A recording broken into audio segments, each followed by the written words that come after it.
In 2059, nuclear fallout swept across the globe. The internet, technology, and all recorded literature were reduced to ashes by the flames of war. Knowledge and information could only survive through word of mouth. It was an era of utter chaos. Human civilization had collapsed long ago, leaving bloodthirsty monsters to roam the ruined world, howling continuously in search of prey. Crimson blood dripped from the edge of a dagger onto the cold ground as a hand trembled from sheer exhaustion. Standing alone against the horde with no chance of escape, the man gritted his teeth. "You brainless beasts! You've chased me for 3 days and 3 nights straight. Is my life really that appetizing to you?" The alpha beast opened its venom-dripping maw, poising itself to pounce and tear its prey to shreds. "Then come at me." Abandoning all care for survival, the man charged forward, intent on taking the monster down with him. Man and beast collided, each desperate to rip the other apart. The pack swarmed him frantically from every side, splattering his blood across the battleground in a desperate fight to the death. His bloodshot eyes widened in agony as sharp claws impaled his shoulder, causing a torrent of fresh blood to spurt out. The excruciating pain tore through him, forcing his head back to scream at the sky as the beasts ripped his flesh apart. Out of nowhere, a colossal bolt of lightning tore through the heavens and struck him directly. Boom! He snapped awake in the body of a young child, his chest heaving heavily from the horrific nightmare he had just endured. Flailing in panic, he gasped out, "Damn it! Get off me! Where did the mutant beast go? Grass? And are these trees? Where on earth am I? My hands? And this whole body, they've shrunk." Cupping his cheeks, he stared in shock as he realized the bizarre changes to his body. Even this face. He stood frozen, taking in the lush landscape before him. Earth had long lost its grassy plains and dense forests. Even a clear blue sky was merely a legend passed down through stories. This place definitely wasn't Earth. Unless, had he transmigrated to another world? "You finally arrived." Startled, he looked toward the source of the sound, muttering to himself that someone was out there. Back on Earth, humans slaughtered one another mercilessly just to fight over the meager resources left behind. He wondered what the people of this world were like. Ducking carefully behind a patch of high grass, he gripped a rock tightly, reminding himself that human malice was far more terrifying than any mutant beast. A deep, mysterious voice echoed through the air. "Indeed, I have come." Alarmed by the voice, he glanced around frantically. Crawling quickly through the brush, he confirmed the noise had come from that direction. His eyes widened in absolute shock as he took in the sight before him. What on earth was this? In the middle of a desolate valley, 2 figures, one clad in red, the other in blue, stood facing each other atop a lotus-covered lake, surrounded by a suffocating tension. "Demon Blood Patriarch, today, I, Taoist Hao Xian, shall destroy your physical body and extinguish your soul." Humph. Both of us are cultivators at the 3rd layer of the Tribulation Crossing realm. What makes you so sure you won't be the one I send to the underworld? Drawing his blade, the green-robed Taoist master lunged forward, shouting, "A dying man sure talks too much." His opponent roared with arrogant fury, raising sharp-clawed hands to meet the strike. The devastating impact shattered the water's surface, launching a colossal geyser into the sky. The demon blood ancestor darted through the splashing torrent, launching a swift counterattack. The 2 powerhouses collided mid-air, sharp sword light rending the surrounding mist. Are these the immortal cultivators the elders talked about in stories? This world has cultivators. Can someone actually cultivate the Tao and achieve immortality here? Sword chi raged, tearing through the air as the Taoist master spun and unleashed a terrifying strike. Shockwaves from the brutal battle tore down a section of the rocky mountain, sending it collapsing right before his eyes. Panic seized him as he ran for his life while massive boulders rained down right behind him. When immortals clash, mortals suffer. If the elder stories were true, these cultivators could kill him with a wave of their hand if he so much as displeased them. Heavy, ragged breaths echoed against the backdrop of sunset over the endless mountain range. His exhausted steps thumped against the parched earth, his breathing growing heavier by the second. "There's a house up ahead." He ducked behind a thick tree trunk, eyes sharp with vigilance. Even though he was in a different world now, he couldn't be sure if the humans here were any different from those back on Blue Star. He gently pushed open the old wooden door and peered inside.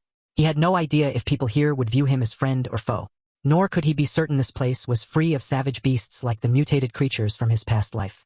He had to be careful. He stepped over the threshold, entering the spacious courtyard of a deserted Taoist temple as a rustling wind swept through. "So this place is a Taoist temple. I wonder if anyone is here." He gasped in surprise when he caught sight of a faint figure standing inside. Someone was there. "May I ask who is in there?" Hearing the sound, he quickly stepped back, taking a guarded stance against the stranger. Damn it, he had forgotten he wasn't carrying his knife anymore. Watching the old Taoist priest's calm, effortless demeanor amidst the raging wind, he observed silently. Outside, two cultivators were tearing the heavens and earth apart. Yet this elder remained completely unfazed. Could he be one of those legendary reclusive grandmasters? Hope and fierce determination ignited in his eyes. If he could take this grandmaster as his master, he would have a powerful backer in this world full of dangerous cultivators. He would never have to live like a rat again, scraping by just to survive. Without a second thought, he dropped to his knees. Senior, you must be a legendary immortal practitioner. Please, take me as your disciple. The old Taoist priest stared blankly at the strange child before him, thoroughly bewildered. Whose kid was this? He looked barely 7 or 8 years old, yet was begging to cultivate immortality? Had this kid watched too much TV? Where is your family? I am an orphan, sir. Behind the ancient shrine, a modern electric fan suddenly beeped. The blades slowly spun down and came to a complete stop.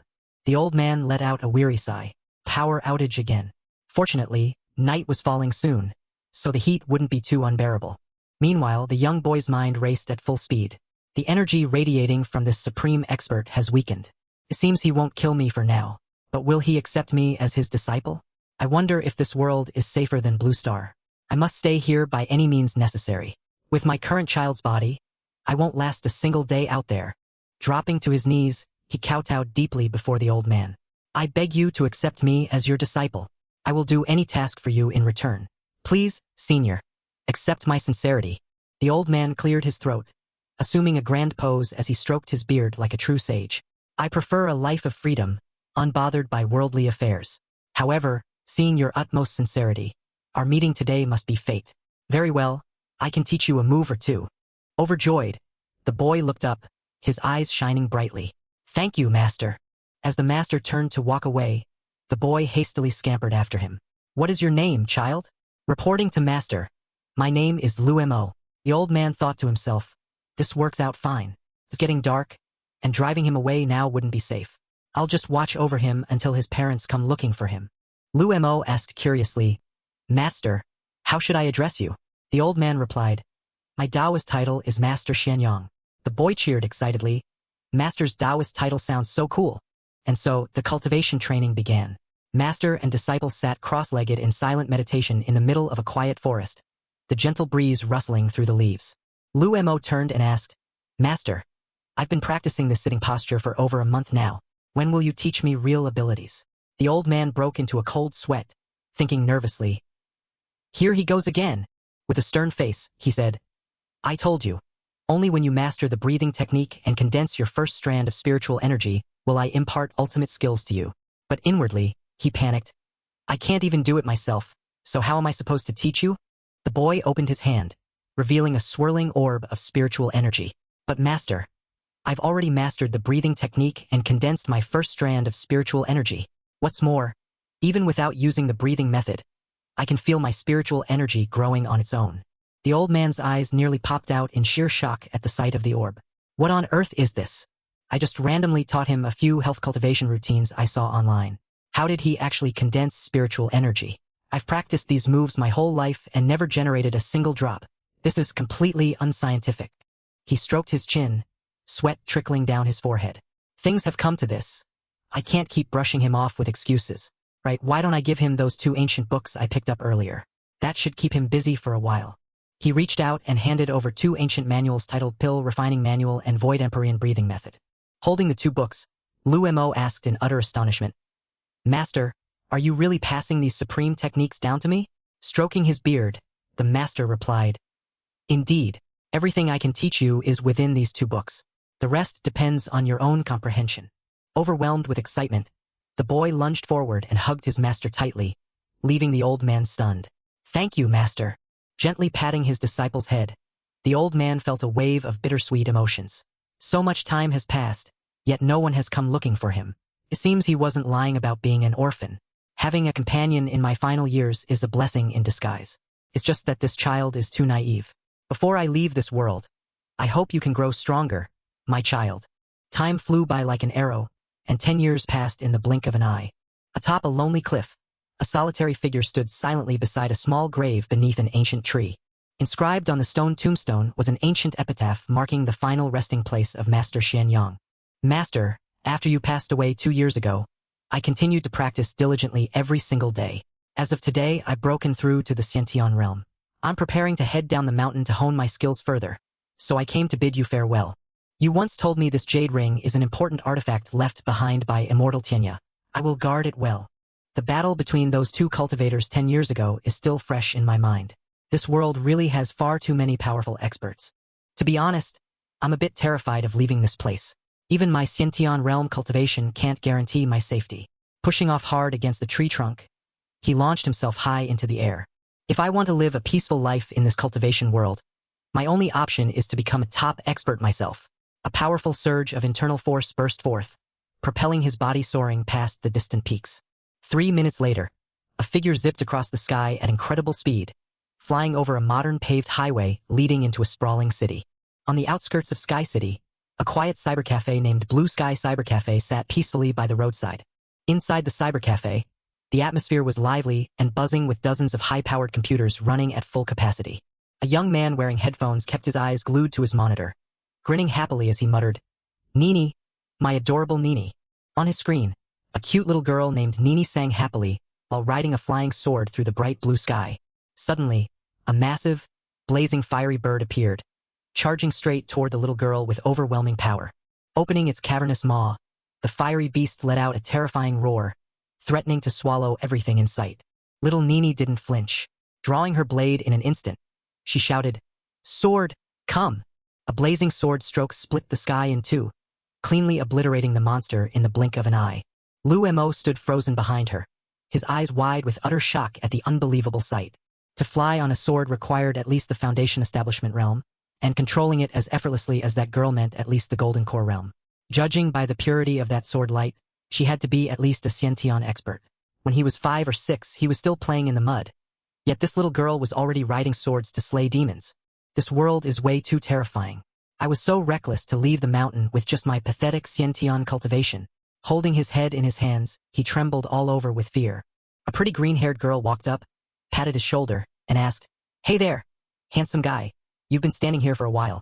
Do you want to use one of our computers?" He turned around in confusion. Computers. Pointing at the screen, he trembled as he asked, "To this, are there many experts like that little girl?" The girl gave a friendly smile and explained, "Oh, you mean little fairy Nini? Yeah, there are tons of people like her. Nowadays, characters like that are everywhere." Sweating profusely, he panicked internally. Everywhere. The world outside the mountain is packed with top-tier experts. I have to be extremely careful not to offend anyone, or they'll wipe me out just like in the elder stories. The green-haired girl smiled warmly as she pitched him. "Our rates are really cheap, and the internet is super fast. We even have all the most popular apps and websites. Basically, you can find whatever you want here." Lu Mo asked excitedly, "Find anything I want? Then I want to try it out." The girl cheerfully held out her hand. "Awesome. Can I see your ID card, please?" Watching his handsome face, she thought to herself, "He's a bit clueless, but so damn handsome. I'll sneak a peek at his address when I register his ID. Who knows, maybe we'll accidentally bump into each other later." An ID card? What's an ID card? Is that something every cultivator in this world possesses? You don't have one? That's right. Clicking her tongue, the girl offered a price. Well, that's fine, but the rate will be higher. 20 yuan for 2 hours. He obediently handed over the money. All right. Leading him to a secluded corner, she instructed, "This room is a bit more private, so you can stay here. If anyone comes to check IDs later, be quick on your feet. Don't get caught and bring trouble to me." "Got it." The young man looked at the monitor in confusion and asked, "Thank you, senior sister. It's just, how do I use this thing? Are you serious? Are you pulling the, I don't know how to use a computer routine just to flirt with me? Fine, since you're handsome, I won't expose you." 10 minutes passed quickly. Her fingers flew across the keyboard. Patting his shoulder, she smiled. "All right, you can use it on your own now. If you need anything else, just call me." He could only nod silently in response. All right, let's see what kind of skills the cultivators in this world possess. On the Maudu website screen, a flood of search results about cultivators popped up. Immortal cultivation coach preparing to ascend. Are you an immortal? My child started cultivating at age 3, cultivating immortality at age 10. Can you afford to lose at the starting line? I was originally a villain, but I enlightened in the apocalypse and ascended, and even an immortal's pet fish sword passed the blue clouds and turned into a true dragon. Are there really so many powerful figures in this world? Clicking on a video, he saw ferocious lightning crashing down right between towering skyscrapers. A heavily muscled man stood proudly amidst the brilliant arcs of electricity, letting out a cold, arrogant snort. This lightning tribulation is nothing special. Terrified, the blood drained completely from his face. My God.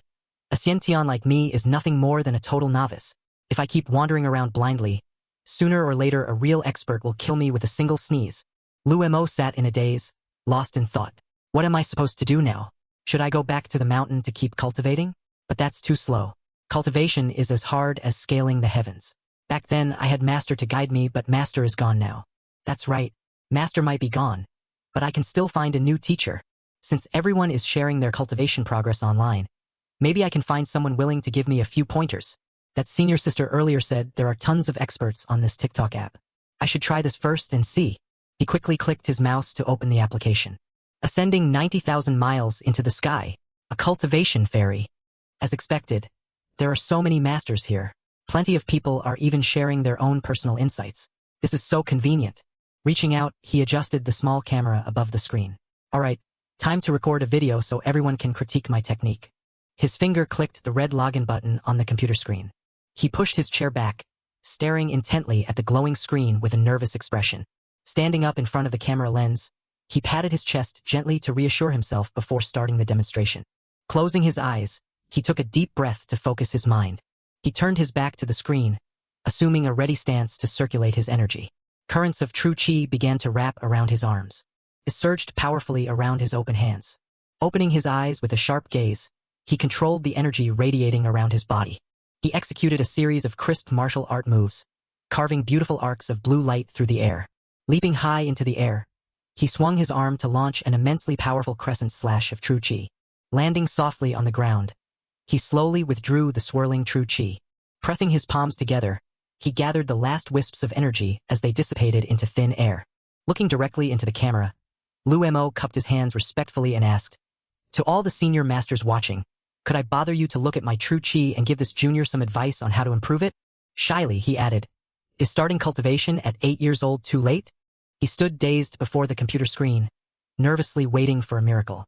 With a trembling finger, he clicked the mouse, posting his hopeful question to social media. Would anyone even watch this? Would they give him any guidance? Suddenly, a prominent red notification popped up on the screen, indicating that someone had just interacted with his post. Fellow Taoist, I just finished surviving my heavenly tribulation. 8 years old is indeed a bit late to start cultivating. However, I can give you some guidance. Someone replied. His eyes widened in shock, unable to believe how fast someone had responded.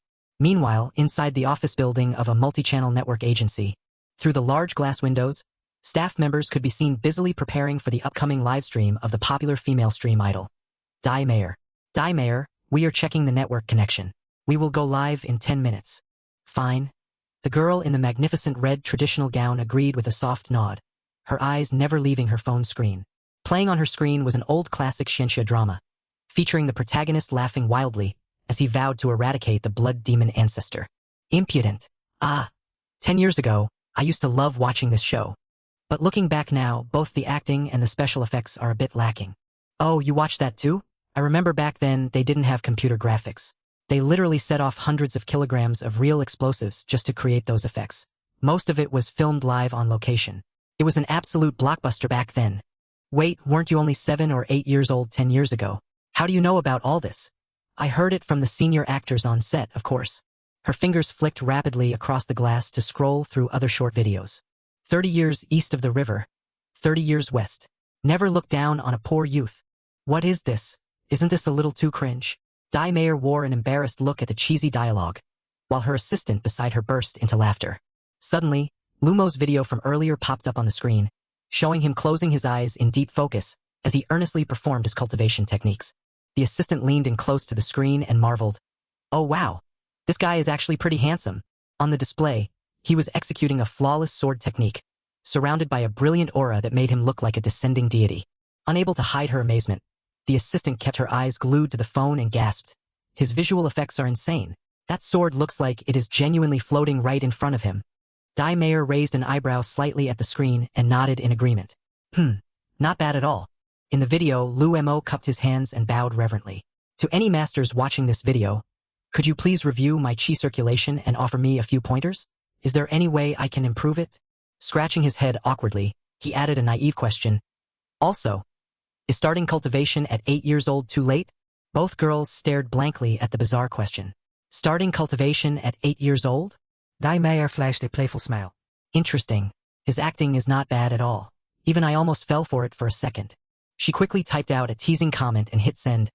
Fellow Taoist, I have just finished undergoing my heavenly tribulation. 8 is indeed a bit late to start cultivating, but I can give you a pointer or two. The stage manager wearing a headset stuck his head out from the control room and called out loudly, Dai Mayer, the live stream is about to start. You can step in front of the camera now. Dai Mayer casually handed her phone to her assistant. Here, hold this for me. The assistant stared at the screen and squeaked in shock. Dai Mayer, did you actually reply to him? Do you have any idea how many views this is going to bring him? The goddess turned her head and gave a charming, mischievous wink. Keep an eye on him for me. I want to see if he has any other cool tricks hidden up his sleeve. On the other side of the screen, our protagonist stared with his mouth agape in sheer disbelief as he read the pinned comment. A real master actually replied to me? The news exploded online in an instant, causing massive buzz among netizens. A gamer gasped in shock. Wait, Goddess Dai Mayer actually replied to a total nobody? Who is this lucky guy? A chubby guy cheered excitedly. Any video liked by my dream girl must be absolute gold. 2 girls snacking on a sofa pointed at their phone in curiosity. Look, Dai Mayer liked and commented on this guy's video. Huh? Who is he? The number of notifications and comments on his account shot up at a dizzying speed, jumping from 12 to tens of thousands in the blink of an eye. Meanwhile, Lu Mo remained glued to his computer screen, cold sweat dripping down his forehead in utter helplessness. There are way too many responses. I do not think I can read through all of these. Endless praise flooded the comment section. Some called him cute, while others labeled him a heartthrob. Many marveled at his authentic performance and the seamless visual effects. Leaning in close to read line by line, his face suddenly flushed red in surprise. Huh? They are saying I am handsome. Immediately overcome by vanity, he ran a hand through his hair with a broad grin. Am I really handsome? It seems after transmigrating to this world, I turned out quite good looking. But still, he rubbed his chin thoughtfully. Visual effects? Flaws? Do these online experts mean there is a problem with my true chi? Somewhere else, a keyboard warrior clicked away frantically, snickering to himself. Uffed. Flailing around like that and showing off. Starting cultivation at 8? I reached chi gathering at 3 years old. Time to roast this guy into silence. Lumo's eyes widened as he read the comment from the user handsomely. Gathered chi at 3, foundation establishment at 5, Shinsha realm at 7, soul formation at 10. If you only started at 8, you lost at the starting line. Our protagonist gaped in sheer terror, falling into absolute panic. What on earth? Chi gathering at 3, soul formation at 10. The keyboard warrior continued his nonsense. Since Goddess Dai Mayer replied to you, I will spare a moment to guide you. You are basically crippled at this point, but if you sincerely want to learn, I will teach you a move or two. Naive Lu Mo bought it completely. Sweating profusely, he cupped his hands toward the screen. Yes, I just came down the mountain, so I am completely inexperienced. Please guide me, big brother. The online expert kept spouting nonsense. Your true chi is far too crude. You must feel it with your heart and become one with the spiritual energy. Lu Mo repeated the words under his breath, as if he had just discovered a holy scripture. Feel it with my heart? Closing his eyes, he formed a hand seal and decided to test it out right then and there. Boom! A blinding beam of azure sword chi exploded violently, soaring straight up from the top of his head. The wild spiritual energy surged, forming a radiant vortex that illuminated the entire room. Lumo's face lit up with absolute joy. It worked. The advice from those online experts was legit. He waved his hand and shouted, Recall! Pulling back all the power he had just unleashed. Pumped full of adrenaline, he furiously pounded the keyboard. This world is packed with hidden experts who don't hold back. If I steal one trick from each of them, I'll be top tier in no time. Let's start with the first senior. Suiting action to thought, he immediately clicked into the live stream room of the Goddess Dai Mayer. On the screen was a surreal background of a misty, ethereal lotus pond. A fair, delicate foot in a red shoe glided gracefully over lotus leaves, looking like a scene straight out of a high-budget Shenxia drama. Dai Mayer danced fluidly within a blinding ring of roaring fire. A giant fire phoenix CGI effect erupted behind the female streamer, dazzling everyone in the chat. She landed as light as a feather on a lotus leaf, her red robes fluttering in a ridiculously cool display. Playing her role to perfection, she struck an immortal fairy posture. I am Fairy and Hung of the Azure Void Temple. When mortals cultivate, they must rely on innate talent, which is determined the moment they are born. The stream goddess continued spouting dramatic nonsense. One must cultivate right out of the womb. If you wait until you grow up, your body will be filled with mortal impurities, and you'll be completely ruined. Hearing this, Lu Mo broke into a cold sweat. Oh no, I didn't start cultivating until I was 8 years old. If only I had reincarnated as a newborn baby. In a total panic, he frantically typed out a plea for help. Fairy and Hung, please save this junior. My body is already full of impurities. What should I do? Meanwhile, back at the studio management desk, the manager was glued to Dai Mayer's stream as well. The studio manager cheerfully announced, Awesome! The view count just hit 15,000. Dai Mayer, the female assistant, shouted as well. That guy from the other day commented again. The chat is exploding. Dai Mayer smirked inwardly. If you want to roleplay, Big Sister will play along to the very end. Fellow Taoist Lu Mo. She spewed out a bunch of profound nonsense. Do not worry. The ancient Zhang Xiaofan didn't cultivate until age 8, and Han Li only started as a teenager. Yet they both ascended to godhood with resounding triumph. Then she delivered her grand conclusion.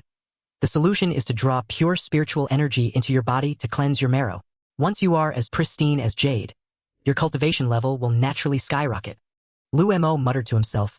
Draw pure spiritual energy into the body for marrow cleansing? His eyes lit up with excitement. That sounds totally plausible. I have to try it. The young man leaped up and bolted out of the internet cafe like a whirlwind, leaving the female owner stunned. Hey, your time isn't up yet. Don't blame me if you waste your money. Lu Mo sprinted at full speed down the street, cracking the ground beneath his feet with every step. In the middle of the modern city, he turned into a streak of blue light, tearing through the air. Meanwhile, the streamer's chat exploded with laughter, mocking her for fooling the guy into self-destruction. Sweating profusely, Dai Mayer waved her hands. Guys, stop taking it so seriously. Moving past that, it is time for our Heavenly Fragrance tea sponsor pitch. Transitioning seamlessly, the stream goddess picked up a tea box and launched into a hyper-aggressive pitch, urging everyone to place their orders. At the same time, Lu Mo landed with a loud thud right in front of an abandoned warehouse. Scanning his surroundings, he nodded in satisfaction. This place is deserted, perfect for cultivation. Dropping into a martial stance, he formed hand seals to begin the body cleansing process. Lu Mo closed his eyes and braced himself as dazzling golden true chi erupted around him like a super scion. With a sweep of his arm, a wave of raw energy blasted outward. A series of brilliant golden array flags slammed into the ground, forming an insanely powerful defensive formation. A glowing 5-pointed star array flared beneath his feet, looking mind-blowingly surreal from above. He slowly floated up into the air, radiating a magnificent aura like a god descending upon the mortal world. He exhaled softly, his expression relaxing in pure comfort as spiritual energy flowed smoothly through his meridians. But suddenly, Lu Mo opened his eyes in terror. An overwhelmingly volatile surge of energy was on the verge of exploding. Boom! A massive wave of force erupted outward with him at the epicenter, blasting away soil and rock. The shockwave shattered every window pane, sending glass fragments raining down outside. Amidst the ruins, Lu Mo remained hovering with closed eyes, his true chi surging around him like a tempest. Streams of golden aura exhaled from Lu Mo's nose as he circulated his inner energy to stabilize his breathing. Gritting his teeth, he braced himself and forced the violent, raging true spirit energy into submission. A brilliant radiance surged to the crown of his head, causing his gray hair to stand up on end in a strikingly stylish fashion. Gradually regaining control, he calmed his mind and felt his meridians being cleared one by one. Lu Mo snapped his eyes open, his pupils flashing with the sharp golden light of a true powerhouse. Boom! The sudden outburst of power completely collapsed the sturdy wall behind him. A massive palm-shaped hole was punched clean through the wall, offering a clear view of the distant city below. Insane! He stared at his hand, utterly unable to believe he possessed such terrifying strength. He muttered to himself, Senior Fairy and Hung really is a true immortal. A single pointer from her disarmed the ticking time bomb inside me. He sighed in awe. This world is full of kind souls. If I had tried to cultivate on my own, it would have taken forever to break through the Xiantian realm. Looking down from above, he clicked his tongue. Still, hidden masters on the internet are a dime a dozen. I'm still just a frog at the bottom of a well. I need to find a way to get Senior Dai Mayer to cover my back. Moving as fast as lightning, He zipped off like a streak of blue light into the night to search for his idol. Gliding effortlessly through the air, he swept across the skyscrapers as smoothly as Spider-Man. Finally, Lu Mo landed silently right in front of a bustling street. He looked around and whispered, "I need to find a place with internet access so I can get in touch with Senior." Suddenly, his eyes widened as he spotted a middle-aged woman scrolling through a smartphone on the sidewalk. Feeling like a caveman, he gaped. She's actually using that little brick to watch videos. Noticing everyone around him glued to their phones, Lu Mo realized, so this thing can access the internet too. Right then, a shady vendor waved him over. "Young man, want to try your luck? Just 1 yuan per draw, and you could win a high-end smartphone. A free phone." He glanced over at the booth. A passerby sneered, 1 yuan for a 1,000 yuan phone? The odds are lower than winning the lottery. It's a total scam. The middle-aged woman also leaned in to warn him, "Young man, he's been scamming people here for a month. Everyone just draws. Better luck next time." The stall owner bristled and shooed her away. "You're just unlucky, lady. I run an honest business here. Move along." Lu Mo naively pointed at a phone. "Boss, can this get on the internet?" The vendor replied immediately, "Of course. With this, the whole world is in your hands. So if I draw the right prize, I get to take this home?" he asked just to be sure. "Bingo. Pay 1 yuan, hit the grand prize, and take the phone home. Count me in." Lu Mo agreed with supreme confidence. The vendor pointed to a box filled with colorful plastic balls and urged him to reach in. Without hesitation, Lu Mo reached inside and grabbed a bright red ball. "I'll take this one." The ball popped open, revealing a yellow slip of paper inside. The vendor smirked, preparing to read out his usual line of fake sympathy. Unfortunately, but the slip blazed with the words, "Grand prize." His jaw dropped in shock. What the actual hell? Liu Montag smirked smugly. With his cultivation level, seeing right through the plastic box was as easy as pie. Getting a phone to access the internet for a single yuan was a total steal. Behind him, the vendor clutched his head and wailed over his catastrophic loss. Holding the device in hand, Lu Mo turned around, completely clueless again. "Hey boss, how do I actually get on the internet with this?" As the bitter vendor tried to walk away, Lu Mo nagged him endlessly. "Wait, I need a SIM card? Give me the cheapest one. Also, how do I record a video? Boss, show me." After figuring things out, Lu Mo walked to a deserted, ruined construction site filled with broken bricks and rubble. Looking at the demolition zone sign, he nodded in satisfaction. This place is completely deserted. Perfect spot to film a video. He immediately spotted a reinforced concrete building to use as his main backdrop. He carefully propped his phone against a brick to adjust the camera angle. Stepping back a few paces to check the camera, the young man muttered, "This angle looks photogenic enough." Standing in the middle of the open clearing, Lu Mo took a deep breath. Time to start recording. He closed his eyes to circulate his inner energy, an invisible aura distorting the surrounding space. Crossing his hands to cast a technique, silvery white true chi burst violently, enveloping his body. Boom! A massive explosion of energy surged upward, kicking up a thick cloud of dust. A violent wave of kinetic force launched forward, reducing a reinforced concrete building into utter rubble. The entire structure collapsed into pieces amidst a gigantic dust cloud. The male protagonist stood coolly amidst the falling debris, his face completely calm. With a casual wave of his hand, he recalled the flowing true chi back into his body. The wind swept the dust clean, leaving Lu Mo standing tall in the middle of the flattened ruins. Facing the video camera, he cupped his hands and reported seriously, "Thank you, Fairy and Hung. Your impurity cleansing method is unreal, but there's still a tiny bit stuck in my meridians. If any senior masters know how to 100% cleanse it, please guide this junior." On the other side of the screen, the internet community blew up once again over this young man's new special effects video. Holy crap! One punch collapsed a whole building. The CGI is buttery smooth. Meanwhile, the female viewers only cared about his looks. Does anyone else think this guy is insanely handsome? Meanwhile, our protagonist stood on a windy rooftop, covering his face in grief. Special effects my ass. Nobody believes my real god-tier power. Slumping onto the dirty ground, he grumbled gloomily. I post videos until my hands get tired, but these guys only care about the CGI. Nobody actually gives cultivation advice. Suddenly, his phone screen flashed bright red, announcing Fairy and Hung was live streaming, complete with a pop-up invitation to join her room. Our protagonist's eyes lit up like headlights. The senior is calling. Hit, accept, immediately. The screen spun as it connected to the goddess's broadcast channel. Dai Mayer looked radiant in a vibrant red traditional robe, greeting fans while taking the opportunity to plug her sponsors. The chat box went wild with crazy numbers. Die-hard fans screamed, "Wife!" while tycoons showered massive gifts in a top-tier bidding war. The system announced, "Xiantian Lu Mo has joined." The female streamer repeatedly blew finger hearts at the camera to thank the whale donators, joking that reading some of these usernames was cringe-inducing.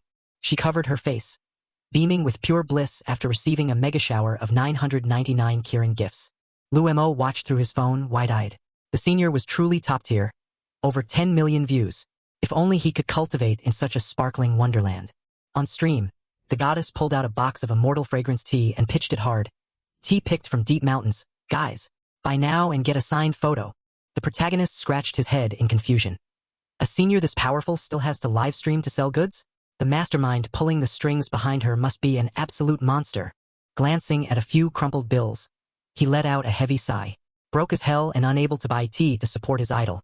He could only hope the senior would take pity and teach him a few remnant moves. The chat room was in utter chaos. Some demanded 100 boxes to build an altar. Others offered to sell their houses to simp. Lu Mo squeezed in a long comment begging for the remaining marrow cleansing manual. Backstage in the studio, the assistant rushed over to report to her boss. "Boss, that cultivation-obsessed guy from yesterday just commented asking more questions." Dai Mayer took a sip of tea, smirking with amusement. This guy was pretty hilarious. Let's see how she could give an epic reply. Noticing a janitor sweeping the hallway with a broom outside, the streamer's eyes flickered with a sudden spark. "Bingo! Idea acquired." Dai Mayer announced casually on stream. "Congrats, fellow Taoist. Successfully cleansing impurities is great. But this fairy is busy. If you want to keep learning, go search the park.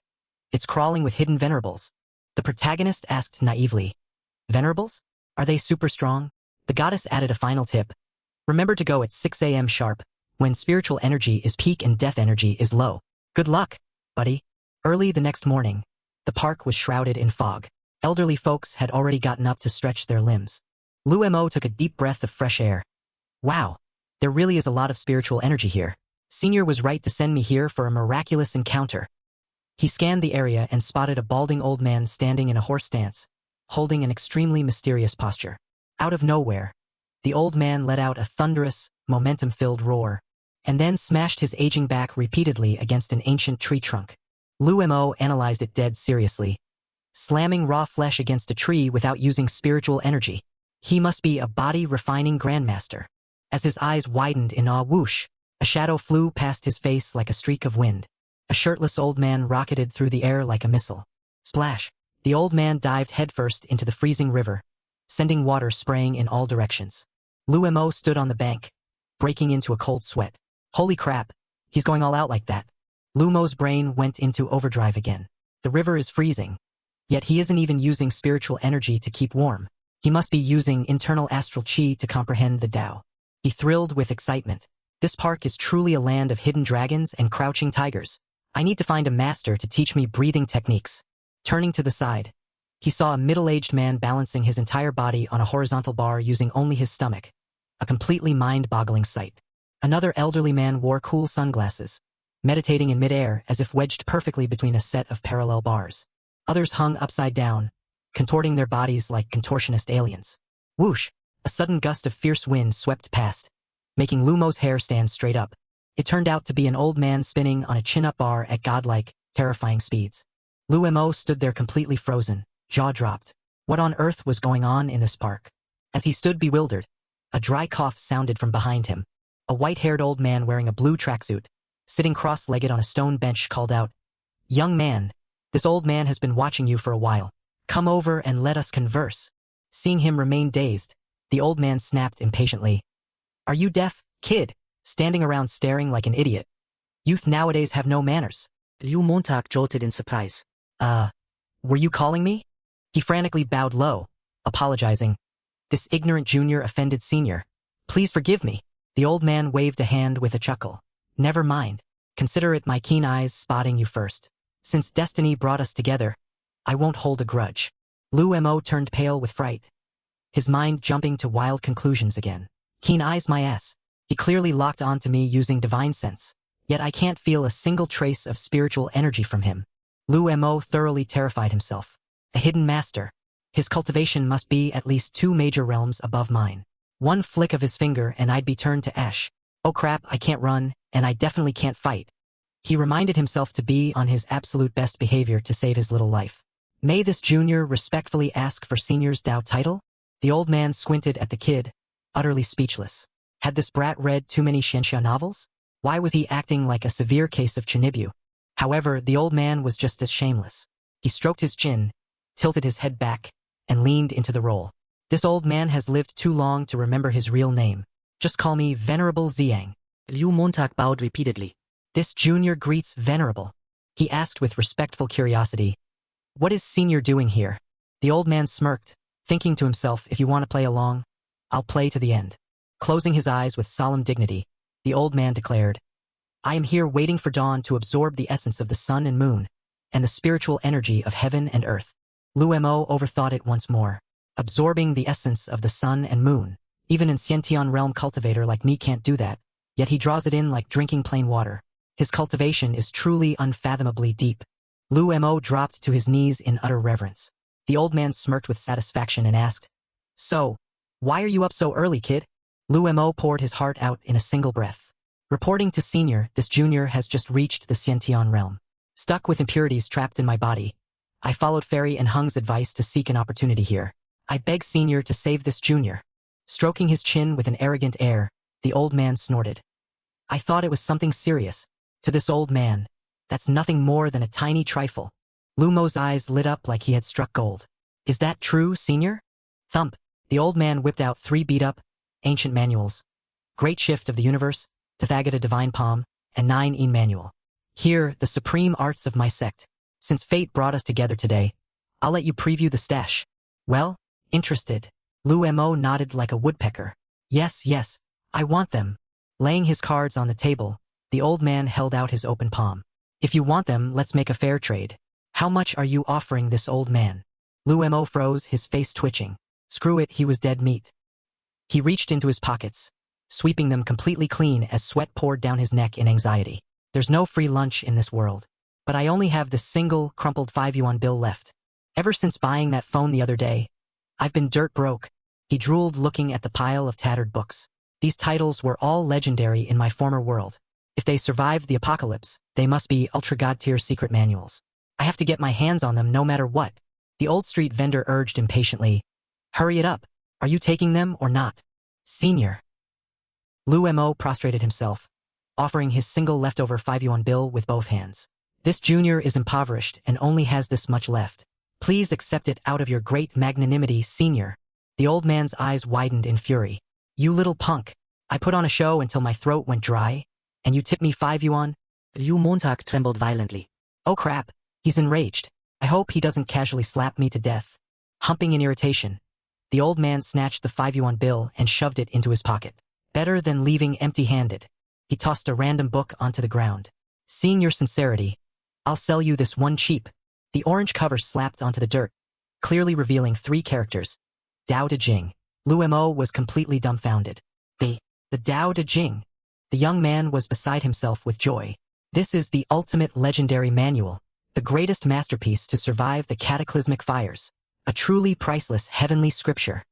He slammed his head against the ground repeatedly in gratitude, startling the old man into taking a step back. Thank you, senior. Thank you for your divine grace. Lu Mo clutched the book to his chest, weeping tears of gratitude, leaving the old man standing there completely stunned. A heavenly book for just $5. Senior is truly a living bodhisattva. The street vendor clicked his tongue and shook his head. Kids these days are totally unhinged. I scam him out of a few pocket coins and he reacts like he is going through an existential crisis. The scene shifted to the glamorous skyscraper housing Dai Mayer's agency. Before going live, her manager gave the female streamer a quick brief. Last night set a new record, so tonight just keep it casual and banter playfully with your fans. Dai Mayer smiled brightly. Got it, sis. The stream went live, and the goddess waved enthusiastically at the camera. Greetings, fellow Taoists. Fairy and Hung has arrived. The chat room exploded into chaos instantly. Someone urged, Wife, go watch Slowly Cultivating. The dude just dropped a new clip. Meanwhile, the chat fought fiercely over claiming her as their wife. Daimayu raised an eyebrow in curiosity. Slowly Cultivating? Is that the guy claiming to be an 8-year-old in the Xiantian realm again?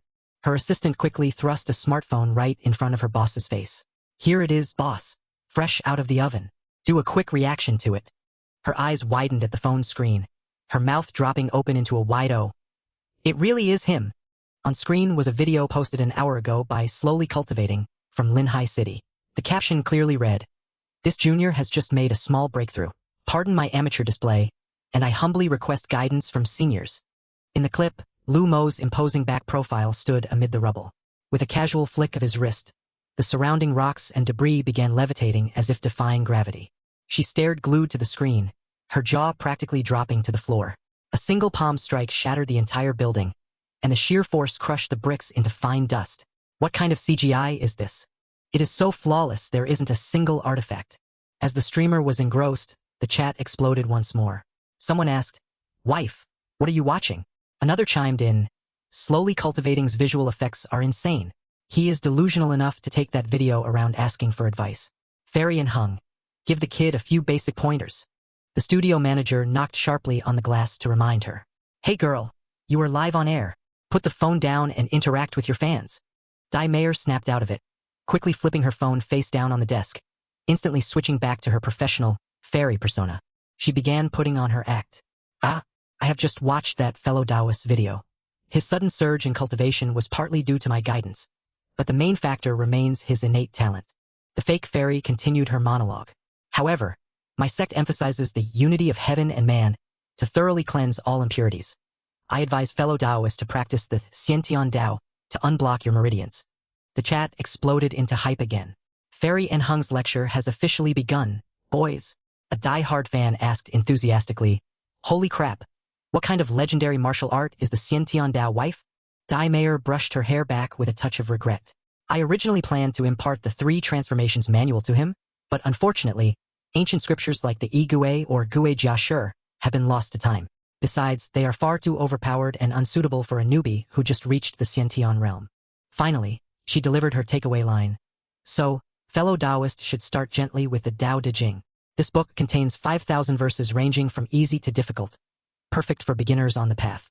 Just ponder the phrase, 'The Tao originates from chaos,' and you will surely enlighten your own grand Tao." The studio manager clapped excitedly behind the camera. "Absolute genius, girl. Viewership just smashed the record at 20 million.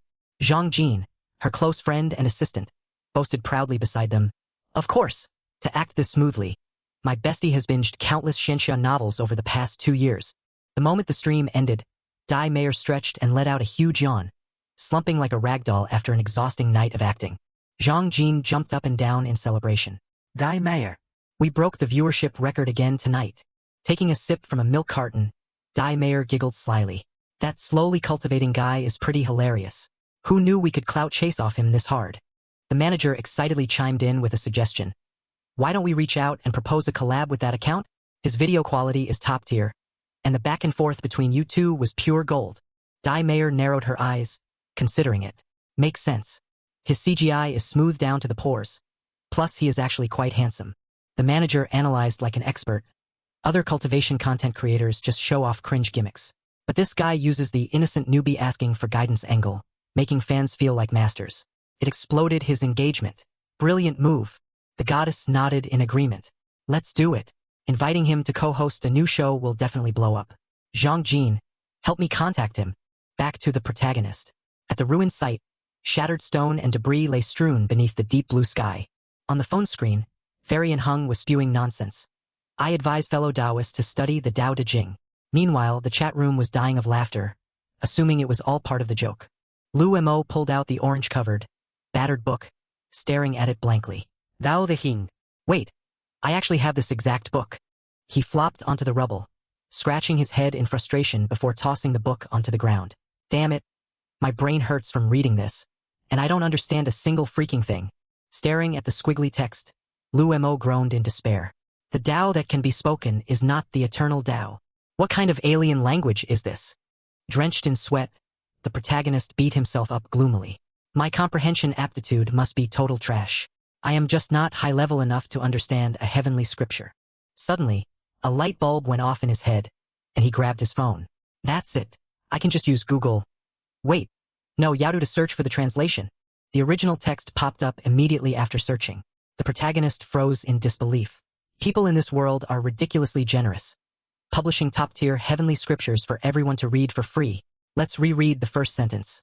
The Tao that can be spoken is not the constant Tao. The instant the word Tao resonated in his mind, Lu Mo's pupils contracted. A mystical surge of azure light erupted from his eyes. Flash. Lu Mo's divine sense was sucked into a surreal cosmic space, surrounding stars twinkling like something straight out of a sci-fi blockbuster.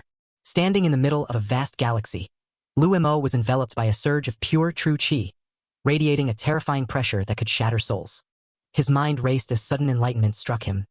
The great Tao is boundless, and cultivators are mere grains of sand. I was so obsessed with purifying impurities that I forgot to find my own Tao. I really was just a frog at the bottom of a well. Closing his eyes, he sat in meditation within the void, blue true qi surging around him like a tempest. The Tao is both formful and formless, creating order from chaos. The Tao is everywhere. The Tao is eternal. A dazzling blue light burst forth. Lu Mo had achieved complete comprehension. The Tao is the origin of all things, born from the void. Lu Mo's face became as tranquil as a calm lake as two dragons of azure qi drifted slowly from his nostrils. Boom! White light exploded from deep within his consciousness. Out of thin air, a colossal, mind-bending blue lotus slowly bloomed in brilliant splendor.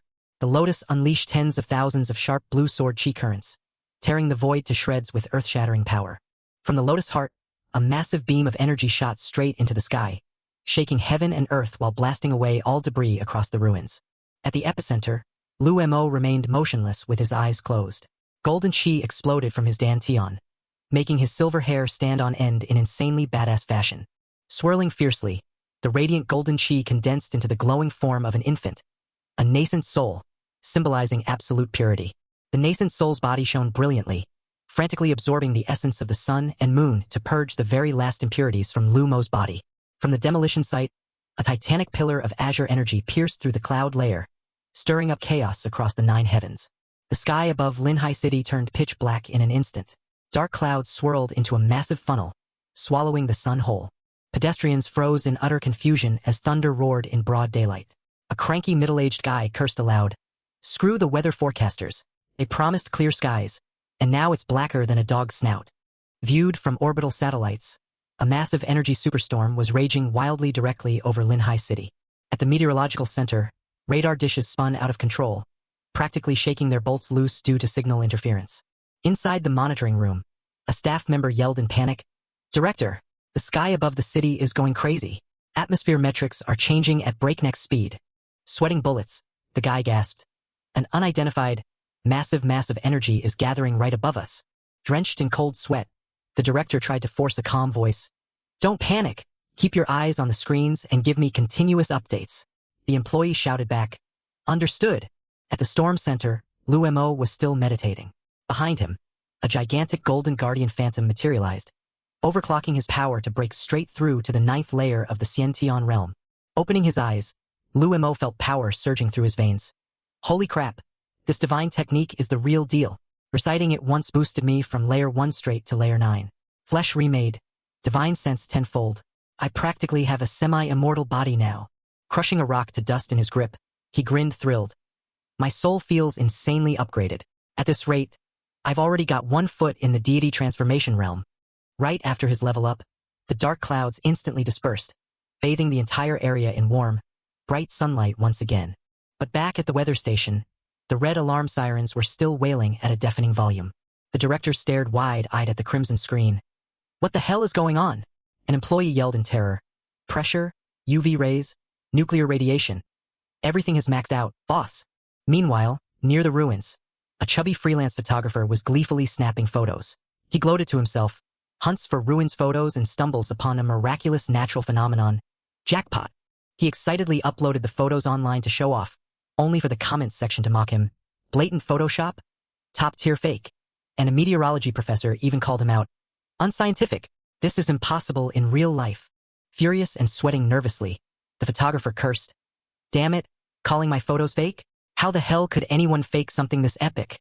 Enraged, he decided to start a live stream right on the spot to prove it. I'll stream it live, so you idiots have zero excuses.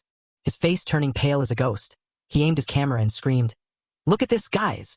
I'm at the Fengshan Industrial Zone. Look at that pillar of light." Boom! The screen glitched violently before displaying a red connection lost message, the phone shutting off right at the climax. The chubby photographer stood there dazed. Huh? Is the signal really that bad? Looking up at the sky, he realized everything around him had plunged into pitch darkness once more. His eyes nearly popped out behind his thick glasses. A bright blue light beam tore through the clouds, slamming straight into the ruins. He barely had time to scream, "Holy shit!" before collapsing to the ground. Back in the monitoring room, complete chaos erupted. A staffer screamed at the top of his lungs, "Director, we've lost all satellite signals. Every disaster alert level has hit maximum." Turning pale as a sheet, the director wiped cold sweat off his brow as he stared at the flashing red screens. Is it the end of the world? While the world descended into chaos, the culprit, Liu Mo, sat serenely in meditation amidst a blinding halo, exhaling a breath of murky air. As the youth sat motionless, the massive golden guardian behind him joined its palms in solemn majesty, its sheer pressure shattering the surrounding space. A blazing golden beam of light shot straight up from the warehouse roof into the 9 heavens, piercing through the city's dark night. The golden radiance merged with the giant blue lotus, forming a whirlwind of spiritual chi that stirred up havoc within the pitch-black clouds. Meanwhile, Dai Mei was relaxing in a bubble bath, thoroughly enjoying her luxurious lifestyle. Boom!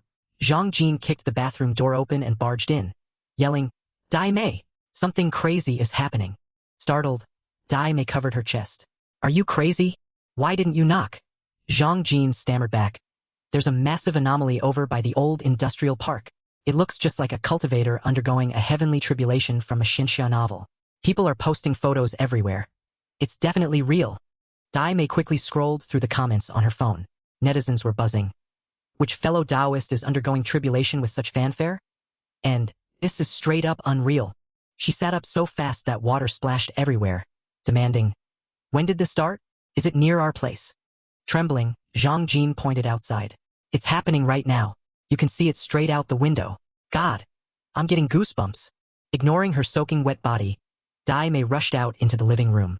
Zhang Jin scampered after her, shouting, "Wait for me!" Throwing on a pink bathrobe, the female streamer yanked the curtains open with both hands. Her eyes went wide as saucers, her pupils dilating in shock at the spectacle outside. She muttered, What the hell is that?"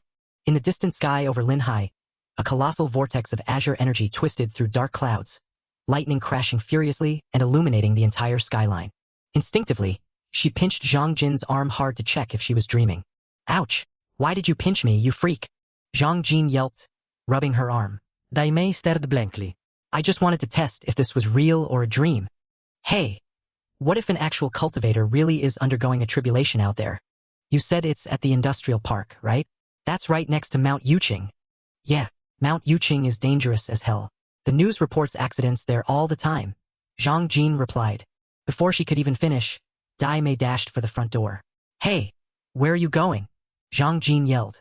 "To go see it with my own eyes. Where else?" the fiery streamer shouted back.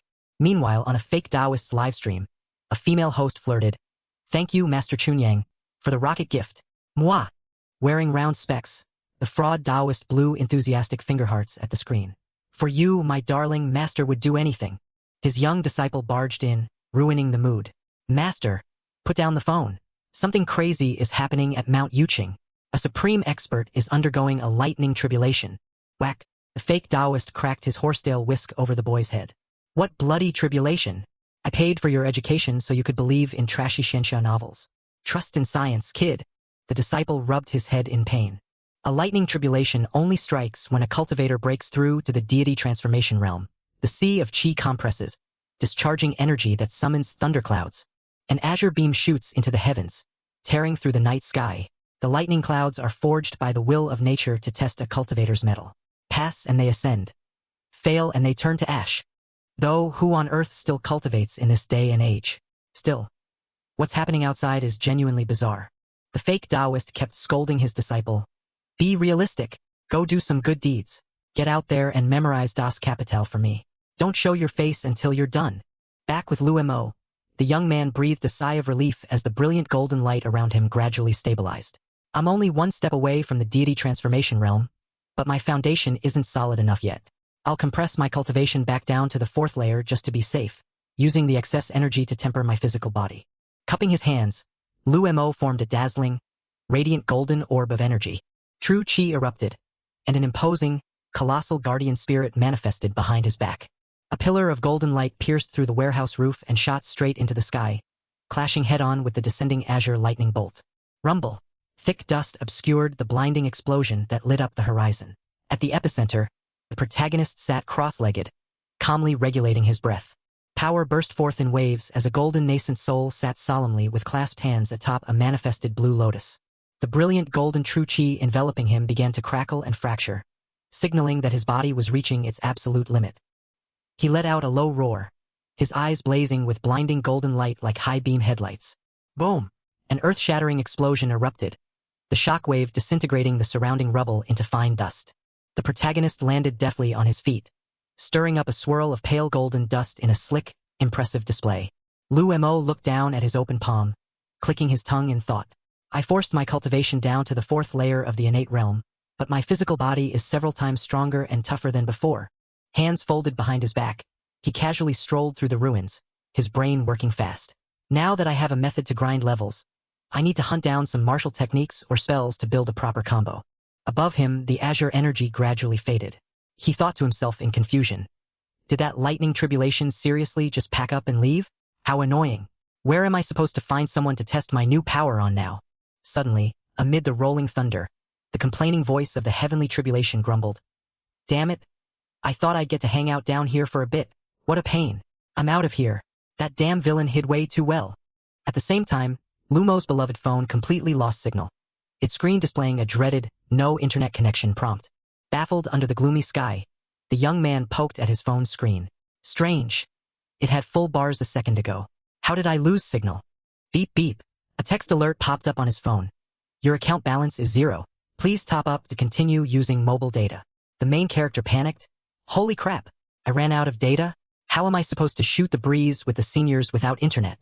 Tense as a coiled spring, he made a tough decision. Fine, I have to resort to a desperate plan. I'll have to drag myself back to Mount Yuching to see if I can find some ginseng or rare stones to sell for phone bill money. Memory rewound to 12 years ago on the mist-shrouded, picturesque trail of Mount Yuching. A worried mother called out behind her. Dai Mayer, slow down, sweetheart. Beside her, the exhausted dad panted helplessly. It's been 2 hours. Where do kids get all this energy? Little Dai Mayer turned around, waved her hands, and grinned wide. I'm totally fine. Take your time, mom and dad. As she skipped along, the little girl suddenly froze, staring forward with wide eyes and a gaping mouth. She squealed in excitement upon spotting a massive yellow butterfly perched on a flower branch. Wow! Look at that pretty butterfly. She stood on her tiptoes and leaned over the safety railing, waving her hand. Hello, Mr. Butterfly. Completely fearless in her innocence, she dropped to her knees and reached out to catch it, totally unaware that she was right at the edge of a deadly cliff. Dai Mayer, step back right now, her father screamed in terror. Her tiny arm kept stretching towards the butterfly perched on the flower. Disaster struck. The butterfly suddenly fluttered away, scaring the little girl into slipping and tumbling headfirst off the cliff. Dai Mayer! Her father shrieked at the top of his lungs as he watched his beloved daughter plunge into the deep abyss. Thorns ripped a long gash across her little arm, causing blood to spill out. The wind howled past her ears as her tiny body went into a freefall down the deep valley amid falling rocks and dirt. Help! Somebody please save my child! Desperate cries echoed across the mountain walls. The frantic screams of her name grew fainter until they were completely swallowed by the dense fog. Her small body tumbled wildly through the air as violent gusts whipped around her. Just as death came knocking, a figure clad in white flashed forward and scooped her safely into his arms. She opened her tear-filled eyes, gazing blankly at the hazy face of her savior.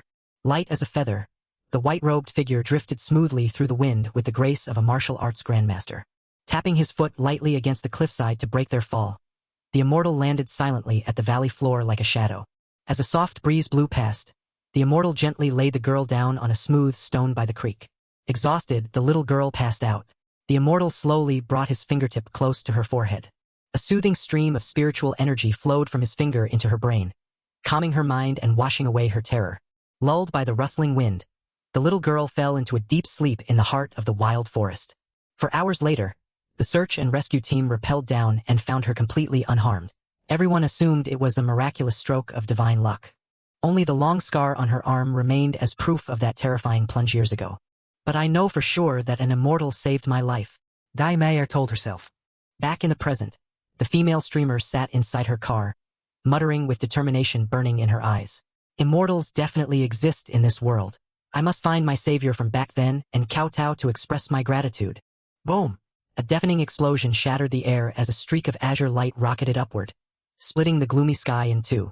Startled, she asked Zhang Jin, "Hey, did you hear that?" Zhang Jin looked up at the sky from her seat. "Sounds like thunder. Wait, look, the clouds are completely clearing up." Panicking, she yelled at the top of her lungs, "Stop the sir! Hit the brakes right now!" Screech! The bright green sports car slammed its brakes, leaving skid marks and kicking up a cloud of dust on the bumpy road near the industrial zone. Dai Mayer kicked the door open and stepped out, looking dismayed at the clear sky. "We're ruined. With all the clouds gone, how am I supposed to film aesthetic content now?" Zhang Jin offered a timid warning. "It's almost dark, and the mountain is full of leopards and wolves. Should we turn around and head home?" "Yeah, let's head back." Standing in the howling wind, Dai Mayer stared up at Mount Yuqing with fiery determination. If there really is an immortal up there, he'll definitely show up again. Just you wait. I'll catch him next time. She let out a long sigh. Printed across her t-shirt was a ridiculously philosophical slogan. Everything has a solution, so just screw it and keep your mind at peace. Still annoyed, Dai Mayer's eyes widened in shock as she stared into the distance. "Wait a second, hold on." She dragged Zhang Jin over and pointed straight at the crumbling ruins. "Look over there. That old construction site." A messy pile of concrete rubble lay before them. Dai Mayer frowned. "It looks so familiar. Haven't I seen this somewhere before?" Zhang Jin replied nonchalantly. "It's been abandoned forever. A few collapsed buildings are nothing unusual." Dai Mayer whipped out her phone and squealed in excitement. "I remember now. This is the exact building that guy from Slow Cultivator wrecked in his video. Look at this angle. Isn't it identical? The background matches down to the millimeter. It's 100% the same spot." Zhang Jin's mind raced, pitching a purely capitalistic scheme. "Awesome. What if we film here and use VFX to recreate it? We can use it to flex on him later and force a collab." Dai Mayer hesitated. "Good idea. But have you reached him yet? What if he's snobbish and ignores us? Though I did see him lurking in my comments trying to hit on me." She smirked confidently, laying out her baiting plot. "Then we lay our cards on the table and show sincerity first. We'll set the trap like this." "Got it, buddy?" Zhang Jin concluded with a grin. "Crystal clear, boss." Scene change. A hand thrust out a crumpled 20 yuan bill that looked like a rag. "Here's $20. Take it, kid." The protagonist Lu Mo grimaced like he'd swallowed a lemon. "Are you serious, old man? A whole load of scrap and you give me 20 yuan? The scrap buyer grumbled back. "I'm not lowballing you. What the hell am I supposed to do with these useless stone pillars? They can't even be recycled." Lu Mo counted the cash as tears welled up in his eyes. Man, making money in the modern world was harder than cultivating immortals. At the supermarket checkout, the cashier read the bill.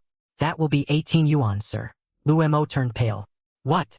A whole afternoon of selling scrap is only enough to buy one meal." Dazed outside Huaxia supermarket, he stared at his cheap smartphone.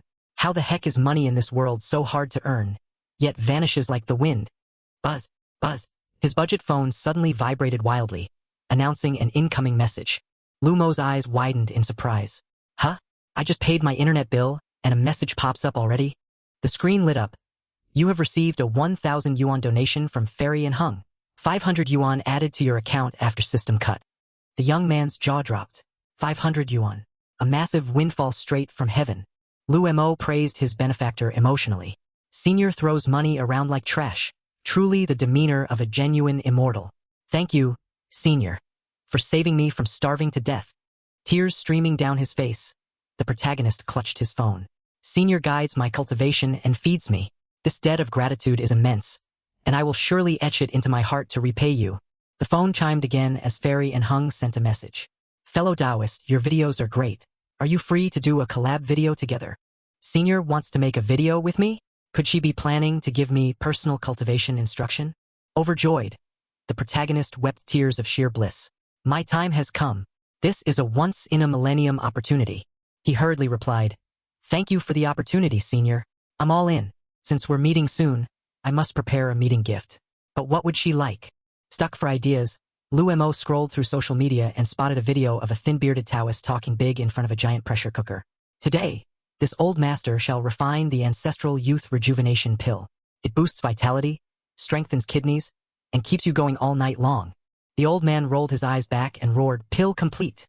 with dramatic flair. The cooker lid popped off. accompanied by cheap budget special effects as a glowing golden pill floated into the air. The old man babbled his sales pitch. The youth rejuvenation pill restores your vigor.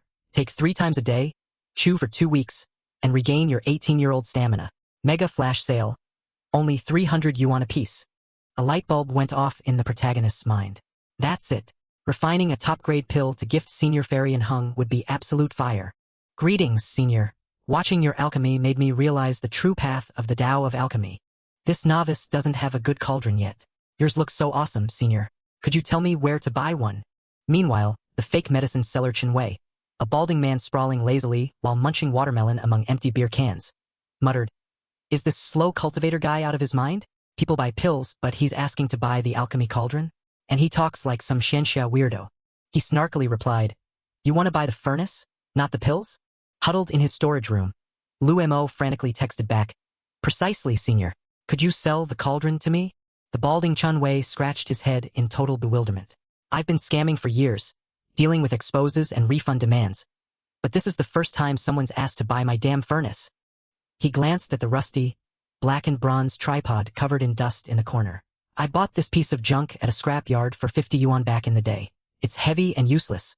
Good for nothing except looking cool as a video prop. Honestly, I'm just a quack doctor. I only blew up because my son showed me how to use filters. The pills are just flour rolled with wolfberry juice, yet those idiots buy them like crazy. It's about time I upgraded to a flashier tripod to farm more views anyway."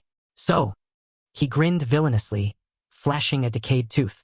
Might as well sell it fast and pocket the cash. Lu Mo held his breath, eyes glued to his phone waiting for a reply. He read it but stayed silent. Senior must be unwilling to part with his prized treasure. After all, an alchemy cauldron is an alchemist's very life force. "Seeing as you're sincere, kid, I'll give you a friendly discount, just 500 yuan. Lu Mo practically jumped for joy. 500 yuan. That's basically giving it away for free. "Where are you located, Senior? I'll ride over right away to collect the treasure. I'm cultivating in the Arctic. Just transfer the money, and I'll have it delivered straight to your door tomorrow." Lu Mo's jaw dropped, thoroughly awed by the expert's lightning-fast delivery service. A priceless treasure sold dirt cheap, plus free shipping. The Arctic is tens of thousands of miles away. Even if I flew on my sword until my pants flew off, it would take 3 days. Yet he can ship it overnight. He sat cross-legged, his expression twisting with suspicion. Wait, is this too cheap to be true? His cultivation is ridiculously strong. What if he rigged it with a trap? I need to be extra cautious. I'm currently camping on Mount Yuqing. Just leave the package under the ancient banyan tree. My phone number is 09X. The banyan tree? Got it, deal. Right after transferring the money, Lu Mo stared at his banking app with a tearful face. There goes my last 500 yuan. Now I only have $2 left for instant noodles. As dusk fell, a delivery truck from SF Express screeched to a halt in front of Chen Wei's house. A handsome delivery driver knocked on the door. "Hello, courier here. Got anything that needs express delivery, bro?" Chen Wei hauled out an old bronze cauldron and handed it over to the stunned courier. "Here, take this dead weight away. The address is on the box. If no one picks it up, just toss it into a trash can." "Got it, boss." The next morning, birds sang merrily across the lush green slopes of Mount Yuqing. The courier cursed up a storm. Damn it! What kind of sadist ships a 40-kilogram lump of iron out to the middle of nowhere? Now all my other deliveries are delayed. I'm taking a huge loss on this. A massive ancient tree stood solitary amidst the desolate, unforgiving wilderness. Thud! The heavy wooden crate containing the alchemy cauldron slammed onto the ground right beside the roots. The courier panted heavily, wiping away sweat like rain. Phew! Hauling the scrap metal almost snapped my spine. He isn't even picking up. What kind of lunatic orders stuff out to the deep woods anyway? Forget it, I'll just dump it here. Even robbers wouldn't touch this godforsaken place. The truck revved its engine, belched smoke, and sped off, vanishing completely from the deserted forest. The moment the courier disappeared from sight, Lu Mo leapt out from behind a bush with a beaming smile. Awesome, he's gone. The youth swooped down, landing directly beside the massive wooden crate. Peering through a crack, his eyes widened with excitement. Top tier. It really is a genuine alchemy cauldron. Channeling a trace of true chi, Lu Mo crushed the outer wooden crate like a piece of soft tofu.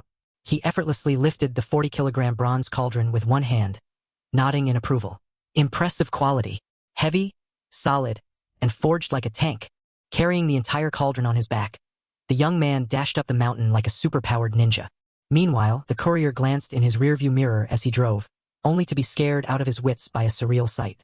What in the absolute hell? Rushing back to the delivery hub, the young man wheezed frantically, shouting, "Brother Wong, I saw a ghost today. That 40-kilogram piece of iron I delivered to Mount Yuching. I left it under the banyan tree, but I got paranoid and looked back. And holy shit, do you know what I saw? The customer picked up that iron cauldron and ran up the mountain like he was carrying a plastic bag, man." Old Wong smirked with a worldly air. "Is that all? Amateur. You haven't seen what happened when I made a delivery up there the other day. I looked up at the sky and saw someone flying back and forth like a damn bird." "Bullshit. Are you pulling my leg?" "I swear on my life. Mount Yuching is cursed. Every tycoon who bought land to build a resort ended up dropping dead. Stay far away from that mountain in the future." "Got it. Crystal clear, boss." Elsewhere, the quack Dr. Chunwei scrolled through his phone to check the completed order status. Ding ding, a notification popped up. Huh? He picked up the order already? He even sent an unboxing video? He opened the video and saw Lu Mo charging up the mountain while carrying the 40-kilogram bronze cauldron as if it weighed nothing. The balding man's eyes bulged. Holy shit, is he a superhero? He's carrying that piece of scrap iron like it's a piece of straw. But his brain quickly began spinning at high speed. Money, money, money. He dragged the video into an editor, chopped it up, slapped on fancy effects, and prepared to post a hype video.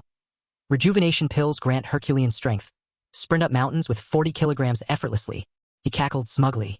Once I post this, those idiots will definitely flock over and buy out my pills in no time. Beep, beep, beep. Just as he was reveling in his delusional fantasy, his screen flashed bright red with a harsh system warning. Your account has been permanently banned for selling counterfeit and illicit drugs. Paralyzed by utter shock, the balding doctor tumbled right out of his chair, sending his beer and watermelon flying everywhere as he let out a horrified shriek. Back with the protagonist in the dilapidated factory, the alchemy furnace was billowing thick white smoke like a roasted duck stall. Lu Mo closed his eyes and channeled his bright yellow true chi into the furnace, muttering praise. Not bad for 500 yuan. This thing is an absolute steal. Boom! The furnace lid blew off like a firecracker, bursting with a blinding golden light. He was thrilled to see a golden pill glowing with 5-colored radiance hovering in midair. Success! The young man gloated. A few random herbs from the mountain, master's trash manual, plus my insane inner strength, and boom, 100% success rate. If I get a better recipe, I can refine the best immortal pills in the universe and never worry about starving again. Excitedly, he grabbed his phone. I need to text that white-bearded senior for some new alchemy recipes. Maybe he'll be generous and drop a few basics for free. But as soon as he opened the chat, a notification slammed into his face. Account has been banned. Liu Montag froze in Konfusion. Huh? Why was Senior's account banned? Was he framed by some enemies? While he was wondering, his phone vibrated violently as a video call from Fairy and Hung flashed on the screen. Holy crap! My idol, Fairy and Hung, is video calling me. The screen displayed, incoming video call from Fairy and Hung. Accept decline. With trembling fingers, the youth tapped the green, accept button. The connection went through, and Dai Mayer's crisp voice rang out. Welcome slowly cultivating to my live stream. The chat instantly exploded. Holy crap, it's slowly cultivating. Is he here to beg the goddess for lessons again? He's so handsome. I'm totally shipping them. Lu Mo cupped his hands respectfully and said, This junior, Lu Mo, greets Senior Fairy and Hung. Thank you for your guidance, Senior. That is how this junior managed to pass the tribulation smoothly. He flattered profusely. The chat went wild. Is this punk trying to steal my waifu? My god. Their visuals are top tier. I ship it. The clout chaser is role-playing again. Rival spotted. Draw your swords and let's PK to the death. The female streamer gave a graceful smile and chatted. Fellow Taoist, please make yourself at home. It was fate, so I merely gave a few pointers. By the way, where are you staying right now? Lu Mo paused, cold sweat breaking out as his guard instantly shot up. His paranoid brain immediately started calculating. Why is she asking for my home address? I can't just blab it out for the whole world to hear. The martial world is dangerous. I could easily get ambushed. Dodging the bait, he smoothly lied. This junior considers the world his home. Right now, I'm just hanging out at Mount Yuching for a few days before moving on. Caught red-handed. You filmed your video right there. Didn't you? Dai Mayer pointed accusingly with a triumphant smile, making Lu Mo jump in surprise. She began lecturing him. The other day I passed by Mount Yuching and saw you'd wrecked that house completely. Show some consideration when playing around. Don't destroy public property, even if it's a junkyard. But don't worry. This fairy already hit undo for you. The moment she finished speaking, her screen flickered and switched scenes. Boom! The female streamer had teleported directly into the middle of the ruined pile of rubble from earlier, her red robe fluttering epically in the wind. Lu Mo stood jaw-dropped in utter shock. Holy shit! That's the battleground I just destroyed. When the heck did Senior trace my coordinates? Rise! Dai Mayer dramatically waved her hand as dazzling green light flared vibrantly from the green screen behind her. Standing atop the pile of rubble, she flexed blinding CGI special effects. The ground and stones shook violently as if a magnitude 10 earthquake hit. Whoosh, whoosh, whoosh, countless bricks and tiles flew back into the sky like a reversed scene from Tenet. The ruined wall automatically reassembled itself to its original state, thanks to the power of computer graphics. The entire building was fully restored under the magical green glow. A true master of magic. She must be at least in the tribulation realm to cast such insane time reversal magic. Dai Mayer beamed joyfully, accepting a massive rain of virtual gifts pouring in from her fans. Comments flooded the screen. Viewers were stunned by the top-tier VFX. Mind-blowing special effects. Why is the fairy tracking down handsome guys? Lu Mo kept his hands cupped, flattering her continuously. Senior's divine power is truly unfathomable. This junior is filled with utmost admiration. Fangirls swooned and showered hearts. Oh my gosh, his visuals are insane. Baby face with an immortal aura. The co-stream sent viewership through the roof. Fans continuously sent gifts, shipping the duo to the ends of the universe. Reading the comments urging him to send gifts, Lu Mo's face slumped. Checking his wallet, he found exactly 2 coins left. He whimpered miserably. Even if I wanted to splurge, I don't have a single dime to throw. His pride took a hit. I owe her a massive favor. Everyone is dropping huge donations, so it'd be super embarrassing if I don't tip a cent, gritting his teeth. He loaded his last 2 coins into the app. The screen displayed, slowly cultivating gifted 15 Red Bulls, the cheapest gift. The chat burst out laughing. A big shot cultivator donating such cheap trash? Man is struggling hard. Burning with embarrassment, Lu Mo clutched his phone tightly. I know it looks cheap, but that gift was paid for with my hard-earned scrap collecting money. Dai Mayer stared blankly at the pitifully cheap gift. She muttered to herself, with VFX that insane, how could he be dirt poor? But that tearful face of his looks way too genuine. He is definitely not acting. The female streamer immediately launched her charm offensive. I have to admit, your special effects are super smooth. Must have cost a fortune, right? Is that why you are broke? How about joining my studio? I will fund everything so you can create freely. By the way, what software did you use? Lu Mo looked utterly bewildered. Software? What software? I just turned on the camera, recorded, and uploaded it. I did not edit anything. Dai Mayer snapped, Hair is whitening. Bullshit. Just like that. Liu Montag nodded vigorously. Yup, just like that. She rested her chin on her hand, scheming. He probably just does not want to work for anyone, so he is making up excuses. How arrogant. Suddenly, Lu Mo pulled a hard pivot. Actually, Senior, I owe you so much that I plan to refine an immortal pill to offer as a gift of gratitude. Dai Mayer blinked in confusion. Huh? An immortal pill? Lu Mo rattled on with enthusiasm. I am just starting out with alchemy. I have gathered all the tools, but I lack a secret alchemy recipe. If Senior would generously share a few lines of a rank 1 formula, I will refine it and return it tenfold. Dai Mayer scratched her head, completely bewildered. I have been a streamer for years, dealing with fans begging for dances, songs, or gaming carries. Now some nutjob pops into my chat asking for an alchemy recipe? Where did this brain-dead role player come from? Just as the chat was cracking up at Lu Mo's delusion, a comment popped up from Taoist Chunyang, the fake Taoist priest from earlier. He eagerly shared the secret recipe for the marrow cleansing pill, designed to scrub impurities from meridian channels like heavy-duty detergent. Lu Mo stared at his phone, jaw-dropping. The marrow cleansing pill. I read about this in the manual master left behind. Alchemy pills have 9 grades, and this bad boy is top tier among rank 9 pills. The ingredients are easy to find, but the refining process is brutally unforgiving. One mistake ruins the whole batch. No ordinary alchemist could ever pull this off. The screen displayed a detailed comment from Taoist Chunyang. This bad boy is called the marrow cleansing pill. Effect: purges impurities, rebuilds your physique. Ingredients: red sunflower, mystical dark fruit, azure dew, and 1000-year he shou wu. Grind into 50 grams of fine powder. Heat until transparent. Take out 2/3 of the powder, add 25 grams of red lingji, and bake over flame until it forms a pill. There, I shared the recipe. Try it yourself if you are bored. Somewhere far away, a young disciple sighed deeply as he watched his elderly master giggling while typing on his phone. Master, you have been glued to that live stream for over 2 hours. Are you skipping work entirely today? The old master just gave a smug, quiet chuckle.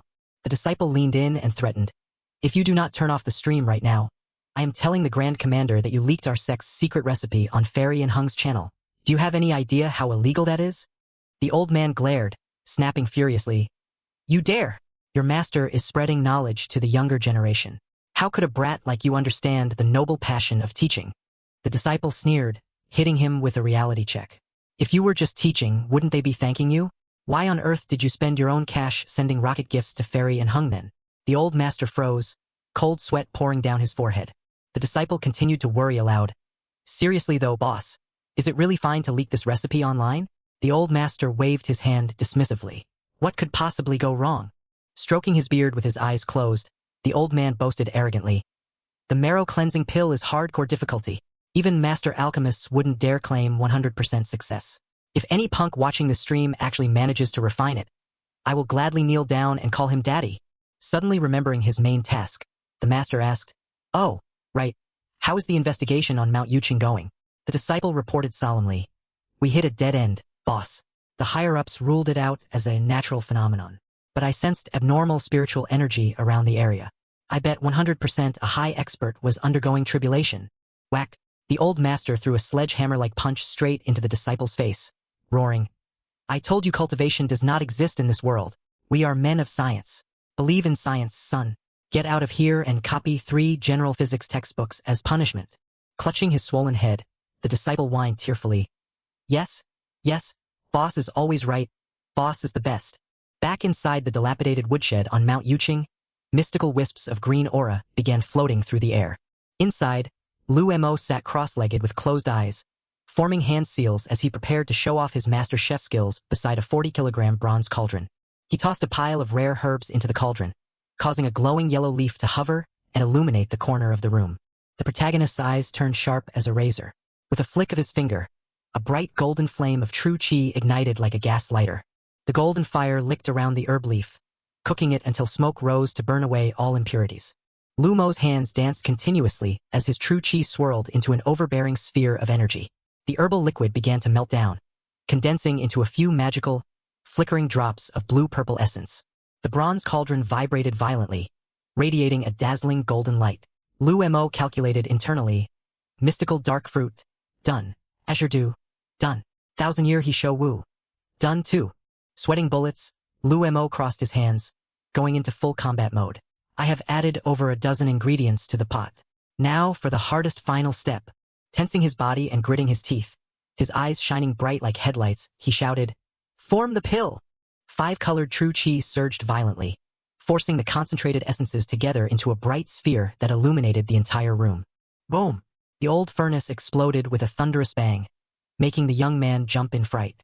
Heart-pounding, Lu Mo gently touched the lid, ready to open it and test his luck. The moment he cracked the lid open, a cloud of fragrant white smoke burst out, filling the room. Lo and behold, a set of perfectly round, glowing pills lay neatly at the bottom of the cauldron. A triumphant smirk played on his lips as he picked up a pill to examine it. Heh, success, baby. He brought it close to his nose and took a deep sniff to test the herbal scent. Without a second thought, the young man popped the pill straight into his mouth and crunched away. He closed his eyes, savoring the bizarre flavor spreading through his throat. The moment it slid into his stomach, the medicinal pill dissolved into a warm stream, tingling as it spread throughout his entire body. Liu Montag grinned in delight. It feels refreshing, yet burning hot like icy fire. This pill is purging all the impurities from my system. Then his brow furrowed. Wait, why does this feel kinda cheap and weak? That online expert couldn't have scammed me? Or was this recipe bugged right from the start? As he swept the remaining pills into a cloth bag, he slapped his own cheek. What the heck am I thinking? Alchemical recipes are the blood, sweat, and tears of grandmaster alchemists over hundreds of years. According to the ancient texts, this recipe is 100% legit. The recipe is solid and the ingredients are top-notch, yet I only refined a batch at 30% potency. Epic fail. I must have skipped a step. Not only did I waste spiritual energy, but now I'm super sleepy too. Just as self-pity started setting in, his eyes widened as a sudden realization hit him. Spiritual energy. Holy crap. That's it. Spiritual energy acts as a catalyst to force the medicinal potency deep into the marrow, and it neutralizes the reaction between conflicting herbs. According to the manual, besides injecting spiritual energy, I can also infuse divine sense into the pill. Doing that will buff the medicinal potency to a whole new level. Time to go all out. Lu Mo crossed his legs again, channeling a flashy swirl of golden green true chi around his body. Let's try this again and see who dares look down on me. First, I wrap a layer of spiritual energy around the essence pool. Then I infuse divine sense inside to let it steep. That way, the medicine is fully steeped in both spiritual energy and divine sense. The mixture of divine sense and spiritual energy violently collided inside the cauldron, setting off a wild, mind-bending chain reaction. From the dilapidated woodshed atop the mountain, a faint trail of blue smoke drifted up into the sky, creating a picturesque scene. Mount Yuqing sank into a hazy blanket of white mist once more, glowing red under the setting sun. At that exact moment, the radar screen at the meteorological station flashed crimson with loud beeps. The operator panicked. Ha! Chief Li, the radar picked up another insane signal at Mount Yuqing. A massive cloud of fog is blanketing the peak. What the hell is going on? We haven't even figured out the incident from 3 days ago. And now there's another anomaly? Sweating profusely, the chief barked orders. Keep a strict watch on it. I'm going to report to the top boss right now. Understood, boss. Up on the mountain, azure true chi swirled into howling tornadoes resembling a Category 12 hurricane. Lu Mo sat imperiously in front of the bronze cauldron, his body shrouded in blue light while purple flames blazed fiercely around him, looking badass beyond belief. He shut his eyes tight as sweat poured down like rain, his hands forming hand seals to push his spiritual energy control to the absolute limit. Snapping his eyes open, glowing bright like a super scion, he roared the incantation, Fuse! Wind howled fiercely as the pill hovered right in the center of the five-colored storm, madly devouring the spiritual essence of heaven and earth. Boom! A gigantic golden lotus beam of light blasted into the sky from the peak, blowing away every cloud in sight. Here it comes, here it comes. Camping on this mountain for days finally paid off. Max out the flames. Liu Montag yelled. The vibrant green pill exploded with pure energy right inside the cauldron. Rumble! A massive pillar of white light writhed up from the mountain peak, soaring straight into the ninth heaven like an ascending dragon. An earth-shattering dragon roar echoed through the sky. The silhouette of a dazzling golden azure dragon materialized, baring its fangs and claws in epic fashion. Right after came a roar that shook the soul. A majestic white tiger materialized from the swirling true chi, letting out a deafening howl. The cameraman froze in shock. What in the world? An azure dragon and a white tiger? Doesn't the legend say there are 4? Azure dragon of the east, white tiger of the west, vermilion bird of the south, black tortoise of the north. Linhai City welcomed a sunset as beautiful as a painting, yet undercurrents were raging beneath the surface. On the other end of the phone line, understood.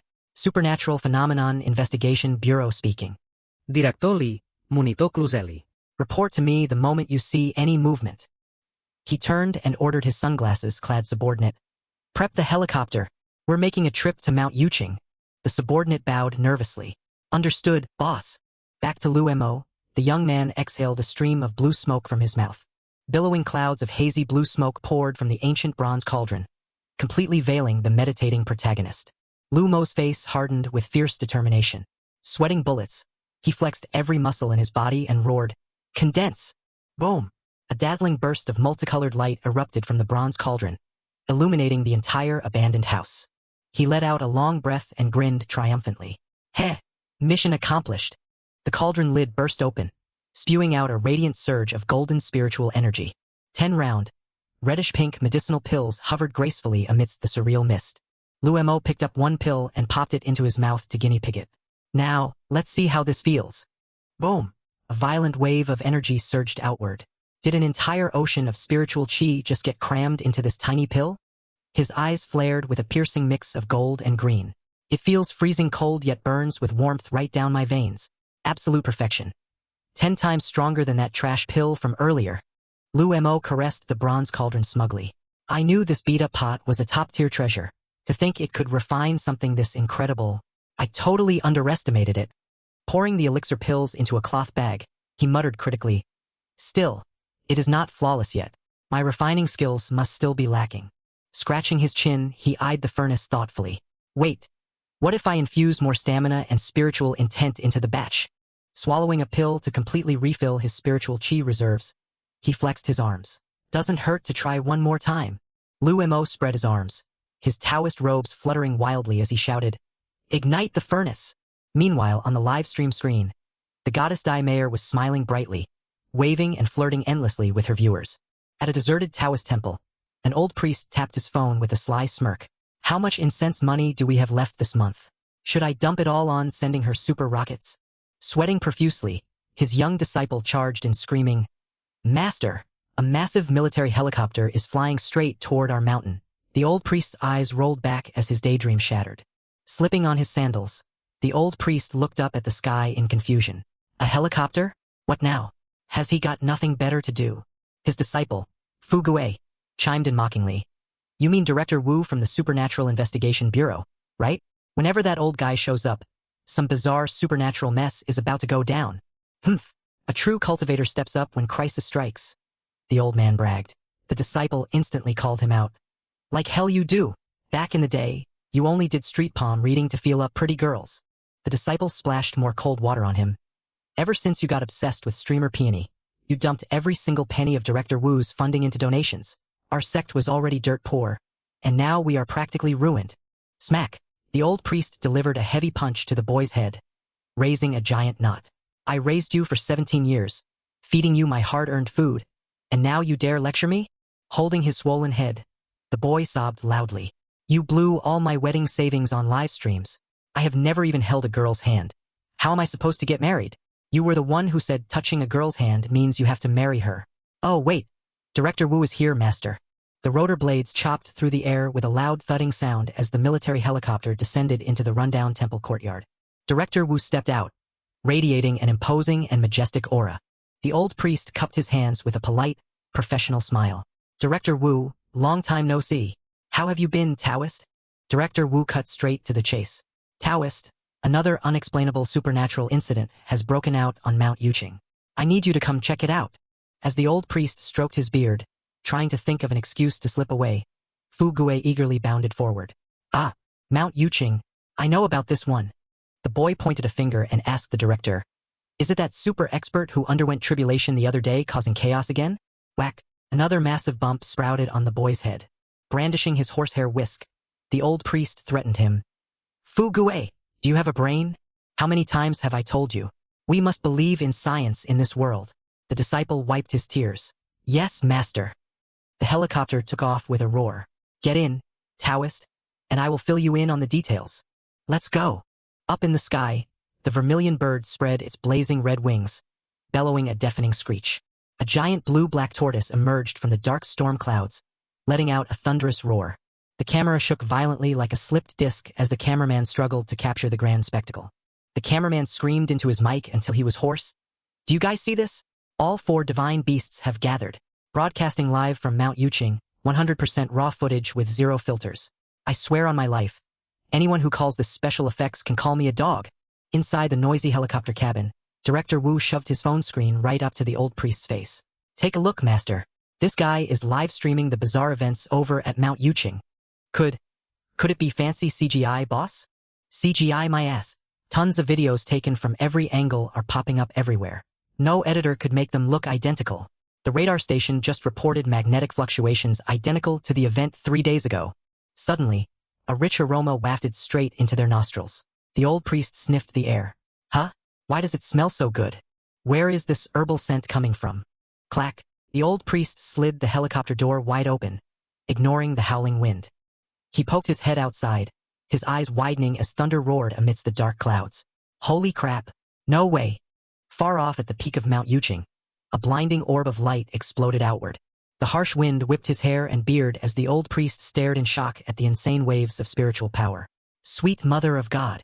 The smell of elixir pills is this intense even from here. This pill must be cosmic tier to reek like this." Unable to contain his sheer curiosity, he bellowed at the pilot. "Full throttle, buddy. Get us there right now. Hold on tight, folks. Flooring it." The helicopter banked sharply, cutting through the dense fog as it rocketed straight toward the mountain peak. In the sky above, the silhouettes of 4 legendary beasts coiled and writhed in an utterly badass display. Fu Gue, the young disciple, pointed out the window and screamed at the top of his lungs, "Master, Look, the four sacred beasts.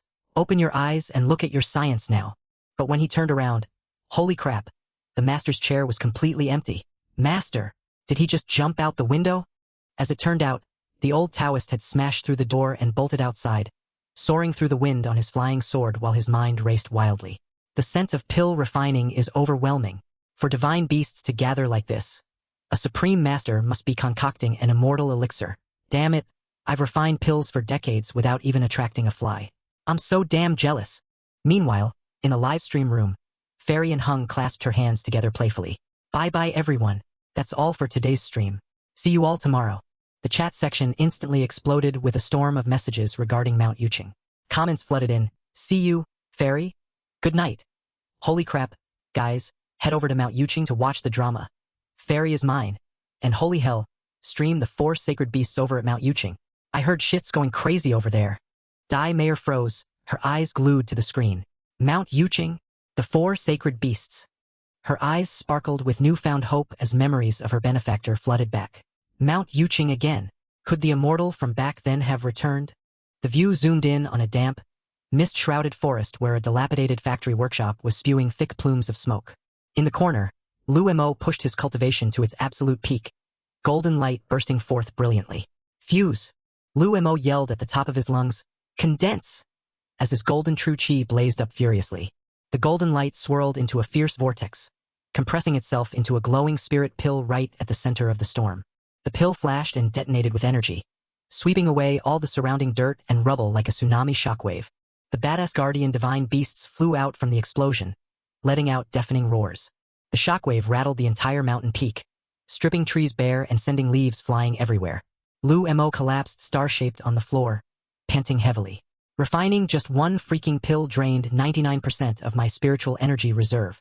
Any more of this and I would have coughed up blood and died. He dragged his battered body up, pushing against the wooden floorboards to force himself upright. Scratching his head in dazed disbelief, he muttered, "Pill refining is fucking life-threatening. Glad I still have all my teeth intact." Above the battered bronze cauldron, a plump, golden pill hovered softly, radiating a warm glow. Yu Montauk chuckled greedily. Jackpot! Time to dig in. From a distance, Mount Yuching glowed brilliantly, as if fitted with a giant light bulb, surrounded by an eerie halo of light. The old Taoist zipped through the air on his sword, shouting joyfully, "Mount Yuching is the center of the universe. Hit the motherlode today. I'm definitely going to meet a real top-tier supreme cultivator." Back inside, Lu Mo stared at the pill and sighed in disappointment. All that effort for this thing is completely useless for anyone at the Xiantian realm or higher. It only boosts longevity by 100 years. Slumping his shoulders, he grumbled, "I have zero talent for alchemy. Total waste of blood and sweat." Tossing the pill into a shabby wooden box, he tried to comfort himself. Whatever, take it as practice. Gained a bit of experience, even if it hurt like hell. Lu Mo stretched, his joints popping loudly. The other day I got lucky comprehending a piece of the Tao Te Ching and shot straight to the 9th layer, but my foundation was too weak. I planned to drop back to the 4th layer to temper my body, but after refining this pill, the spiritual energy soaked into my very marrow. Now I've dropped all the way back to the 1st layer. He pressed his hand against the wall, shivering with excitement at his discovery. Even though my rank dropped, my physical body is absurdly tough now. My spiritual energy reserve doubled, and my divine sense scans 10 times further. Talk about a cheat code overclock. Shuffling toward the door with a cheeky grin, he felt on top of the world. Fortune favors the bold. This is a sweet win. But as he stepped out, his joy ground to a halt at the sight before him. He froze, eyes wide in disbelief. The entire abandoned workshop was completely overrun by dense vegetation. I only refined a single pill. Where the hell did this primeval forest come from?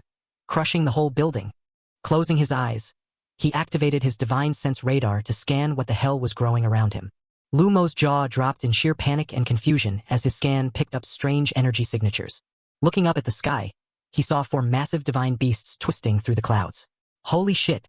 Vermilion bird, black tortoise, azure dragon, white tiger, all 4 legendary pets gathered here. His mind quickly put 2 and 2 together. Master said the appearance of the 4 guardian beasts portends monumental fortune and prosperity. Screw whatever reason they're here for. I'm leeching this free spiritual energy until I'm stuffed. Only an idiot would pass this up. On the horizon, the old Taoist was flying in on his sword at lightning speed, heading straight for the blinding light atop the mountain peak. Flying through the air, the old Taoist babbled to himself while taking in the wind. I've cultivated for decades until my teeth fell out. The spiritual energy on Earth is as dry as a desert, so where would a powerhouse come from? But 3 days ago, thunder roared violently. Someone high-level was definitely undergoing tribulation. And this phenomenon of the four beasts gathering, this is 100% a god-tier pill freshly forged. Small fry cultivators couldn't possibly pull this off. This has to be the work of a descended immortal. Gliding over the treetops, the old Taoist's eyes gleamed brightly like a thief's. I need to pay my respects right away. Suck up a little, and maybe my realm will skyrocket. He landed with a heavy thud, kicking up a cloud of dust, and sprinted into the forest. The spiritual energy is insanely thick. The deeper I go, the stronger it gets. This is definitely an immortal pill. Score. Carelessly charging forward, his foot stepped right into the protagonist's array formation. Lu Mo whipped around, dropping into a defensive stance. My spiritual sense is pinging. Some random guy is heading this way, and he's a cultivator. The old man gasped greedily as he ran, inhaling the dense air with pure euphoria on his face. Just a breath of this spiritual chi is making my old bones feel supple. It feels like every impurity in my body is being purged with every exhale. Imagining himself scoring a leftover immortal pill, he grinned like a lunatic. Just smelling the aura equals 30 years of my hard cultivation. Maybe I should be thick-skinned and ask the senior for half a pill? I wonder if eating it would grant immortal life. Right in the middle of his delusional fantasy, the old man tripped over a massive rock blocking the path. He clutched his foot, hopping around on one leg in the middle of the wilderness. Damn it, that hurts like hell. Lu Mo narrowed his eyes, inspecting the intruder. The guy sneaking over, is he only at the trashy Foundation establishment realm? His mind raced. He probably saw the 4 divine beasts and came to scavenge some loot, but cultivators in this world seem decent and chivalrous, unlike my old world where everyone murdered for treasure. I shouldn't be too greedy, but I'm no idiot to give it all away either. Looking at his glowing golden true chi, Lu Mo debated with himself before smacking his lips. Ah, screw it. I'll leave some leftovers for the guy behind me. He reached out to gently stroke a blade of grass, deciding to go eco-friendly. I'll just absorb a tiny bit to rank up, then return the excess to nature for the trees, flowers, and birds. Spreading his arms, the young man channeled the colossal pool of spiritual chi surrounding the abandoned shack and roared, "Let's go!" Spiritual chi instantly surged into Lu Mo's body like a tidal wave. Boom! The sheer pressure triggered an earth-shattering explosion, shaking the quiet mountain forest to its core. A massive pillar of light shot straight into the heavens. Watching from a distance, Taoist Pure Yang stood slack-jawed as the beam madly siphoned every scrap of surrounding chi. Good gods above! The spiritual chi is being completely drained. Radiant golden energy ripped through the air, carrying the colossal phantoms of the 4 divine beasts soaring across the sky. A blinding airborne burst sent spectacular shockwaves of light rippling out in all directions. Looking badass, Lu Mo clenched his fist and barked a single command, "Halt!" As if by magic, the sky gradually cleared up. Warm rays of sunlight bathed the mountain peak as though nothing had ever happened. A gentle breeze rustled through the green leaves, restoring a peaceful, soothing calm after the recent shockwave. Standing on the mountain, the cameraman covered his face, moved to tears by the sight. Phenomenal! This shot is absolute perfection. He snapped photos frantically on his phone, murmuring with pride. Capturing a once-in-a-lifetime video like this makes retiring totally worth it. Tears of pure joy streamed down the cameraman's cheeks as he witnessed the unprecedented spectacle. Deep in the forest, a pair of withered hands pushed through the dense underbrush to carve a path forward. Stumbling out of the mist, Pure Yang took deep gulps of air and gasped. The pure chi is so dense. Just one breath equals a whole year of grueling cultivation for this humble Taoist. Standing before the dilapidated woodshed, he shivered in awe. Who could be powerful enough to siphon the spiritual chi of an entire mountain? This must be the work of a hidden monster expert. Suddenly, a deep, commanding voice resounded from the shadows. May I ask why fellow Taoist has traveled all this way to find me? Pure Yang jumped out of his skin, cold sweat pouring down his back as he realized he was locked on. I'm dead. He noticed me. Still a vague silhouette in the mist, the young man repeated his question in an imperious tone. What brings fellow Taoists to seek me out? He hastily cupped his hands, bowing as deeply and respectfully as possible in the fog. This humble Taoist goes by the name Pure Yang. I was merely passing through and meant no offense to senior. Please, show mercy and spare me. Perched casually on a tree branch with arms crossed, Lu Mo racked his brain. Pure Yang? Sounds familiar. Whatever. At least he's polite and knows his place. Keeping a cold, detached face, the protagonist pressed on. At ease. But what brings you here in the first place?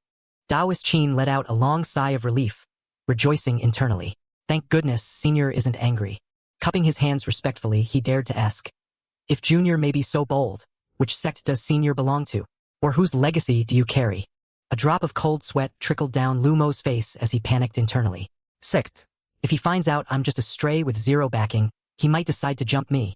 Clearing his throat, he put on the facade of a mysterious powerhouse. My master lives a reclusive life away from worldly affairs, so it isn't convenient to reveal his identity. I hope you understand. Hearing this, the old Taoist turned pale with fright. Holy crap, he's already insanely powerful. Yet he has a master behind him? His master must be some universe-shattering existence. The protagonist turned the question back on him.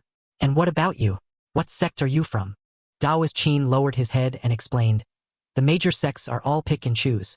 Given my poor talent, none accepted me, so I am merely a rogue cultivator. Seeing the strange phenomenon on Mount Yuqing resembling a celestial treasure, I came to try my luck. Liu Montauk repeated blankly, celestial treasure. With that, he tipped his toes and glided gently across the grass. Daoist Qin startled and looked up, only to be scared out of his wits. Lumo's figure faded, completely vanishing into thin air, leaving behind only an echoing voice. I've been standing here this whole time and haven't seen a single immortal treasure. Go home, old man. The old man nodded frantically, his heart overflowing with awe. Yes, this Junior understands. He vanishes without a trace, and even my spiritual sense can't detect him. His cultivation is truly a bottomless abyss. Still persistent, the old man cupped his hands toward the empty air and pleaded. Senior, the spiritual energy you emit is as soothing and radiant as the sun itself. This aura matches the Xiantian realm described in the Tao Te Ching. Might Senior show mercy and grant this Junior a few words of guidance? Lumo thought to himself. This is wild.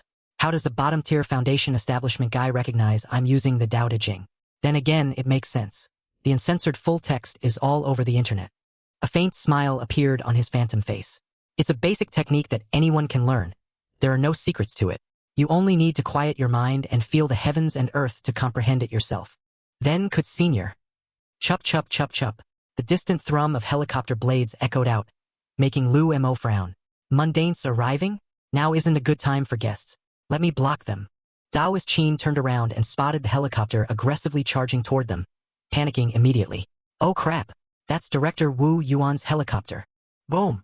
A powerful gust of wind swept through, and Lumo's phantom form materialized right in front of the old Taoist's face. Chunyong shouted in sheer panic. You idiots! Turn the chopper around right now. The old man stood frozen, his eyes wide with horror as a massive ball of vibrant green true chi materialized right before him. Wait, Senior, please! He shrieked in terror, cold sweat pouring down his face as the blinding light pressed right up against him. Up in the sky, the helicopter lurched violently amid a sea of dense, choking fog. The pilot screamed into his headset.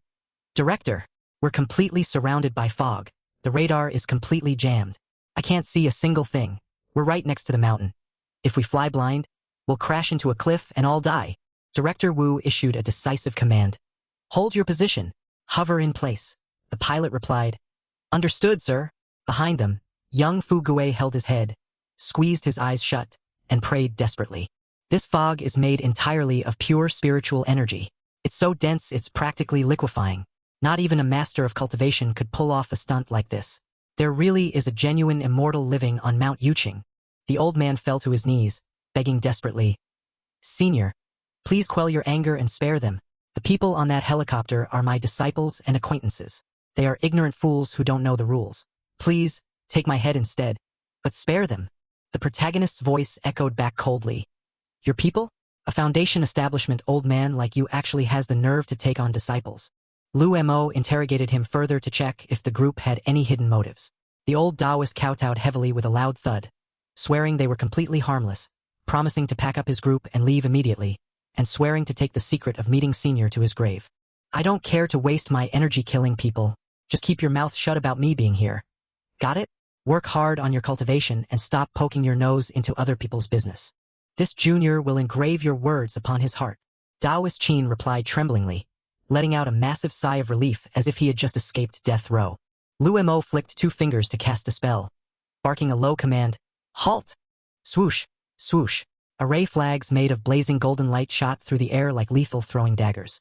The flags slammed firmly into tree trunks, dense bushes, and cliff faces around the mountain, establishing a protective barrier. I have laid an array around the mountain. Mortals are forbidden from entering from now on. Remember this. When you leave, keep your head down and march straight out.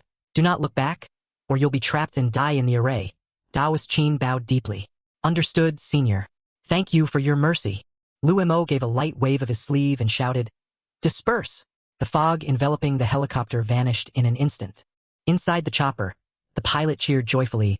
Sir, the fog broke, and the instruments are back to normal, but we're hovering way too close to the ground, and the mountain peak is still completely blanketed in mist. Pull us up. We'll figure out our next move after Taoist Qin gets aboard.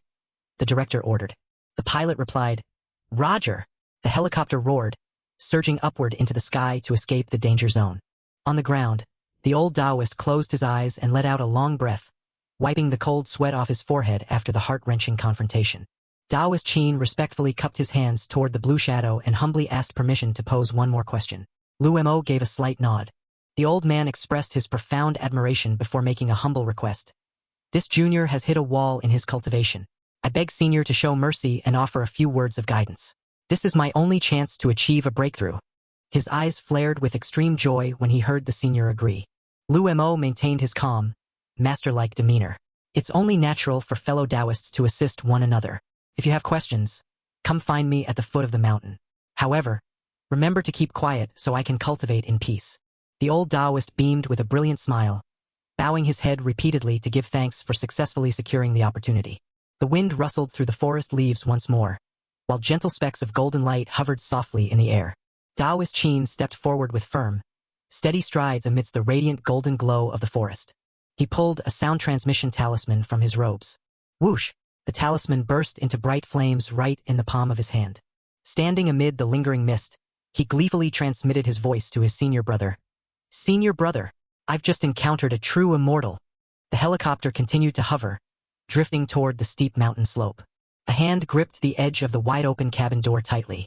Inside, Director Wu and Fu Gui cried out in panic as they saw Taoist Qin standing right on the edge, preparing to jump. The old man turned his head back, his eyes glowing with an authoritative blue light. If you don't want to die, get out of here right now. Elsewhere, a talisman burned fiercely inside a bronze incense burner, transmitting an urgent voice calling for senior brother. The senior brother, who possessed the ethereal beauty of a fairy, closed her eyes and listened to the shocking news that immortals still existed in the mortal realm. The senior brother softly acknowledged the message and immediately ordered through the talisman for them to return at once to report. Watching the group fly away, Lu Mo breathed a sigh of relief. Even though the experts in this world are friendly, exposing my location like this is still trouble. I need to be more cautious. The young man planned to go online to find an expert to help solve his alchemy issues, but right at that moment, his phone chimed with 4 incoming text messages. Lu Mo stared blankly at the screen. Who's spamming me with so many messages? The screen showed messages from Dai Mayer. Hey, slowly cultivating. When are you free? Let's meet up for a bit. Reply when you see this. Is anyone there? I'm here. Why is Senior Fairy Velvet looking for me? Sitting inside a car, Dai Mayer grumbled in annoyance. You took forever to reply. I thought you suffered chi deviation or something, but I'm heading to the capital soon, so let's reschedule. She messaged further. I'll be live streaming in the capital for about 7 days. Let's meet after I finish. Got it for sure. It's a deal then. If you flake on me, I'll be mad. Alright. I'm going to get some sleep now. I'm completely exhausted. After reading the texts, Lu Mo sighed with deep empathy. Even a top expert like Senior has to hustle all over the place to make money. Earning a living really isn't easy. The young man's eyes suddenly lit up. That's it. My failed pills might not boost cultivation, but they're perfect for nourishing Senior's body. He quickly typed back sincerely, Senior, could I get your address? I have a small gift I'd like to send you. Slightly surprised, the goddess immediately sent over her address. A gift? Sure, it's Mo City. Zhang Jin turned the steering wheel and glanced at the rearview mirror, saying with regret, Dai Mayer, looks like we missed the anomaly on Mount Yuqing. Are we still dragging ourselves up there? Dai Mayer closed her eyes and let out a long yawn. Forget it. I'm wiped out after streaming all night. Let me just go home and sleep. Zhang Jin frowned, turning the wheel while complaining. I really don't get why you suddenly felt like ghost hunting at night. Now we lost the trace, and as your employee, I have to stay up late driving you home. The car swerved sharply, tires screeching on the road. Dai Mayer coaxed gently. You worked hard. Once we get back, I'll ask the boss to give you a raise. Zhang Jin instantly flipped his attitude. Hee, that warms my heart right up. The next morning, the sign of Shunfeng Express stood out prominently on the street. Dressed in a simple Taoist robe, the protagonist brought a box to the counter. Hello. Please send this to Jinjiang District, Mo City. The clerk typed on the computer. Shipping fee is 15 yuan. Lu Mo's face froze, cold sweat breaking out as he calculated his funds. My total net worth is exactly 2 yuan, not enough to cover shipping. This is bad.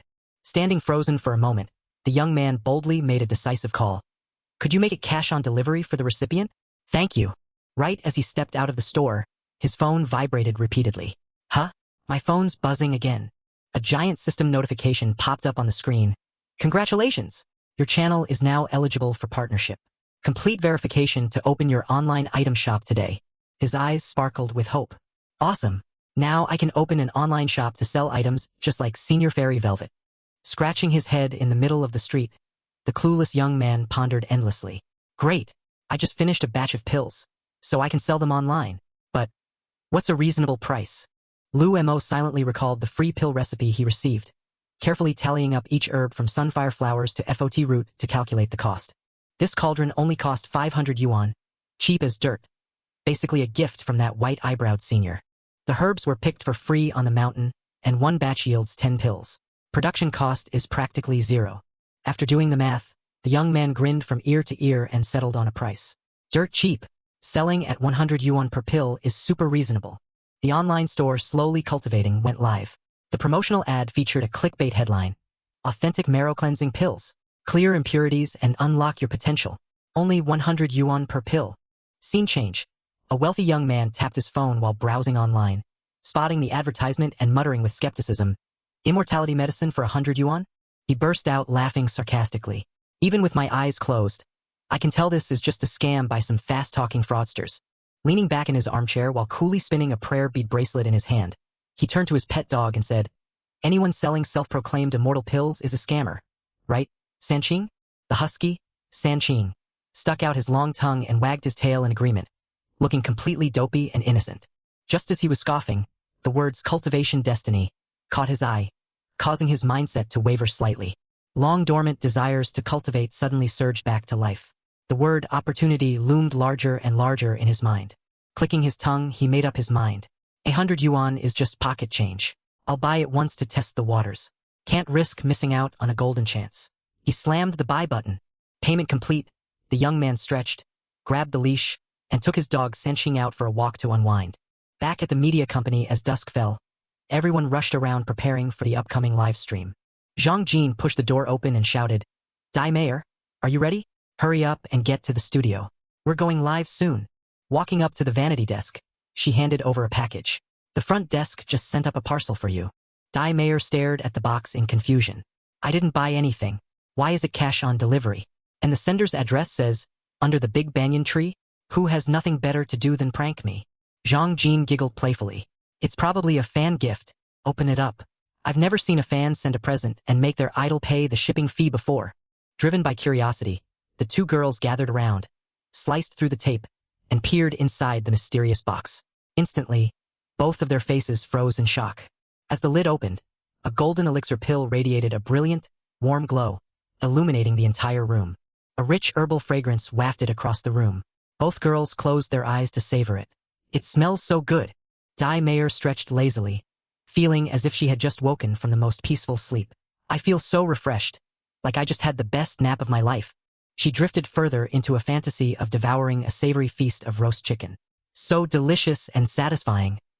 Blissful as if resting in a luxury spa, she murmured, ultimate relaxation, just like a full-body therapy massage. Dai Mayer hummed softly in delight. I can feel energy flowing through me, cleansing my body. Every single pore is opening up to greedily drink in this heavenly aroma. Her face flushed red with pleasure, light perspiration breaking out in utter satisfaction. This feels so good. Bang! Snapping back to her senses, Dai Mei slammed the lid shut to stop the addictive scent from spreading any further. Zhang Jin grabbed the box, her face full of suspicion. This thing is way too shady. We'd better put it away. The manager stared intently at the wooden box, nervous sweat dripping down her face. What on earth is this thing? I don't know, but it definitely isn't normal. Let's just seal it up for now. Hurry to the studio. Toss it in my desk drawer for now. Got it. Zhang Jin stood frozen for a moment, staring dubiously at the mysterious wooden box. She carefully shoved the wooden box deep inside the drawer, right beside her makeup supplies. At dusk, a delivery driver knocked on the door of a grand mansion. Hello, your package has arrived. The wealthy young man accepted the parcel with a look of utter disgust. I have to pay for shipping? What kind of garbage customer service is this? Walking back inside with his pet dog, he muttered under his breath. Why is this thing so light? Is it a plastic ball or something? Ripping open the box, he found nothing but a cheap yellow plastic ball stamped with the word, seal. The young man fumed. I got scammed again. Furious, he hurled the box onto the floor, smashing it to pieces. The pet husky jumped in fright as he roared. Enough of this xianxia trash. Get out of my sight. You scamming scumbags. Scammers. Immortal destiny my ass. I'm a complete idiot for believing this crap. Irritated, he pulled out his phone and immediately blacklisted the seller's account to save himself the eyesore. The angry youth kicked everything in his path and stormed out the door, shouting, Who needs cultivation anyway? I'd rather spend the cash getting wasted. The bewildered husky watched him leave, then let out a curious bark as a glowing golden elixir rolled out from the cracked plastic ball. With its owner gone, the husky trotted over to the shimmering elixir pill, sniffing intently at the strange scent. Unable to resist the temptation, the dog opened its jaws wide and snapped up the glowing pill. The husky swallowed the elixir down in one gulp, smacking its lips in utter satisfaction. Time slipped by quietly until the wall clock struck 10 in the evening. Dai Mayer walked into her office, covering a long, exhausted yawn. Finally done with the stream. I'm completely wiped out. Glancing around the room, Dai Mayer's eyes instantly went wide. What on earth happened to my office? She stared blankly at a faint white mist blanketing the entire room. Strangely enough, it released a remarkably refreshing fragrance. Stepping softly toward the vanity desk, she sniffed the air and muttered, This scent. It seems to be coming from the drawer. Driven by curiosity, Dai Mayer gently pulled the drawer open. The small wooden box was continuously spewing out swirls of hazy white mist. Gently lifting the box, she slowly opened the lid, and a dazzling burst of golden light flashed straight across her astonished face. Driven by curiosity, she picked up the elixir pill. Dai Mayer brought the elixir pill up to her nose. Its intoxicating aroma beguiled her senses, urging her to eat it immediately. Looking around the empty room, she muttered to herself, Zhang Jin went home. Nobody will notice if I just take a little taste. Swallowing her saliva, she reassured herself, just a tiny taste won't cause any harm. Unable to resist the intense craving, Dai Mayer shut her eyes tight, popped the pill into her mouth, and swallowed it down in one quick gulp.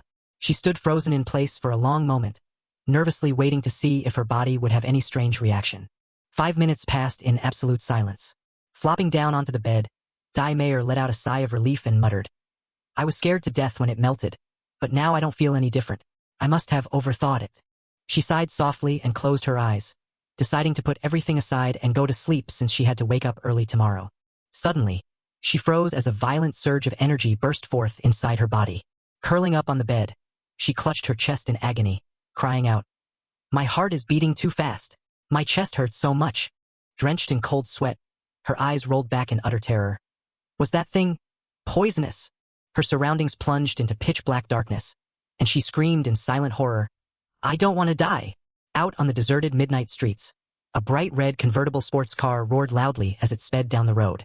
The young man with glasses turned to the guy beside him while driving and asked, You're obsessed with cultivation, right? What do you think about the appearance of the 4 auspicious beasts on Mount Yuching? The young man named Cal sneered disdainfully. Probably just someone's publicity stunt. Immortals and cultivation only exist in novels. It's all fake. The car pulled up in front of a luxurious villa. The driver waved and reminded him, Don't stay up too late, bro. You drank a bit too much tonight.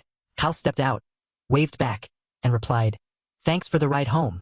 Standing beside the expensive car under the night sky, he lit a cigarette, looked up, and muttered thoughtfully, Cultivation, huh? A wave of irritation washed over him, and he slammed the cigarette onto the street, crushing it decisively under his leather shoe. Total nonsense. Get out of here. He pushed the front door open and stormed inside with a furious expression. Thinking about those scammers makes me mad. I'm throwing away all that ridiculous trash right now. Standing in the middle of his grand living room, he spread his arms and yelled arrogantly, Who needs cultivation when I'm already filthy rich? Just as he was riding high on his excitement, a majestic throat-clearing sound echoed from a wooden chair. Sitting grandly on an armchair was his husky, San Qing, dressed in a colorful floral shirt and cool black sunglasses. The dog gently swirled a glass of red wine in one paw and spoke up. You idiot! You finally bothered to drag yourself home? Kyle froze like a statue, arms still raised toward the ceiling, his face completely bewildered as he struggled to process what on earth was happening. The dog adjusted its sunglasses slightly, glaring sharply at its owner. Did the alcohol rot your brain?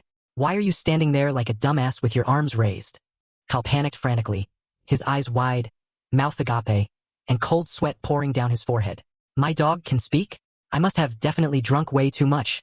Without thinking twice, he turned on his heels and bolted for the door at top speed. Curiosity won over fear, however, so he crept back inside and trembled uncontrollably as he asked the cross-legged dog, Bro, San Qing, is that really you? Don't scare me like this. I'm not dreaming, am I? The husky didn't even bother answering. It swung its paw and delivered a thunderous slap straight across Kyle's face, contorting his jaw and sending saliva flying everywhere. The mighty slap sent the young man flying into the distance, crashing headfirst onto the carpet while one of his slippers flew off into oblivion. Raising a massive paw, the goofy husky looked at its sobbing master clutching his face and asked, Does it hurt? The young man whimpered, Yes. Looking supremely cool in its floral shirt and sunglasses, San Qing took a sip of red wine and declared nonchalantly, Then you aren't dreaming. Crossing its legs on the armchair, the dog removed its sunglasses, revealing a sharp and authoritative gaze. From now on, you will follow 3 rules. Rule 1. This is my house. I am the master, and you must obey me. Rule 2. Go buy a ton of those pills from last time and bring them back here. The dog suddenly closed its eyes, trying to look cute, and raised a single claw to set the next condition. Rule 3. Losing his temper, the rich young master leaped up and raised his hand to slap the dog to reclaim his dignity, roaring, You ungrateful hound! I raised you with love for years, and you dare to rebel against me? But before he could touch a single strand of fur, a thunderous paw strike sent him somersaulting through the air once more. The dog growled, listing his sins.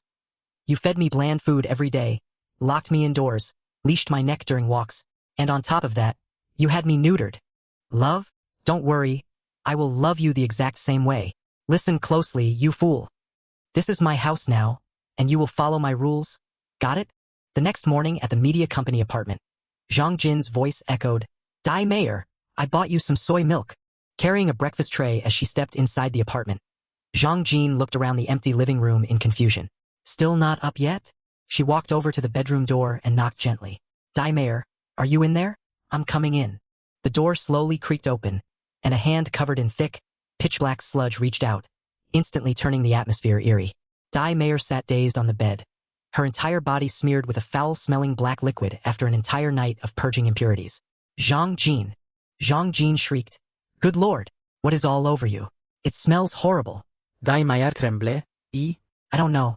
Last night, my whole body was aching, and I drenched myself in sweat. Go take a shower first. You can explain later. I'll take these bed sheets to be washed. Under the shower, warm streams of water rushed down, washing away all the black filth clinging to Dai Mayer's skin. As the layer of impurities slid down her feet, it revealed pale, flawless skin as smooth as jade after a perfect marrow cleansing. She stepped out wearing a bath towel, her hair still wet.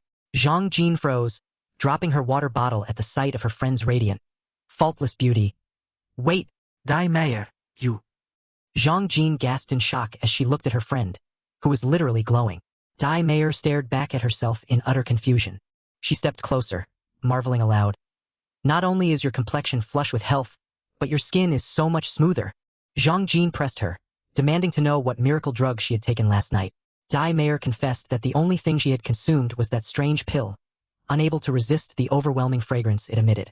The moment the words left her mouth, Dai Mayor lightly twisted open a water bottle, but the sheer force crushed it, sending water splashing everywhere and making Zhang Jin dodge in surprise. Dai Mayor stared blankly at the mangled plastic bottle in her palm, wondering if she had used too much strength or when she had become this powerful. Zhang Jin panicked, grabbing her friend's hand. We need to get to a hospital right now. This is completely abnormal. Flustered, Dai Mayor urged her to slow down. The moment their hands met, a burst of golden energy flared up alongside a sickening crunch of popping joints. Zhang Jin was blasted backward, tumbling onto the bed. Dai Mayor stared at her own hands in shock, unable to comprehend what had just happened.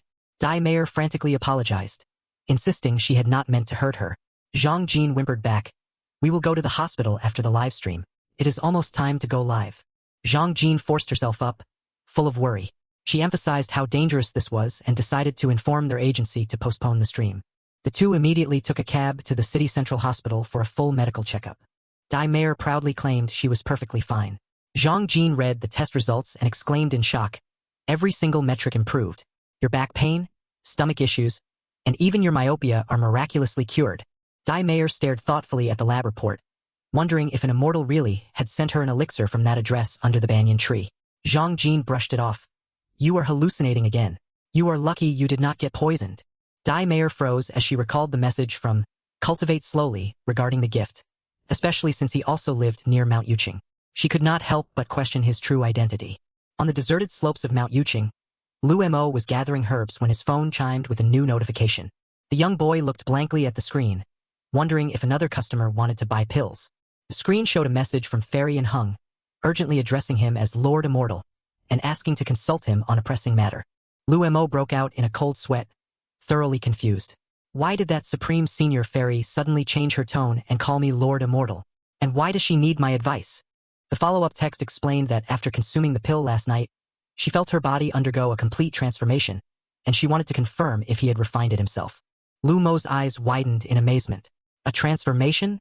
Even the best marrow-cleansing pill I refined was only 5th turn, which would at most boost someone's cultivation by a tiny fraction. Lu Mo muttered to himself. For an expert like Senior, it should only relieve fatigue. An elixir capable of rebirthing her must be a gift from a peerless alchemy master. I cannot take credit for this. He sent back a brief reply. This one did not. When Dai Mayer pressed him suspiciously, Lu Mo hurriedly waved his hands in denial. It really was not me. Dai Mayer narrowed her eyes in deep thought. If it was not him, then who could it be? Zhang Jin analyzed. See, I told you it was not him. He is just acting like a cultivator to clout chase. Do not get fooled. Seeing her friend still glued to her phone, Zhang Jin asked curiously what she was up to next.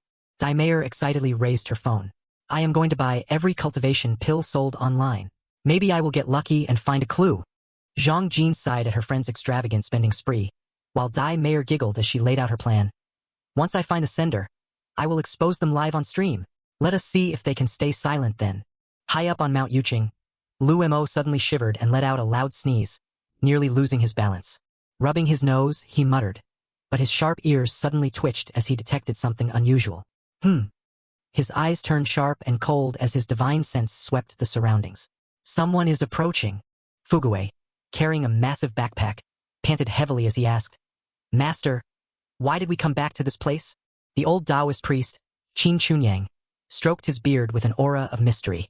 Foolish child, of course we are here to cultivate. Hands clasped behind his back, he strolled leisurely up the steps, testing his disciple. Fuguei, after traveling across so many mountains and rivers, what do you feel right now? The young boy wiped off his dripping sweat and answered honestly, Feelings? I feel a bit tired. Taking a refreshing breath, the old Taoist tried to guide him. Do you not feel your breath and spirit invigorated while deep in these mountains? I guess so, master. Qin Chunyang explained seriously. That is because you can sense the natural spiritual energy. In other words, you possess a spiritual root. The young disciple's eyes lit up as if he had struck gold. A spiritual root. Skipping excitedly, he fired off question after question. Master, do you mean I can really cultivate to become an immortal? The old Taoist gently adjusted his glasses and replied with a philosophical question. What do you think it means to be an immortal? Fuguei excitedly asked. Are cultivators supreme masters with infinite power? Chunyang shook his head. Fuguei guessed again. Then are they transcendent beings who don't care about worldly affairs? Chunyang replied. Still wrong. Fuguei cheered, feeling he had realized the truth. Cultivators are heroes who help the weak and protect the world. Stroking his beard, the old man gently crushed his disciple's confidence. Wrong again. He explained patiently. Cultivators are human too. They have 7 emotions and 6 desires. Some are evil, while others are righteous. Patting his disciple's head, he advised. Master can only lead you through the door. The path ahead depends entirely on you. I hope you maintain a kind heart and an unyielding will. Reaching a windswept cliff, Chunyang nodded. This spot is good. We'll stop here. Fuguei asked blankly. Are we resting here? Sitting cross-legged, Chunyang explained it. No more. Spiritual qi has depleted in this era. A place with dense energy like Mount Yuqing is already a sacred land. Master will teach you how to absorb spiritual qi. Do you still remember the breathing technique? Fu Gui listened intently. Fu Gui fluently formed hand seals, reciting the mantra, circulate the yang qi clockwise and gather the spiritual qi. Qin Chun Yang began channeling his technique, emanating a surge of blue true qi. He chanted the incantation, circulate spiritual qi, expel impurities, condense the core, absorb the power of nature's cycle. Wind laced with blue spiritual energy swirled violently, blowing back the robes of the master and disciple atop the desolate peak. Perched silently on a tree branch, Lu Mo observed their entire channeling process. Gazing at the old Taoist, he whispered to himself, "Is it him?" Scanning with his divine sense, Lu Mo mentally evaluated. The old Taoist is on the verge of a breakthrough. As for the young boy, his body has few impurities, and his spiritual root is excellent. Recognizing a rare opportunity, Lu Mo smiled and decided to lend a hand. Consider it fate. I'll lend you a hand. A massive surge of energy instantly erupted, enveloping Qin Chun Yang. A dazzling pillar of white light shot forth from the Taoist's body. The light pierced through the cloud layer, creating a massive, powerful vortex of spiritual qi. Within the radiance, the phantom of a colossal dragon writhed and roared, shaking heaven and earth. Qin Chun Yang opened his glowing eyes, stammering in disbelief. I. Fu Gui stood frozen, mouth agape in shock. Master, did you break through? Feeling power surging through him, the old man cried out. I've broken through. Stuck at the second layer of foundation establishment for 30 years, I thought I had reached my limit. Thanks to borrowing the senior's spiritual qi, I broke through to the third layer, extending my lifespan by several decades. Truly a heaven-sent blessing. From afar, Lu Mo privately observed. His cultivation is low, but he's wholeheartedly devoted to the Tao. Too bad his talent is far too ordinary. He lightly leaped down from the branch. Let's go. Chun Yang explained to his disciple. Spiritual qi is thin and impure. For 10 years, no one has broken through in the foundation establishment realm. Fu Gui beamed brightly. Congratulations, Master. Does this mean you can keep teaching me how to cultivate? The old Taoist grinned proudly. Now that I've broken through, I can be considered a top-tier Taoist in Huaxia. Fu Gui sighed at his master's smug behavior. A strong gust of wind blew past, startling the old Taoist into turning around on high alert. His eyes widened as he recognized the familiar aura. It's that senior expert. Chun Yang immediately bowed deeply in respect. This junior greets senior. I am profoundly grateful for senior's assistance. Fu Gui asked in confusion. Who? The old man pushed his disciple's head down. You insolent brat. Pay your respects to senior at once. Fu Gui muttered. Master, he looks completely normal and hardly older than me. Are you sure you didn't mistake him? I beg senior's forgiveness. My disciple has just started cultivating and cannot sense spiritual qi accurately. Please do not take offense. Lu Mo waved his hand gently. It's fine. What brings you to Mount Yuqing today? Thanks to senior's blessings, Mount Yuqing has become a sacred land. This junior only dared to cultivate a bit on the outer edge. I am endlessly grateful. Lu Mo thought to himself. This old Taoist is quite polite, but did he really need to get this emotional over breaking through a single layer? So, now that you've broken through, what are your plans? This junior intends to travel with my disciple to find a sect. May I ask if senior has any guidance? The protagonist scratched his head with an awkward smile. That's between you two. No need to ask me. Remembering something, Lu Mo asked, do you know of any famous sects in the world today? The old Taoist hesitated. Well, Chun Yang thought to himself, how could an expert of his caliber not know how declined the cultivation world is? He must have been in secluded cultivation for centuries and lost touch with the world. Senior might not be aware, but the heavenly Tao is damaged, and spiritual qi is depleted. Most cultivators have gone into seclusion. As for sects, this junior truly does not know. Lu Mo pondered. The true masters here must all be hiding as mortals, which is why this old Taoist can't perceive them. And spiritual energy depleting? Are you kidding me? The spiritual energy here is 10,000 times richer than in my old world. I couldn't see his face clearly last time, but looking closely now, he truly possesses the demeanor of a revered immortal. This junior once believed no one could surpass the golden core stage. Only after meeting senior do I realize I was merely a frog at the bottom of a well. Lu Mo closed his eyes and offered a mysterious smile. Just wait until you discover how many powerful cultivators are hiding in this city. He waved his hand modestly. There is no need for such praise. The world is vast, filled with countless talents. My meager cultivation is hardly worth mentioning before true grandmasters. Both master and disciple widened their eyes in utter shock. There are people even stronger than him? Thank you for senior's guidance and assistance. May this junior ask for your honorable name, so I can remember my benefactor. Liu Montag smiled gently. No need for formalities. My name is Liu Mo. I dislike trouble and only wish to cultivate in peace. Rest assured, senior, this junior will not carelessly reveal your identity. I shall take my leave now and disturb you no longer. Liu Montag nodded. Until next time. Qin Chunyang waved his hand. Fuguei, let's go. Fuguei perked up eagerly. Yes, master. He glanced back briefly with a thoughtful expression. A gust of wind rustled through the leaves, and the immortal's figure vanished without a trace. Fuguei asked his master in bewilderment. He vanished. Is he truly a genuine immortal? Let's go. Master will take you back to the sect to broaden your horizons. Cut to a message from the wealthy tycoon Kyle. Great immortal, this lowly one was blind to your greatness. Please do not hold a grudge against a nobody like me. Here is a small token of my sincerity. Please grant me more pills. I will pay 10,000 yuan per pill. Liu Mo stared blankly as he counted the red envelopes. 100,000 yuan in total? But who on earth is this Kyle? A desperate scream echoed from inside the luxurious mansion. Great immortal! You must sell me those pills. I deeply regret letting the dog eat such a priceless treasure. Kyle gritted his teeth, glaring in resentment at the dog Sanqing lounging casually on the sofa. This time, I'll secretly eat the pills before that stupid dog can touch them. Liu Mo stared at his phone screen in disbelief. A random stranger suddenly calls me a great immortal and sends me 100,000 yuan?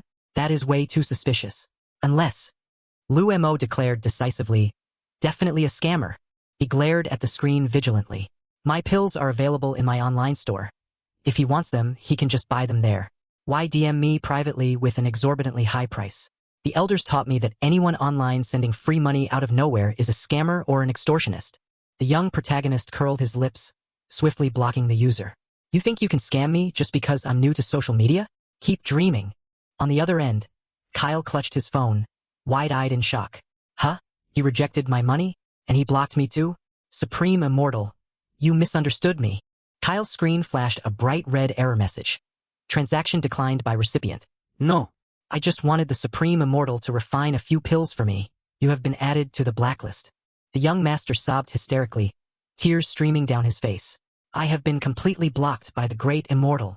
The husky Sanqing, clad in a floral shirt and holding a cigar between its paws, frowned at its crying owner. Can you shut your mouth? You said you were buying pills. So why are you howling like that?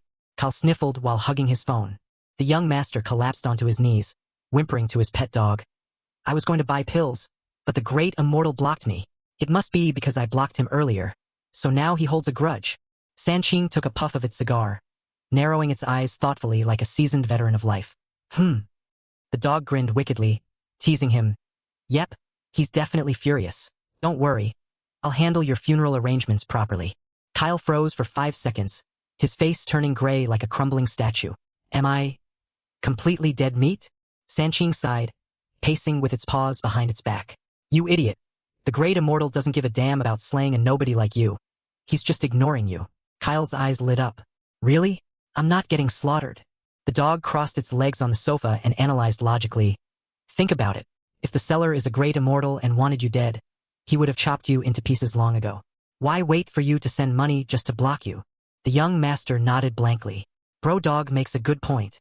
Kyle stepped closer, excitedly flattering him. Sanqing, back in the day you used to eat poop and chase your own tail.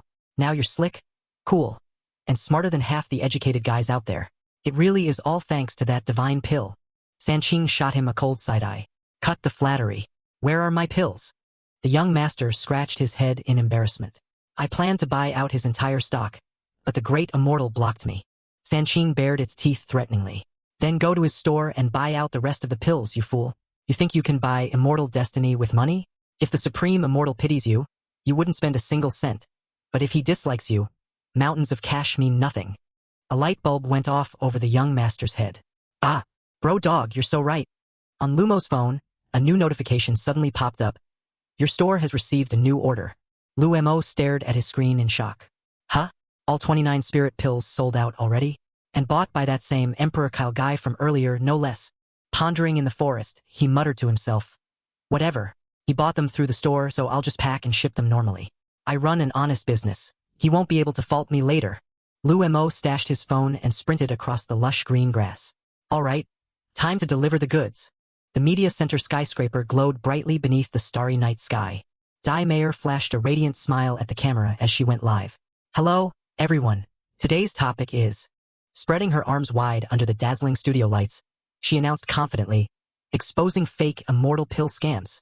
Viewers glued their eyes to the screen, marveling at her stunning glow-up. Holy crap! Fairy took one day off and her looks skyrocketed. She looks like a literal goddess. Marry me. Which app did she download this new filter from? The tech crew cheered in excitement. Incredible. 5 million likes and over 100,000 concurrent viewers. Di Mayer held up a small brown box. I recently bought a batch of spirit pills online, but the harsh truth is disappointing, folks. Holding up a shiny golden pill, she continued. To save you all from getting scammed, I'm exposing it right now. This golden core pill was advertised as being made from 1,000-year herbs, priced at a steep 1,888 yuan. She sliced the pill in half, revealing a gray-white powder inside. Look at this. It's just flour coated in sugar, and they dare charge 1,888 yuan. Stay sharp, everyone. Don't let these scammers fool you. She added earnestly. Real alchemy is extremely hard. It requires extracting rare herbs and refining them over days and nights. One slip-up ruins the whole batch. Stop buying shady stuff online. If you're sick, just go buy Panadol at a pharmacy. The chat erupted as gifts poured in. Awesome wifey. Destroy those scammers, Fairy. We can rest easy with our idol calling them out. Someone even urged. So when are you selling authentic spirit pills for the boys, wifey? Back in his room, Lou Mo bit his lip tightly, cold sweat pouring down his forehead as he watched the stream.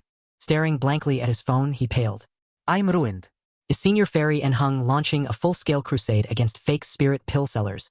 Gulping nervously, he thought, thank goodness I didn't claim credit for that pill when she asked earlier. Otherwise, my face would be getting publicly roasted on live television right now. He quickly put his phone away and calmed himself down. My alchemy realm is still amateur. I better stop boasting with over-the-top ads from now on, or I'll end up flat on my face. Closing his eyes to meditate, Lou Mo declared, self-cultivation is the absolute truth. Online business is just a passing cloud. Crack. A wooden pestle smashed a blue pill into pieces on the livestream desk. Sighing heavily at the crushed powder, Di Mayer grumbled, they even mixed superglue into this. Block all these stores for me, please. Finding a genuine immortal pill really is like finding a needle in a haystack. Zhang Jin ran in excitedly with news. Di Mayer. We hit #1 trending. You broke your personal record. Rubbing her chin in thought, Di Mayer mused. I bought out every major shop, yet it's all trash. Just who was the mystery figure who sent me that miraculous pill the other day? Suddenly, a blinding notification flashed across the screen. Emperor Kyle has gifted 999 super rockets. Hundreds of rocket animations flooded the screen, nearly overheating the livestream server. The chat room exploded into chaos. Kyle bragged loudly. I bought real immortal pills. My dog ate one and became a spirit beast. Netizens mocked him. Your dog became a spirit beast? Can it shake hands? My dog can even do math. Enraged, Kyle roared at the camera. What the hell do you idiots know? My dog wears clothes and even drank my entire wine cabinet dry. Di Mayer blinked at the screen in confusion. Wait, a dog turning into a spirit beast is actually real? She turned and signaled Zhang Jin. Connect a live video call with this Kyle guy to see if it's true. Di Mayer issued a bold challenge. Since everyone is confused, let's invite Big Spender Kyle on camera to show off his spirit beast dog for all to see. Do you dare, bro? Furious, Kyle pointed at the screen. You daring to challenge me? Just wait until I show you. It'll blow your mind. The screen split in two. Di Mayer smiled brightly. Welcome, Big Spender Kyle. Where's your spiritual dog? Slap. A resounding paw strike smacked straight across Kyle's face, distorting his features and leaving Di Mayer utterly speechless on her end. A floral shirt-wearing husky named San Qing sauntered in front of the camera, resting its chin stylishly in its paw before speaking human words. Hello, beauty? Did you call for me? It smirked slyly, flirting. A gorgeous girl like you. What brand of face cream do you use to keep your skin so smooth, babe? Di Mayer's jaw hit the floor, her eyes wide with total disbelief. A talking dog, and a perverted one at that. The chat blew up. Holy shit, a dog talking human language. Must be some guy in a mascot suit dubbing over it. It's even wearing a floral shirt. Definitely a scam. San Qing lounged arrogantly on a rattan chair, snorting in disdain. What the hell do you mortals know? You think us dogs are stupid? Anyone brave enough? Come at me and I'll bite you to shreds. If the press wants an interview, send some hot, leggy girls over, or I'm not giving you the time of day. Kyle shoved his bruised face into the frame, screaming in wild excitement. See that? You idiots! My dog can talk. Cultivation and spirit beasts really exist in this world. Dai Mayer jumped in surprise as the connected screen went pitch black, displaying signal lost. San Qing barked angrily. You idiot! Why'd you shut off the camera while I was hitting on a chick? Kyle frantically muzzled the dog. You don't understand human society. Stop running your mouth. If the government comes knocking, I won't be able to save your ass. San Qing crossed his legs and jerked his chin. Screw them. Get lost and buy me a few toys and imported liquor, then get out of my sight. Looking at your ugly mug makes me depressed. Kyle sobbed tears of despair, obediently bowing to his canine overlord. Why yes, boss. On the other end, Dai Mayer stared dumbfounded at the black screen before hastily ending the stream. Looks like Emperor Kyle lost his connection. It is getting late. Everyone, get some rest. Bye-bye. Zhang Jin, did you hear that? He said the dog turned into a demon right after eating the pill. Zhang Jin rested her chin on her hand, filled with doubt. Wait, let my brain process this. The assistant turned around and grabbed the director by the collar. Did you record the stream? Check right now to see if that dog is CGI or real. The director replied. I recorded it, but give me some time to render and analyze it. You heard him. We will deal with it tomorrow. Focus on monitoring your health first. We cannot be careless. All right. Dai Mei brushed back her hair and pieced the clues together. The dog took a pill and mutated. That means the pill came from the exact same batch as the one sent to me. But who on earth is that guy? Her brain fired on all cylinders until a name flashed in her mind. Could it be? Slowly cultivating? She stared intently at her phone, conflicted. He flat out denied it the other day, so why do I still have a hunch it is him? Back in the dilapidated house on Yuqing Mountain, Lu Mo was meditating, exhaling a stream of shimmering golden true qi. His brick phone suddenly lit up with a notification. The screen displayed a text from Fairy Rong. Hello? Are you free tomorrow? Wanna grab coffee and chat for a bit? Lu Mo clutched his phone in sheer delight. My idol senior is asking me out on a date? Awesome. He quickly replied, Sounds good, boss. Where should we meet? His smile vanished instantly, replaced by sharp vigilance. Wait, she just exposed an entire fake elixir ring. Why is she suddenly inviting me out? Is she setting a trap for me? He snapped himself back to reality. Wake up. Someone at her level could snap my neck effortlessly. Why would she bother ambushing me? But if I blow her off and piss her off, I am dead meat. He glanced behind him, formulating an escape plan. Safety first. I will meet her near my house. If things go south, I can duck straight into the barrier to hide. She sent the coordinates. Tomorrow afternoon. Let us meet at the tea house at the foot of Yuqing Mountain. Deal. Lu Mo smiled with relief, patting his pockets that were loaded with cash thanks to Tycoon Kyle Spree. Good thing I scored some cash earlier. Tomorrow I can confidently treat Senior to tea. The next day, Zhang Jin burst into the room in a panic, shouting, Dai Mayer, the dog made the news. Look, it made national television. Kyle confirmed his dog is a bipedal, talking husky. The screen displayed a breaking news broadcast exposing the secret of the husky, San Qing. The silly husky was wearing a floral shirt and sunglasses, slouched on a chair while holding a glass of red wine, pointing at the camera operator. Hey cameraman, move a bit to the left. Get my good side. The reporter asked, When did you discover your dog could speak human language? Kyle sobbed. I regret it so much. I bought a random pill online thinking it was a scam and tossed it to him. Who knew he would actually turn into a demon? Zhang Jin analyzed. Viewers from last night's stream leaked it to the press. They tracked down his address lightning fast. This is 100% real. No fake. Dai Mayer widened her eyes as realization struck. Kyle bought that elixir pill. He knows where to get them. She spun around and grabbed her bag. Jean, pull up Kyle's address fast. We are going to ambush him. A private jet pierced through the clouds, soaring into the deep blue sky. The two women strutted through the airport terminal wheeling stylish luggage. Zhang Jin clicked her tongue. Being rich is awesome. Whenever you want to fly, you just book a private flight on a whim. Dai Mei froze, her face turning pale. We are screwed. What now? The female streamer broke out in a cold sweat. I have a meetup scheduled with Slowly Cultivating this afternoon. Zhang Jin patted her shoulder with a chuckle. I thought it was something serious. Just text him to reschedule for tomorrow. We will be back late tonight anyway. It is not like it is a romantic date, so do not worry. At that moment, Lu Mo, wearing his Taoist robes outside on the street, suddenly sneezed so hard his hair blew back. Standing tall in front of the ancient Hongxing tea house, he rubbed his nose and muttered, "Strange. Did I catch a cold? Why do I keep sneezing? I wonder when Senior Fairy Rome will finally get here." At Kyle's villa, a swarm of paparazzi crowded outside the gates like swarming bees, camera flashes strobing incessantly. People shouted, "Tycoon Kyle, release the dog. Sanqing, my idol." YouTubers yelled into their mics, "I am streaming live right outside the demonic dog's house for you guys." Inside, Kyle peeked through the curtains with an ashen face. "Damn it, I screwed up. This is way too famous. If I step outside now, they will skin both owner and dog alive." He turned to warn the husky, "I am telling you now, if the government swoops in to grab you, I cannot stop them. If they find out you swallowed those divine pills, I bet they will strip you clean of every last one." The husky Sanqing lounged lazily on the bed, sipping red wine with a wicked smirk. "Bring it on." Kyle let out a heavy sigh and instructed, "You lay low. I'll head out and BS them, saying I used a photo filter to mess around yesterday. Once they realize there's nothing here, they'll drag their asses out of here." Taking a sip of wine, the husky closed its eyes in bliss and nodded. "Gotcha, bro." The moment he flung the front door open, he froze in place for 5 seconds, his jaw dropping at the uninvited VIP guests outside.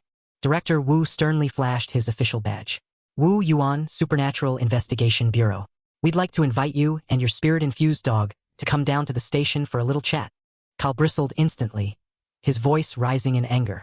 "What the hell is the Supernatural Bureau? Never heard of it. Why are you bringing a gang of thugs to my house to arrest people?" The arrogant young master jabbed his finger straight at the director's face and yelled, "Get the fuck out of my house!" Thwack! The director's assistant in sunglasses reached out and seized Kyle's wrist, gripping it firmly like a vice grip. Kyle thrashed frantically, but his strength was useless. He squealed, "What do you think you're doing? I'm calling the cops to put you all in handcuffs." Director Wu calmly thrust a smartphone showing an active call with Kyle's dad right into his face. "Dropping by unannounced felt rude, so I called your old man beforehand." Cold sweat poured down Kyle's face as he tremblingly pressed the phone to his ear. "Achelu, Dad." On the other end of the line, his father's voice boomed like thunder. "You little brat, get your ass over to the station with those gentlemen right now." The arrogant young master deflated instantly like a crushed cockroach, tucking his tail between his legs. "Yes. I understand, Dad." A beat-up green bus chugged painfully up a winding mountain pass in the middle of a remote forest. The bus violently jolted up and down. Sitting in the back, Fu Gui bounced violently in his seat, groaning in pain as his backside took a beating. He rested his chin on his hand, lost in thought. "I followed Master for 20 years before finding out he actually had a sect. Ever since he ranked up, his demeanor completely changed. His aura is sharp as a legendary swordsman, and his spiritual energy glows like a living immortal. His eyes sparkled with grand illusions. Does this world really have hidden grandmasters everywhere? That means I'm about to join an awesome sect and fly around wielding swords just like in the movies." Excited, he turned around to ask his master a question, only to freeze dead in his tracks. His master was glued to his phone screen, watching a live stream of a pole dancer showing off her midriff. Master." Speechless, Fu Gui grumbled, "Master, have some self-respect. Why are you staring at girls again?" The old Taoist rapped him on the head and scolded, "What the hell do you know? Your master is inspecting the internet to deliver all living beings from suffering." Ring, ring. The phone rang with Director Wu's caller ID. Qin Chuanyang instantly straightened up and answered seriously, "Hello, old Wu? What's the occasion?" Looking out from his skyscraper window, Director Wu got straight to the point. "Chief Tan, my team just impounded a dog that talks. I need you over here for an urgent appraisal." Old Taoist Qin Chuanyang scowled like a ginger-eating monkey. "I saw it buzzing on the news. They're probably just chasing clout for views." Director Wu's voice turned grave on the other end. "Content my ass. The Bureau is holding both the owner and the dog right now. This thing has spiraled out of control. Get over here and appraise the spirit-infused hound immediately." Hearing this, Old Tan's jaw dropped to the floor, his eyes nearly popping out behind his thick glasses. Holy crap, what kind of boredom-stricken saint would actually grant sentience to a damn dog? Old Tan slammed the phone shut and declared decisively, "Got it. This humble Taoist will be there in 30 minutes. Behind him, his disciple Fu Gui stood completely dazed, unable to comprehend what was happening. The crippled bus, violently bouncing up the slope, suddenly slammed its brakes, burning rubber. Fugue panicked and yelled for the driver to stop, but the driver was sweating bullets too, shouting back, "My wife's water just broke. Boss, I have to turn the bus around right now." The tires left a scorching skid mark on the steep mountain road. Decisive, the driver blared the horn, stopped the bus, and dumped the passengers. The old driver poked his head out the window and hollered frantically, "It's a matter of life and death at my house. I'm leaving you two here, but don't expect a ticket refund." Fugui nodded frantically. Yeah, just get out of here." As he pulled away, the driver smirked and muttered under his breath, "That old geezer looks ancient, yet he still managed to knock a girl up and make her go into labor? Damn, what incredible stamina." Lugging a massive backpack, Fugue whimpered, "Master, we're 300 kilometers away from the city. How are we supposed to reach Old Wu in half an hour?" Old Tan stroked his beard and chuckled slyly. "Easy as pie." Lightning fast, Old Tan reached out and grabbed his disciple's wrist tightly before the boy could even process what was happening.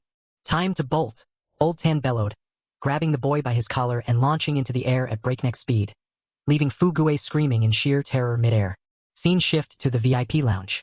Young Master Kyle and his husky, Sanqing, sat slumped in their chairs like defeated dogs, their faces completely despondent. Kyle grumbled, "We've been locked in here for a whole hour. What the hell do these old bastards want?" Sanqing let out a sigh. "How the fuck should I know?" Standing guard on either side of them were two black-suited agents wearing sunglasses, looking straight out of the Matrix. Wanting to probe the situation, Kyle timidly asked Director Wu sitting opposite him, "Boss, could you at least give us a hint on what kind of VIP we're waiting for?" Director Wu lifted his teacup, took a calm sip, and maintained a cool, imposing demeanor. "Doesn't hurt to tell you." Setting the cup down with a sharp clack, he warned in a stern, icy tone, "You better watch your manners. If you manage to displease him, I will uproot your entirely family by the very roots." Hearing this, both master and dog broke into a cold sweat, their faces turning deathly pale in utter panic. "We're screwed. Is this thing really that serious?" Hearing a sudden loud commotion outside, Director Wu narrowed his eyes and glanced toward the entrance. "The Grandmaster has arrived." Bam! The double doors burst wide open. Taoist Qin Chuanyang strode inside with majestic grandeur, flicking his horsetail whisk as he proclaimed loudly, "I have arrived." Trailing right behind him was his disciple Fugue, panting heavily with his tongue hanging out like a dehydrated dog. Director Wu stood up in pure joy, opening his arms wide to welcome him. "Oh, thank goodness, our savior has finally arrived. Welcome, Taoist." Kyle and the husky Sanqing both froze, their jaws dropping to the floor and eyes bulging out as they stared at the genuine, real-deal Taoist master standing right before their very eyes. "Haven't seen you in a few days, Chief, but you look completely transformed. Did you drop 10 years off your age?" Qin Chunyang cleared his throat, trying to sound serious. Old Qin stroked his beard with a proud chuckle. "You have sharp eyes, Chief." This humble Taoist just stumbled upon a massive stroke of luck and pulled off a glorious breakthrough. Director Wu swallowed hard, his mind racing. Spiritual energy is completely exhausted these days.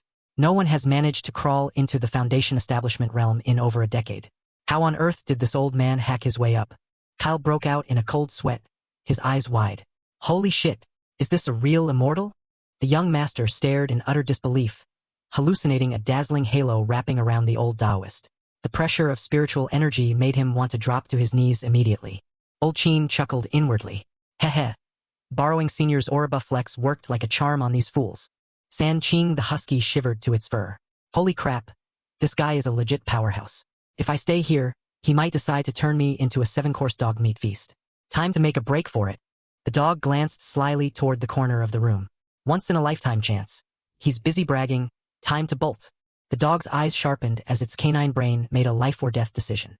Sanqing tensed its body and launched forward like a rocket, its claws digging into the VIP room's floor and leaving deep scorch marks. With insane speed, the dog zigzagged through the gaps, tearing through the air to escape the living room. Boom! It slammed headfirst into the massive double wooden doors, sending both panels flying open. Sanqing looked back with a mischievous grin. "Later, suckers." Director Wu's face turned red with rage as he roared at the top of his lungs. "Stop that traitorous hound!" Kyle and the sunglasses-wearing agents scrambled to chase after the crazy dog. The young master panicked, sweat pouring down his face. "We're screwed. If this dog gets away, my family is done for." Amidst the chaotic scene, Old Qin stood calm as a mountain. He slowly raised his hand and flicked a finger seal. Zip! A streak of cool blue spiritual energy shot out from his fingertip, flying toward the main entrance like lightning. The beam of light wrapped tightly around the husky, freezing it in midair like a bobblehead doll. Sanqing rolled its dog eyes in sheer horror. What kind of magic is this? Why can't I move my body at all? Old Qin smirked, barking a cool command. Get back here! An invisible force yanked the husky backward into the room, leaving everyone jaw-dropped. Thud!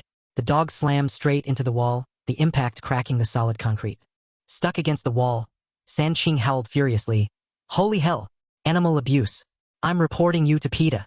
The old Taoist remained stone-faced, chanting an incantation under his breath. Seal! Blue light enveloped the dog's head. Sanqing watched wide-eyed as its telepathic mind was completely locked down.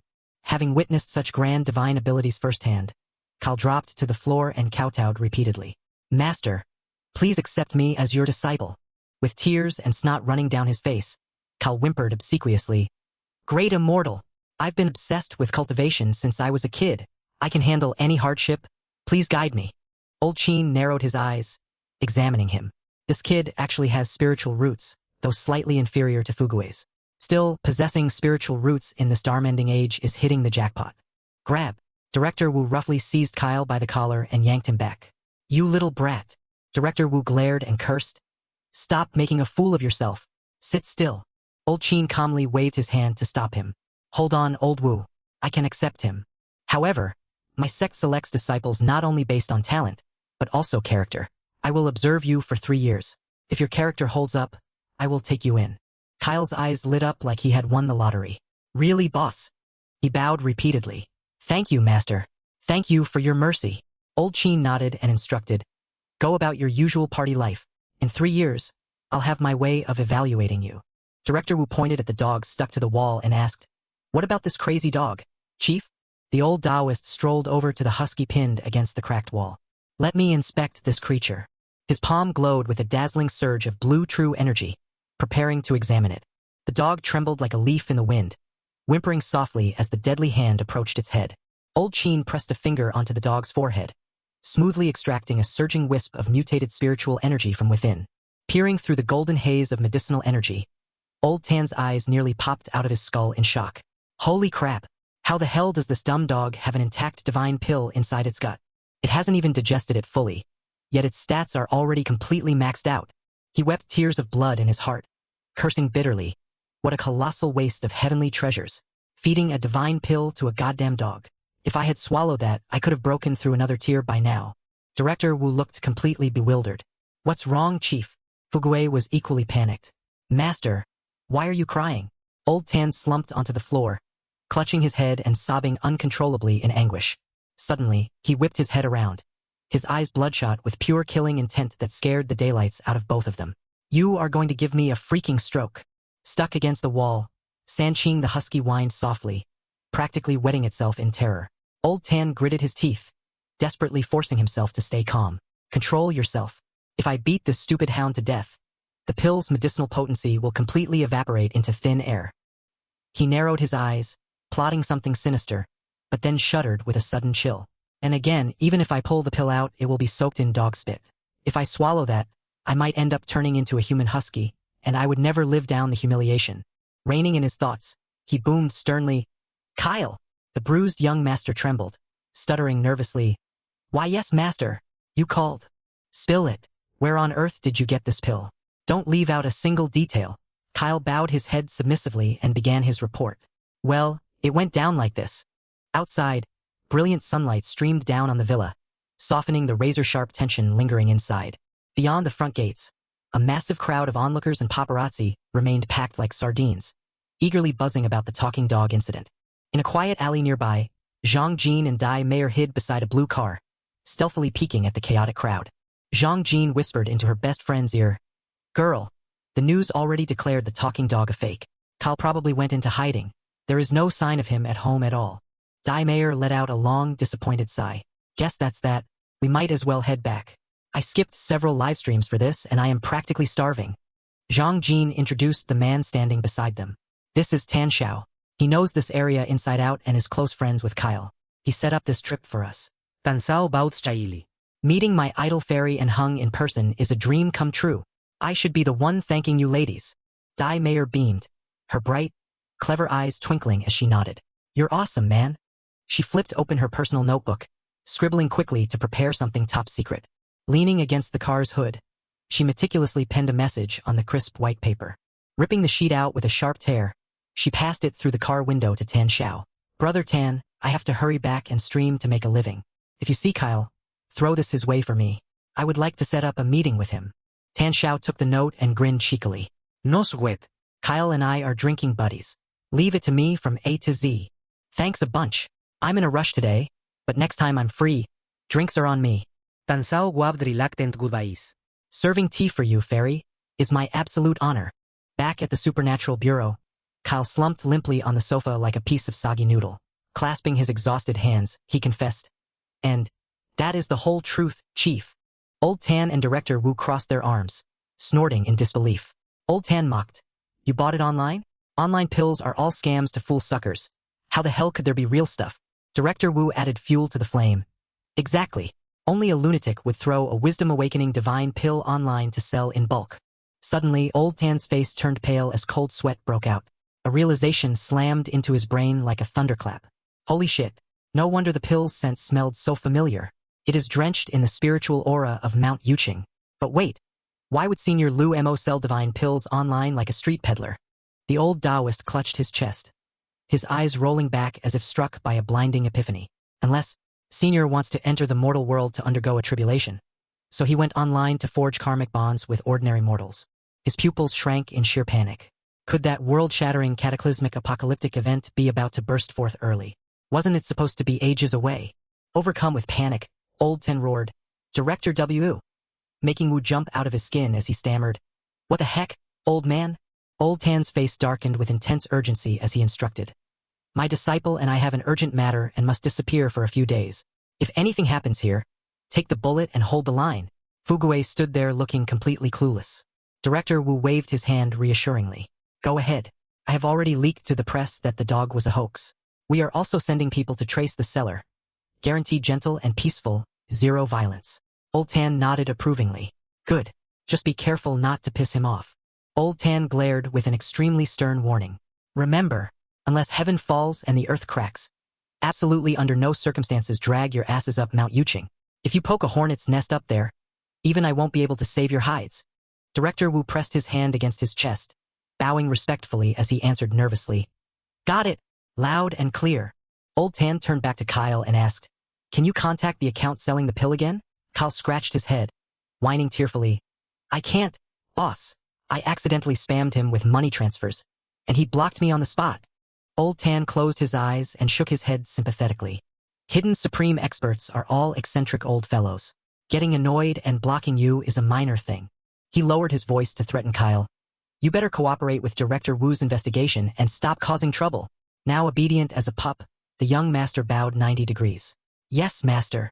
Director Wu pointed toward the dog and asked, So what about this husky? Old Tan stroked his chin, staring down at the goofy beast. Swish. He pulled out 2 dazzling golden talismans. One labeled, Shut Up, and the other labeled, Muzzle. He pronounced, Slap these 2 bad boys onto its head. Guaranteed it won't be able to bark or bite anyone ever again. He thrust the talismans into the hands of Wu and Kyle, glaring menacingly. Don't you dare use these talismans for your dirty personal affairs. If I come back and catch you, I will wring your necks. Kyle trembled violently, nodding frantically as he accepted them. Standing before the Supernatural Bureau building, Old Tan cupped his hands in farewell.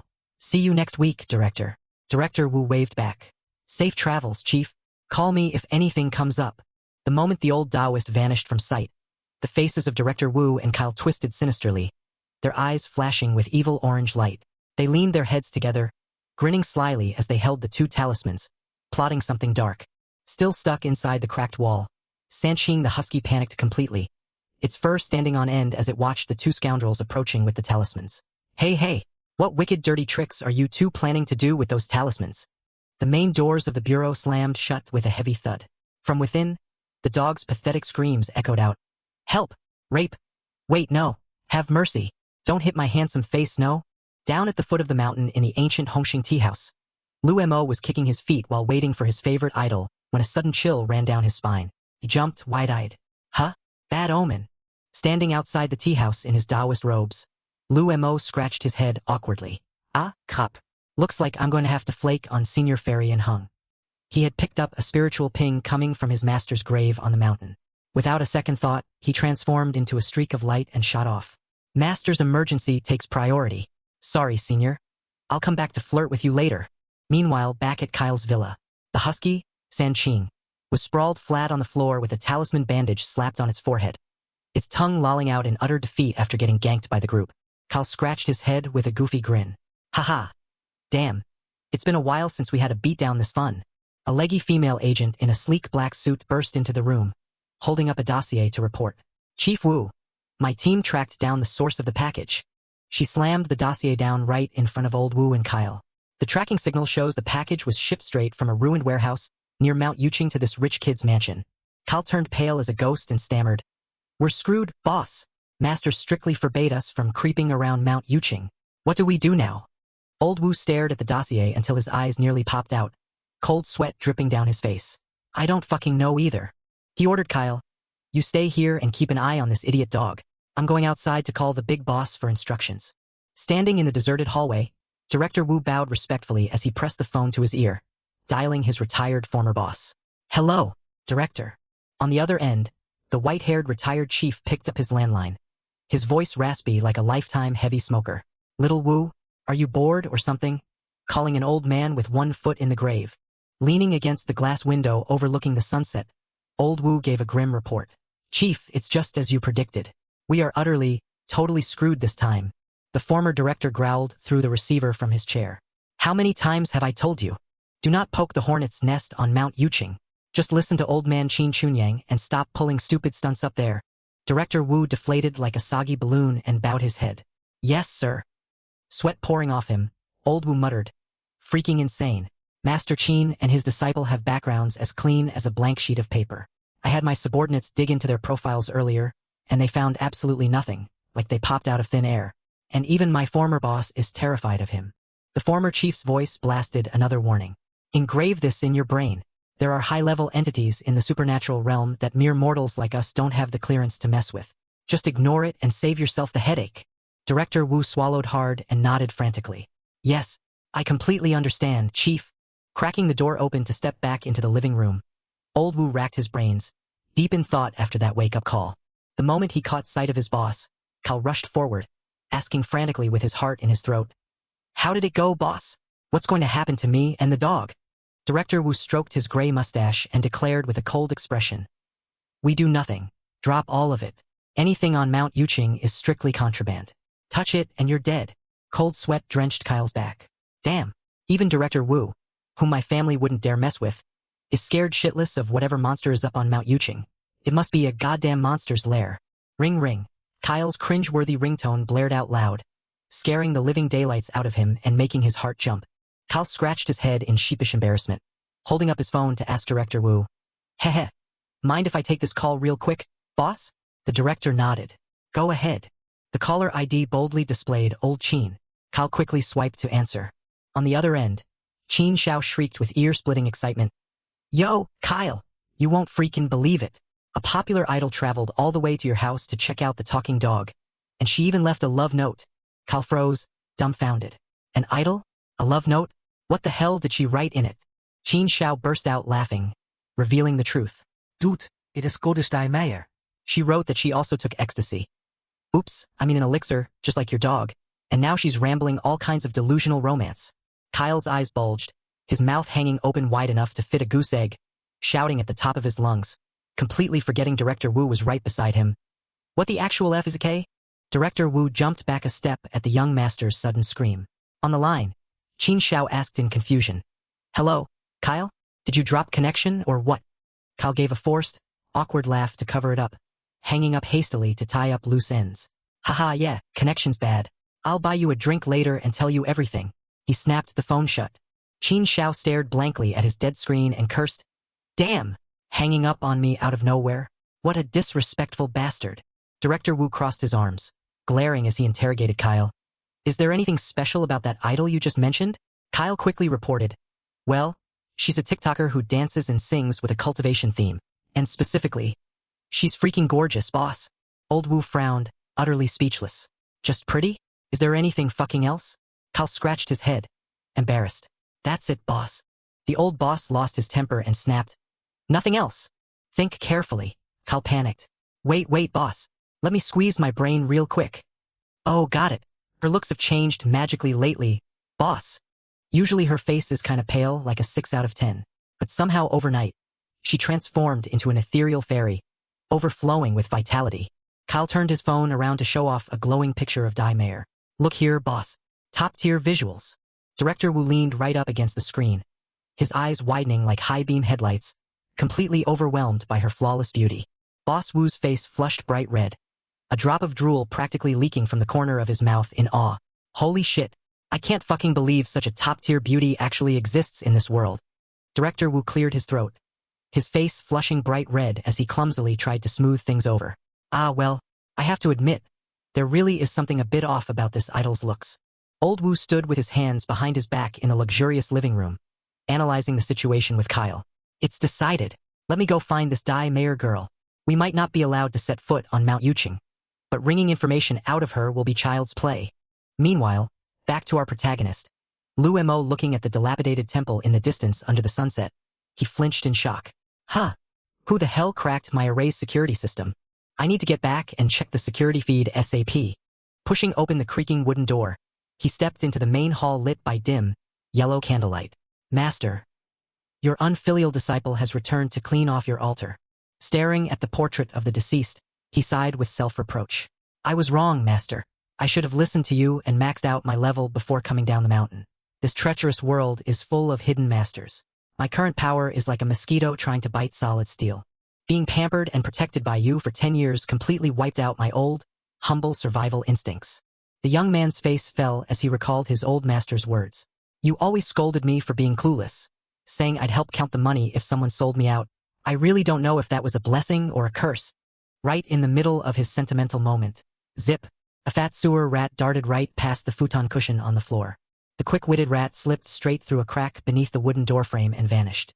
Lu Mo's eyes nearly popped out of his head, his mouth agape in utter disbelief at what he had just seen. He scratched his head in frustration. This is insane. My radar didn't pick up a single aura. Don't tell me that fat rat was the hacker who broke my grand array. That room, Master strictly forbade me from taking half a step inside, saying it held the 6 ultimate secrets. A fierce, resolute gleam flashed in his eyes. The 6 forbidden goods must be protected at all costs. No matter what junk Master left behind, I'm defending it to the very end.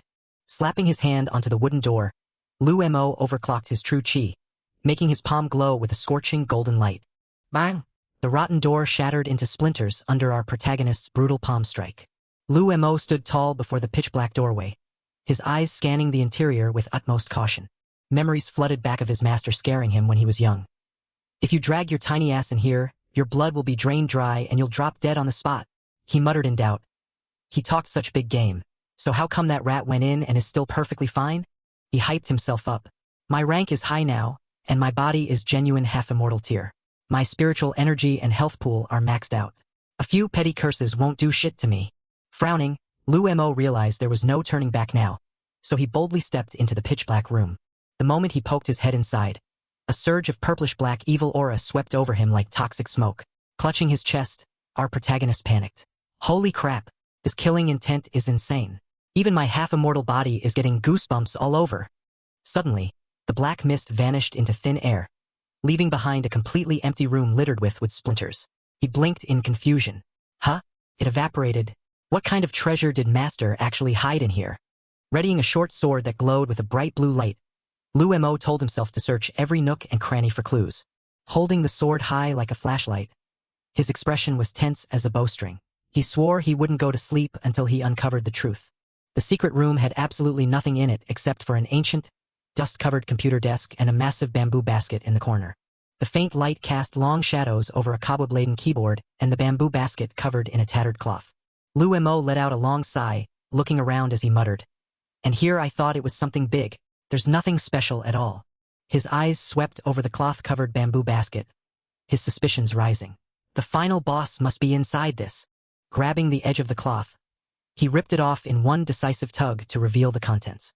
Lu Mo's jaw dropped to the floor, completely stunned to see the basket stacked high with adult magazines featuring skimpy, scantily clad models. Our protagonist's face turned as red as a tomato. Blushing furiously, he cursed under his breath. Holy shit! Is this the life-draining secret he forbade me from seeing? Hurriedly tossing the cloth back over the stash of adult mags, he felt equal parts embarrassed and annoyed, cursing his old master. Did that old pervert come in here to get his daily fix or what? Lu Mo sheathed his sword, bursting out laughing at his master's ridiculous antics. And I thought it was some terrifying curse. Turns out he was lying through his teeth, just to hide his bootleg porn magazines. Mid-laugh, his eyes bulged out as that bizarre shockwave from earlier struck again. The whole house shook violently. His chest tightened, and his heart pounded like a war drum. Everything in the room, from the computer monitor to the basket of adult magazines, suddenly glowed with a bright blue light and floated into the air as if possessed. Witnessing this supernatural phenomenon, he whipped around, his mind racing. I knew it. Something crazy is going on under the floorboards. A floor tile cracked wide open and levitated, exposing a pit radiating an eerie blue light. Overcome by curiosity, Lu Mo crept closer and leaned over the glowing pit to see what was down there. Resting deep inside was an ancient wooden box plastered with bright yellow talisman seals, spewing out hideous purple evil fumes. Grimacing, he analyzed the situation. I don't even need my radar to smell this suffocating murderous aura. This is definitely the main boss master went through all the trouble to seal away. Lu Mo squatted down, clutching his head in anxiety as the talisman seals began cracking and peeling away one by one. If this demon breaks free, we're all dead meat. Curious, he picked up the yellowed envelope lying next to the box and squinted at it. What in the world is this? He peeked inside. A last will and testament? His face paled as he recognized the signature. Holy crap! That chicken scratch handwriting belongs to Master. A faint phantom of his deceased master shimmered into existence behind him, sighing deeply. You foolish disciple. If you're reading this, it means I'm pushing up daisies. The phantom shook its head helplessly. I forbade you from coming here, yet you stubbornly dragged your butt in anyway. And don't give me that crap about breaking through to the Sciention realm. I don't buy it for a second. Lu Mo scratched his head and offered an apologetic grin to the ghost. Sorry, master. I actually did break through to the Sciention realm. The old master pointed dramatically to the sky, looking stern despite his ridiculous words. Screw it. Since you're reading this, I'll reveal our sex secret. But first, burn the damn stash of adult magazines and DVDs in my basket.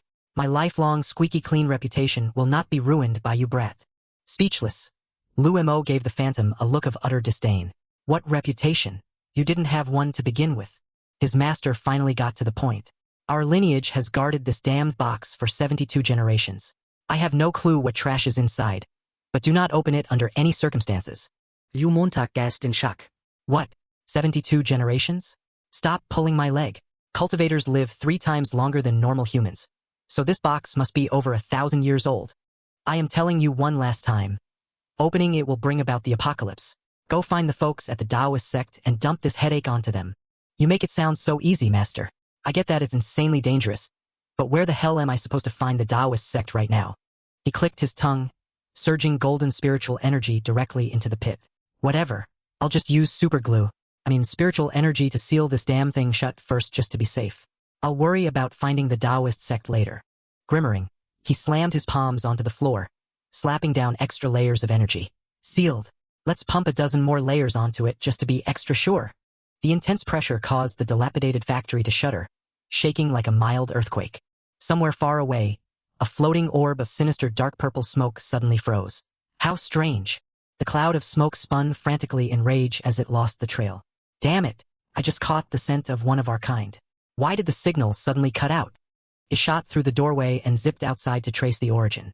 What the hell is going on? I have to figure this out. Meanwhile, at majestic Mount Kunlun, shrouded in dense fog all year round, the old Taoist Qin Chunyang casually counted the stone steps as he climbed, completely unbothered. 998. 999. 1,000. His disciple Fu Gui was panting heavily, collapsing onto a nearby boulder in utter exhaustion. Master, we've been climbing this mountain pass for over an hour. When are we finally going to reach this heavenly realm of yours? Old Qin declared. We have arrived, my boy. Carrying a heavy backpack that weighed a ton, Fu Gui looked around in complete bewilderment. Is Master losing his mind? There's nothing here except thick fog and a sign that says, Dangerous wild animals, do not enter. Without bothering to explain, Old Qin pulled a brilliant yellow talisman from his sleeve. Whoosh! The talisman burst into flames, casting a golden glow across the old master's suddenly solemn face. He waved his hand and roared dramatically, "Reveal yourself!" Radiant golden light swept across the mountain, instantly clearing away the heavy mist. The heavens and earth trembled violently as howling winds lifted rocks and dirt into midair. A swirling vortex blew away the scattered fallen leaves, unveiling a massive, magnificent courtyard right in front of them. A resonant chime echoed through the air. At the top of the stone steps, a majestic ancient temple gradually materialized. Old Qin turned around with a smug grin. "See how top-tier our sect is? Follow me and widen your horizons." A gentle breeze swept across the secluded Holy Land, nestled deep within endless mountain peaks and clouds. In the courtyard, several young Taoist disciples were diligently sweeping the ground with their brooms. One of the young Taoists perked his head up in surprise upon spotting the newcomers.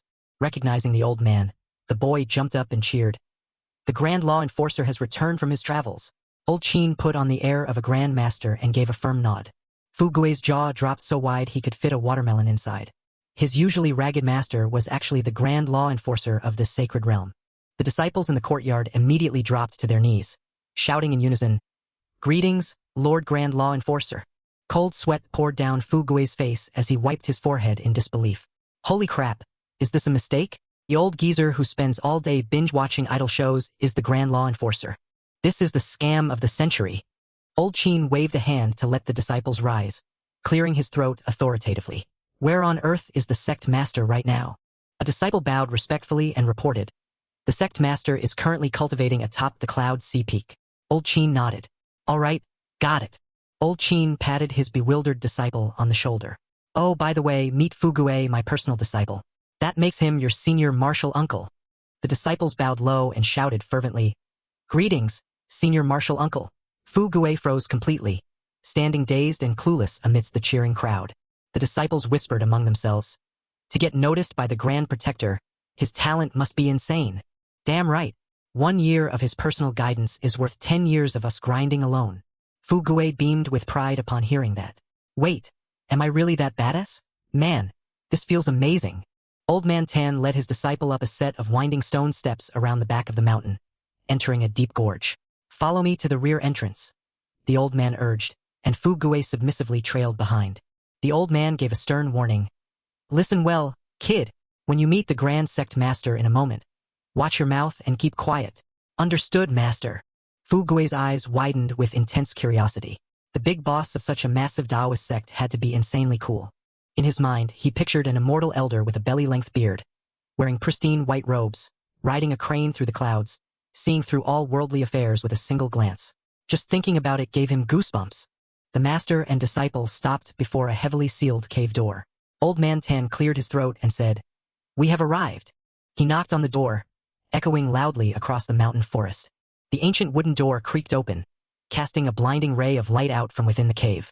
As the door swung wide open, Old Man Tan stood respectfully with cupped hands, while Fu Gui craned his neck forward, bursting with curiosity.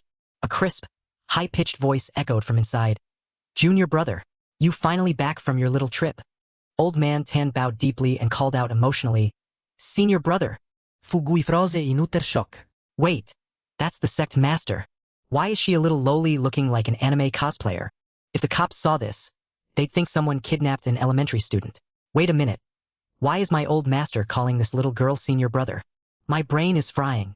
The little lowly, Nangong Qian, stood on tiptoe to pat Old Man Tan Chunyang's head, praising him endlessly. "Good boy, you've made progress." Fu Gui was speechless, muttering under his breath. The protector is obsessed with idols, and the supreme leader is a crazy lowly. This sect is doomed.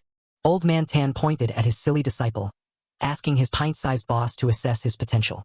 Meanwhile, Fu Gui just stood there numbly, his brain still buffering. Boom! Nangong Qian's eyes flashed with a vivid blue light like car headlights, scanning right through Fu Gui as if giving him a full X-ray scan. Fu Gui broke into a cold sweat, trembling uncontrollably under the scrutiny of his mini-boss. Holy crap! She's seeing right through to my darkest thoughts. Inside a mental realm, Fu Gui felt small and naked before the giant eyes of Nangong Qian. He had a terrifying feeling that a single flick of her finger would snap his life away instantly. Retracting her spell, she suddenly beamed with a bright smile. "Nice. Great talent, solid mindset. He can be trained into a top-tier cultivator." Hearing the praise, Old Man Tan puffed his chest out with supreme pride. Old Man Tan slung an arm around his disciple's shoulder and introduced, "This is my senior brother. Quick, greet her as Martial Uncle." Fu Gui scratched his head and protested, "Wait, she's clearly a girl. Shouldn't I call her Martial Aunt?" Old Man Tan coughed violently to cover up the awkwardness. Old Man Tan whispered into his disciple's ear, "I know she's a girl. She should be my senior sister, but she insists on being called senior brother. I can't beat her in a fight, so I just have to go along with it." Fu Gui obediently cupped his hands and bowed low. "Greetings, big boss Martial Uncle." The little lowly grinned, nodding in satisfaction. Old Man Tan instructed his disciple, "Wait out here like a good boy. You're Martial Uncle and I need to go inside for a secret conference." Fu Gui nodded like a good puppy. "Understood." With a wave of the little lowly's hand, a glowing blue barrier instantly erupted, encasing the room like an impenetrable fortress. Fu Gui recoiled in shock, tumbling backward onto his rear. Old Man Tan showered her with flattery. "Incredible! Throwing up a bulletproof shield with a flick of your wrist. Senior brother, your power has leveled up again." Getting straight to the point, the lowly demanded, "Spill it. What kind of supreme master did you meet on your journey to rank up so fast?" Old Man Tan recounted the story dramatically, practically glowing with pride. "I met an ultimate powerhouse who could easily trample this entire cultivation world underfoot." Upon hearing this, her jaw dropped in utter shock. The scene shifted to a lotus-engraved bronze incense burner puffing smoke in a quiet room. Sitting cross-legged, Old Man Tan finished explaining the entire convoluted mess to his pint-sized leader. And that, in short, is the whole story. The lowly's face darkened, sinking into anxious thought. When ancient evil rises from the grave, the world's grand heroes will inevitably emerge to face it. Exactly as my prophecy predicted. She sighed and dropped a bombshell. "Last month, I used the sky-peeking mirror to glimpse into the future, burning away 10 whole years of my lifespan." Old Man Tan gasped in horror. "Holy crap, brother. Why would you do something so reckless? The world boss, the devouring sky demon wolf, is about to make its comeback. Calamity will surely strike us all. I'm just a small fry attempting to alter the course of fate." Old Man Tan turned pale as a sheet, stammering in terror. How could we be this unlucky?" A terrifying vision materialized of a menacing purple beast opening its monstrous jaws to devour living beings. Since ancient times, its kind harbored ambitions to consume the cosmos. It drains human blood to regenerate, stubbornly staying alive all this time. Last time, the ancestors joined forces to chain it up, hoping to starve it to death. Who knew this devil was so cunning? Every 10 cycles, it splits off pieces of its flesh to create clones to wreak havoc on the world. Old Man Tan cried out in panic. "Oh, come on! It's only been 180 years since the last seal. The Taoist sects are completely weak right now. How the hell are we supposed to fight it?" The lowly raised her hand to calm him down. "Relax. The decline of spiritual energy weakened us, but that creature has also been starving, making it equally weak. If all the sects unite our strength, we might just be able to crush it." Seeing a flicker of hope, Old Man Tan brightened up. "Really, big brother?" The little lowly gave a firm nod, her expression resolute. "Damn right. The storm is coming. Get ready to summon every faction to a martial assembly, so we can go slaughter this evil mangy dog. By the way, Senior, our forces took heavy casualties in the previous battles. I doubt we have enough firepower to raid the boss now if we try to gather troops." The senior brother sighed and waved his hand. "We just have to give it our all. Try your best to recruit that expert you mentioned to our side. At a time like this, we need to snatch anyone with real prowess." "Got it. I'll pull out all the stops." Outside, the prosperous, glowing metropolis of Saigon blazed with electric lights. Bustling crowds were partying and dancing away, completely oblivious to the catastrophic disaster about to rain down on their heads. Inside a booming nightclub, a playboy leaned in and whispered into the ear of a fiery girl in a red dress. "Hey beautiful, let's head to the after-party somewhere private for an intimate chat.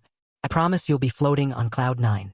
The girl flirtatiously raised her wine glass with a sly smirk. "Floating on cloud 9, huh? Are you planning to devour me tonight?" The guy let out a lustful cackle, putting an arm around her shoulder inappropriately. "I wouldn't dare. But if you want to devour me, I definitely won't say no." In another corner, a handsome blonde guy raised his glass to apologize to his blind date partner. "Sorry I'm late. The traffic was insane." The girl smiled shyly. "No worries. I just arrived myself." Suddenly, his eyes flicked backward.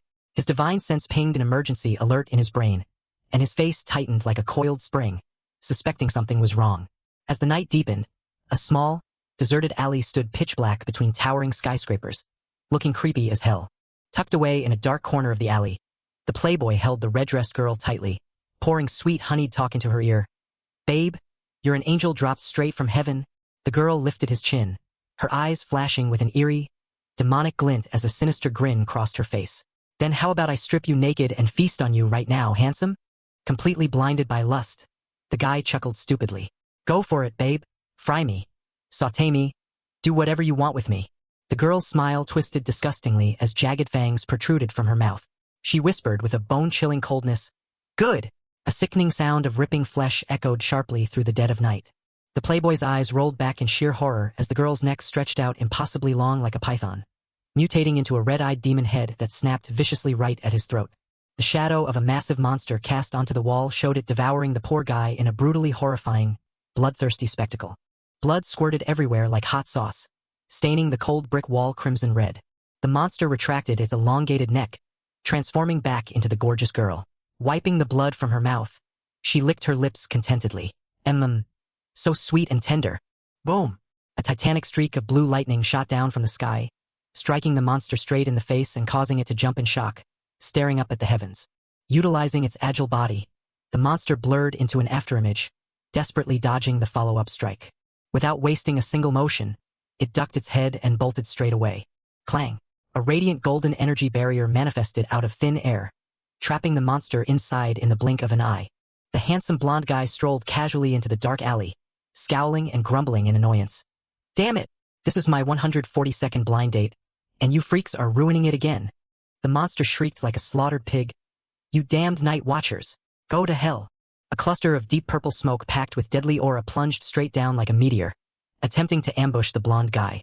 Glancing back, the young man saw the attack hurtling toward him, leaping into the air just in the nick of time. Retreating a short distance, he channeled his magic to condense a sword of blinding golden light, cursing furiously, You despicable scum! With a violent slash of his sword, his face flushed red with anger. Can't you bastards just let me get married in peace? The unleashed strike released a colossal wave of golden light, tearing through the dark alley like high-beam car headlights. The ground cracked open as the monster's shadowy dark stalagmites crumbled into oblivion under the destructive radiance. The young man sneered disdainfully, snapping his fingers in an insanely badass display. Like an ant trying to shake a tree, a brilliant golden shockwave wiped the entire area clean, illuminating the entire corner of the alley. The blinding light swallowed up every last bit of the dark ruins. The powerful beam slammed directly into the monster's skull, completely incinerating its protective barrier. Crack! The dark mist shattered into 100 fragments like broken glass, bursting everywhere. The demon's arms fell limply onto the dirt before dissolving into plumes of red smoke. The lingering souls it had devoured floated out and evaporated into the void. Looking down at the pile of trash at his feet, the blonde guy muttered thoughtfully, Who knows how many lives this monstrosity consumed? As he was lost in thought, the pile of ashes suddenly wriggled. The monster's residual dark mist slipped away, attempting to escape at the speed of light. He pulled out a tiny golden glowing gourd, smirking playfully. Trying to run? In your dreams, kid. A beam of golden light shot out from the gourd's mouth, sucking the monster right back in. He sneered, casually capping the gourd shut. I ditched my blind date just to hunt you down, and you thought you could escape? Go play with the crickets inside. Sun Jie looked at the messy battlefield, pulled out his phone to handle the cleanup, and muttered, What a damn mess. I need to call the cleanup crew to clear this garbage out. Suddenly, his phone buzzed violently, displaying the caller ID, Old Dog Chunyang. Sun Jie answered the phone and immediately snapped, Hello, you senile old geezer. Stuck in traffic with nothing better to do? Why the hell are you calling me? On the other end of the line, Old Tan adjusted his glasses, stroked his beard, and chuckled mockingly. Comrade Sun Jie, how did your blind date go? Did you get rejected again? Sun Jie gritted his teeth in annoyance. Don't play with me, old fossil. You are over 100 years old with half your teeth gone. Acting like everyone's great-grandfather in the Night Watchers. You have got tons of disciples and granddisciples, yet you are still a lonely old bachelor yourself. Who are you mocking? Spit out whatever bullshit you have before I hang up. Standing in the middle of slimy monster corpses, Sun Jie listened while fuming. Old Ten lowered his voice and said, Why so feisty? On the 15th of next month, there is a grand immortal sect convention, and I am inviting the Night Watchers to join. Sun Jie barked back, I don't have time. Monsters are popping up like mushrooms after rain and I can barely keep up. You expect us to take time off for some stupid chess tournament? You think we are as idle as your Kunlun crew?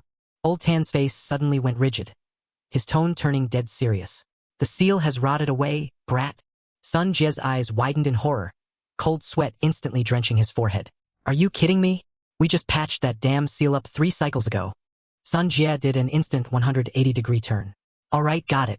I'll send the night watchers over to party at the convention. Old Tan grinned smugly, teasing him so hard Sun Jie nearly coughed up blood. Awesome. I'll reward you with fairy Zisha. You two will make a lovely couple. Chunyang, you old son of a bitch. That Zisha chick is 6 feet tall and weighs 300 pounds. She is a damn water buffalo monster, not a fairy. Boiling with rage, Sun Jie crushed his cheap phone to splinters. If you bring that woman near me, I'll beat you into a bloody pulp. After ending the call, Old Tan clasped his hands behind his back under the starry night sky and explained to Fuguei. The guy who was just roaring is Sun Jie, the big boss of the Night Watchers. They specialize in refining corpses for battle. Too bad it's a dying trade that's about to go out of business. Fuguei scratched his head in confusion. Wait, why is it going out of business, master? If they refine cultivator corpses, but cultivators are practically extinct now, where are they supposed to get fresh bodies to work with? The cheeky kid snickered and mocked his master. Besides, that craft has to be passed down to direct heirs. Old Sun is 100 years old and hasn't even held a girl's hand. So where the hell is he getting an heir? Then he smirked playfully. Wait, aren't you a lonely old bachelor just like him, master? Furious, Old Tan whacked his disciple on the head, raising a huge bump. You brat. I am an accomplished Taoist pursuing the grand path of cultivation. How dare you compare me to that old grave robber? After blowing off steam, the old man sighed dejectedly. Though, ever since the heavenly gate closed, the path to immortality has been ruined, my boy. As the master and disciple walked down the stone stairs, Fuguei asked curiously, the heavenly gate? Is it like those magical portals in Shensha novels where stepping through instantly ascends you to the immortal realm? The old man glanced up at the sky and shared his knowledge of history. Ancient texts record that some old fools tried to force it open, but no one knows what happened to them.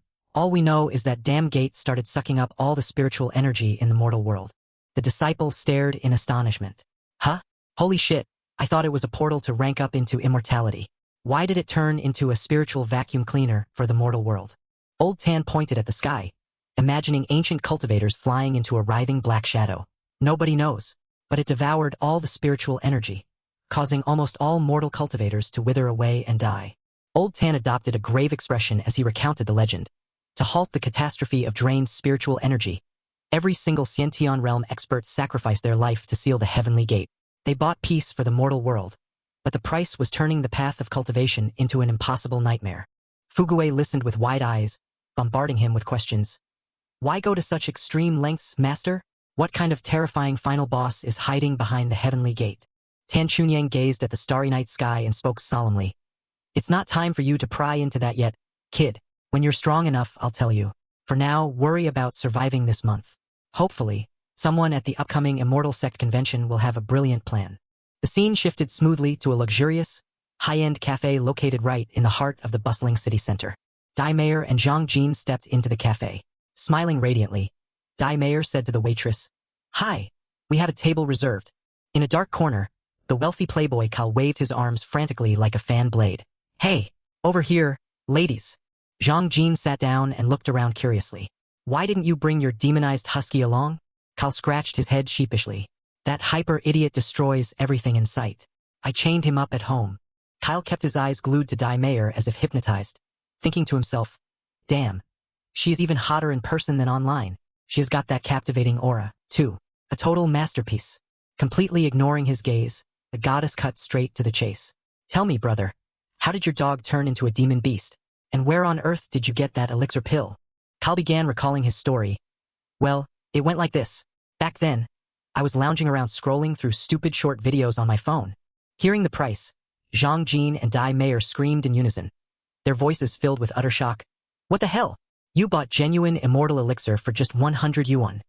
Cal squeezed his eyes shut and defended himself. Look, I just wanted to buy it for fun at the time. Who knew I would hit the jackpot? Dai Mayer leaned forward eagerly, bombarding him with questions. Do you remember the shop address or who sent the package? The young master shrugged helplessly. No idea. All I know is that it was shipped from within Mo City.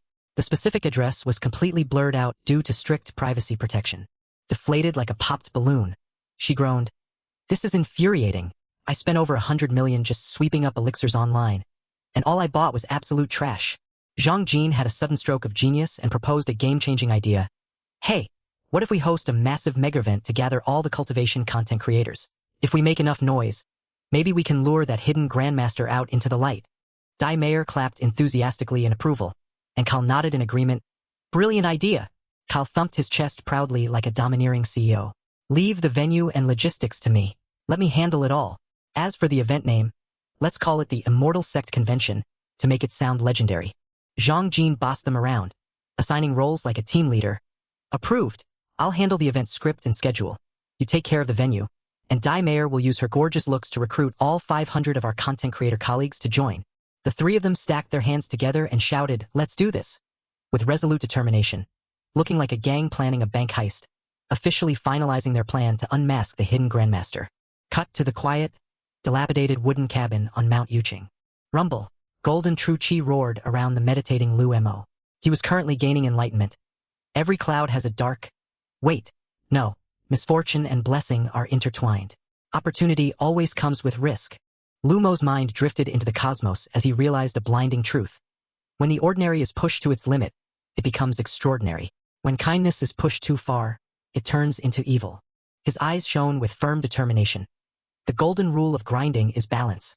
Shine without blinding others, and grow strong without crushing everyone else. Boom!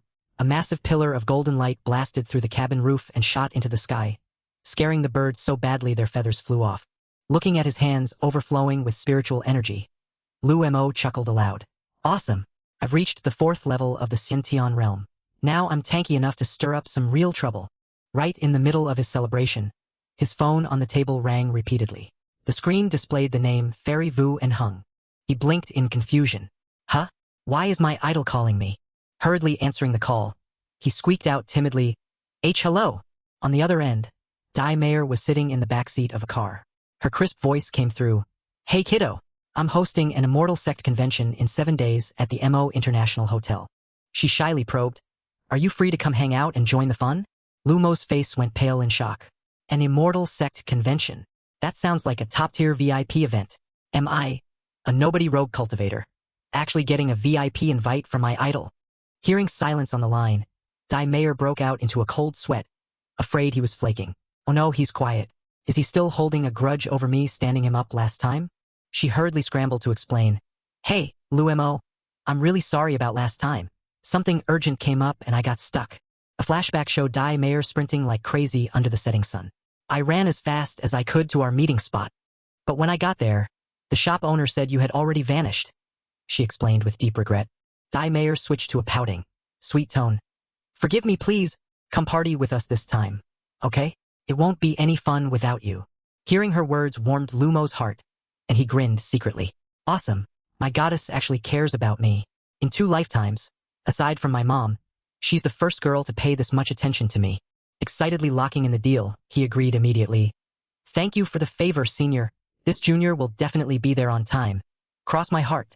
Dai Mayer beamed bright as a flower. Alrighty, it's a deal then, sweetie. Hanging up, she let out a sigh of relief and patted her chest. Phew, glad he doesn't hold a grudge. Getting him to come is a huge win. Zhang Jin glanced over with a sly smirk, teasing her friend. Hee. In all these years, I've never seen you so flustered over a guy. Don't tell me you've fallen for Mr. Slowly Cultivating? Dai Mayer blushed and denied it vehemently. Stop talking nonsense. I don't know why either, but a woman's sixth sense tells me he's really special. On the other side, Lu Mo held his phone, chuckling like he just won the lottery. Since my idol personally called to invite me, I'd be an idiot to refuse. Might as well go check out the hype in the cultivation world. Glancing at the wooden box on the ground plastered with evil talismans, he nodded to himself. Perfect. I can bring this troublesome box along and ask some big shots if they know how to lift the talisman curse. His eyes lit up. Exactly. Now that my strength has leveled up, I need to refine a fresh batch of pills to show off. Lu Mo clenched his fists, brimming with determination next to the box spewing purple smoke. I have to put on a great show. I can't let Senior Fairy Vu and Hung lose face in front of everyone. Suddenly, the sealed wooden box vibrated violently, spewing a thick cloud of gloomy, purple evil chi straight out of a horror movie. Cut to the Supernatural Investigation Bureau. Old Taoist Qin and his disciple Fu Gui dragged their feet into the main hall. Clearing his throat, the old man asked, While I was away, Did you guys catch any juicy news back home? Whoa, Master is back. A young agent excitedly bragged. Master, we're organizing a massive immortal sect convention. Are you free to come party with us? Old Chin frowned and snapped. An immortal sect convention? Old Wu actually approved such an arrogant title? A bunch of mere mortals daring to use high realm titles. Aren't they afraid of getting struck bald by lightning? The disciple quickly clarified. He approved it instantly. Boss, we're using the event as a cover to screen suspects and track down that guy selling celestial pills. Old Chin flopped into his chair and waved his hand dismissively. Forget it, run the show yourselves. This old man is busy with far more important matters. The disciple said crestfallen. What a waste. We invited a bunch of hot TikTok female idols to stream live. Senior brother Fu Gui mentioned that you love watching girls dance. Boss. Standing behind him, Fu Gui broke into a cold sweat, his heart dropping into his stomach. Old Chin coughed, switching his tone faster than flipping a pancake as he put on a dignified front. Ahem. Well, holding an event called the Immortal Sect Convention without a real cultivator like me present would look terrible. Fine. I'll spare a bit of my precious time to drop by.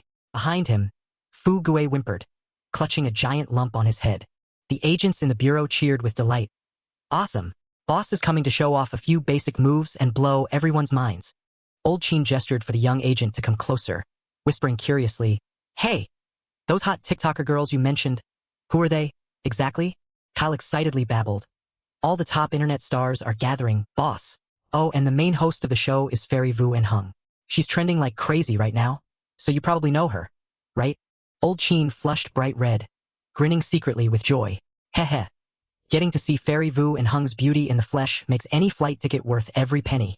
Coming back to his senses, Old Tan felt flustered as his two disciples stared at him with probing eyes. In a panic, Old Tan instructed the two. Stay right here. I have an urgent matter to deal with. Fu Gui panicked. Wait, Master.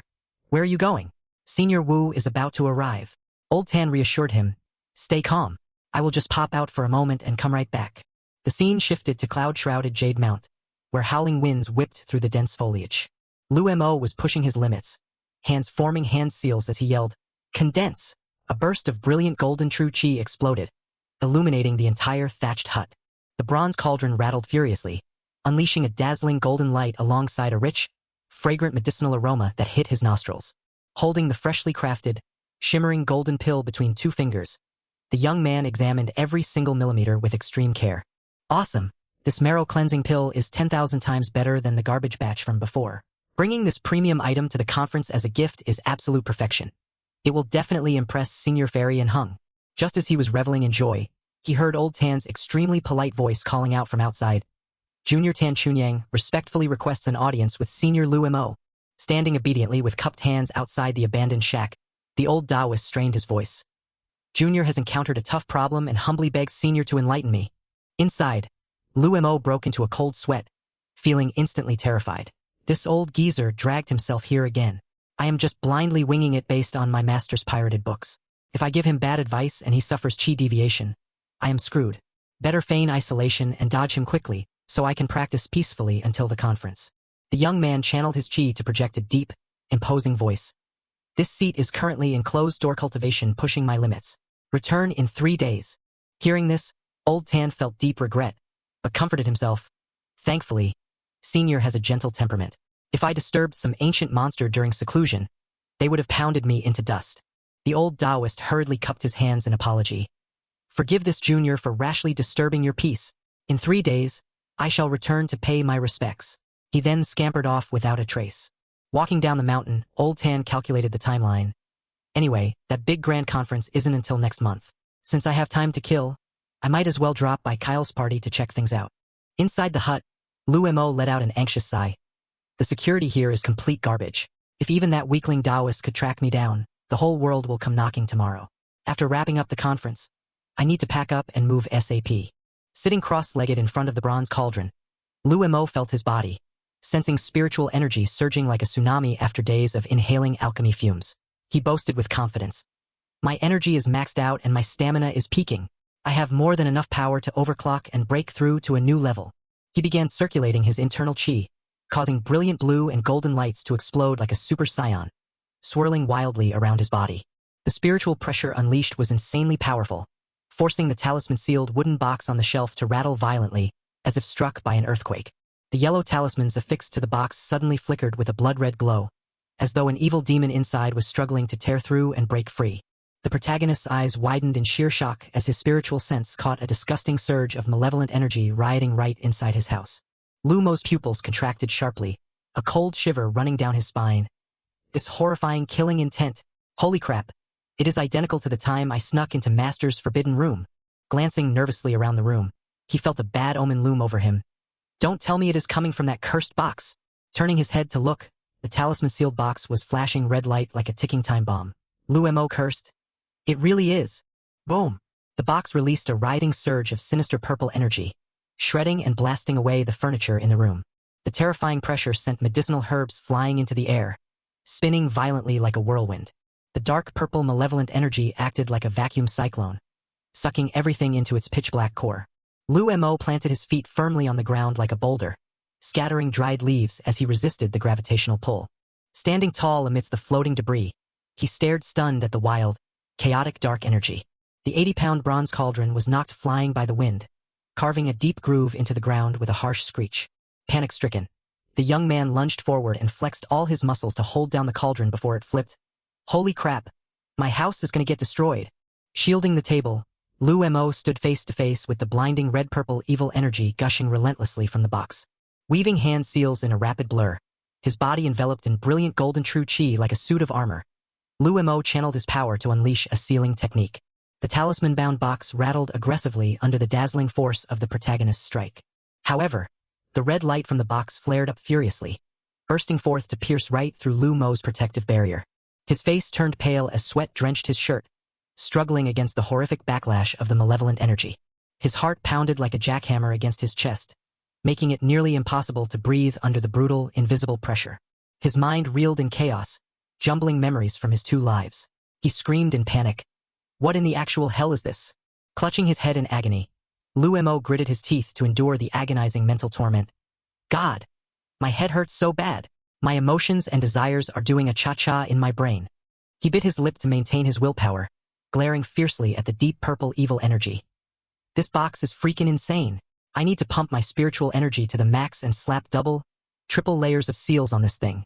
Pivoting on his heel, Lu Mo overclocked his full power, blasting a torrential rain of golden light directly into the box while bellowing fiercely, "Seal! Sell. Seal this damn thing down." Phew! After a grueling struggle, the wooden box finally settled quietly on the table, its golden light flickering a few times before dying out completely. Lu Mo wheezed like a tired ox, wiping away drenching sweat as he stared at the battered wooden box. Damn it! What kind of freakish monster is inside this thing to have such absurd destructive power? Rubbing his throbbing temples, he let out a breath of relief. That red light earlier was way too eerie. Completely scrambled my brain. Good thing my mental resilience is solid. Anyone weaker would have gone brain dead on the spot. Staring at the box now wrapped tight in a pitch-black rag, he decided firmly, keeping this nightmare at home is like sitting on a ticking time bomb. At the upcoming Immortal Sect conference, I will find some big shot and dump this dead weight onto them. Scene changed to the Night Watcher's headquarters, an ancient courtyard house standing out awkwardly amidst a sea of modern skyscrapers. A phone screen displayed a flashy advertisement for the Immortal Sect conference with a sensational headline. Shocking! A true immortal manifests. Reserve your spot now to catch the drama. Scrolling down revealed a picture of San Qing, the goofy dog, wearing a flashy floral shirt alongside cheap clickbait. The return of the internet's most infamous talking dog. Sun Jie sneered as he swiped through his phone. These clueless mortals have way too much free time, holding a convention just to flex. Still, that shadowy figure on screen looks awfully familiar. A four-eyed lackey standing nearby chimed in sarcastically. Boss, an event run by mortals is nothing more than a glorified circus show. Slaying demons and protecting the realm is our job as Night Watchers. A muscular grunt chimed in with a chuckle. Damn straight. While you are at the fair, boss, why not scoop up a cute babe and bring her home to settle down? The whole squad burst out laughing, driving Boss Sun red-faced as he cursed.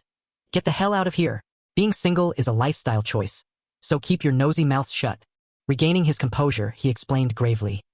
I called you here to announce that I am heading up Mount Kunlun. Demons have been running rampant lately, and I smell trouble brewing at this conference.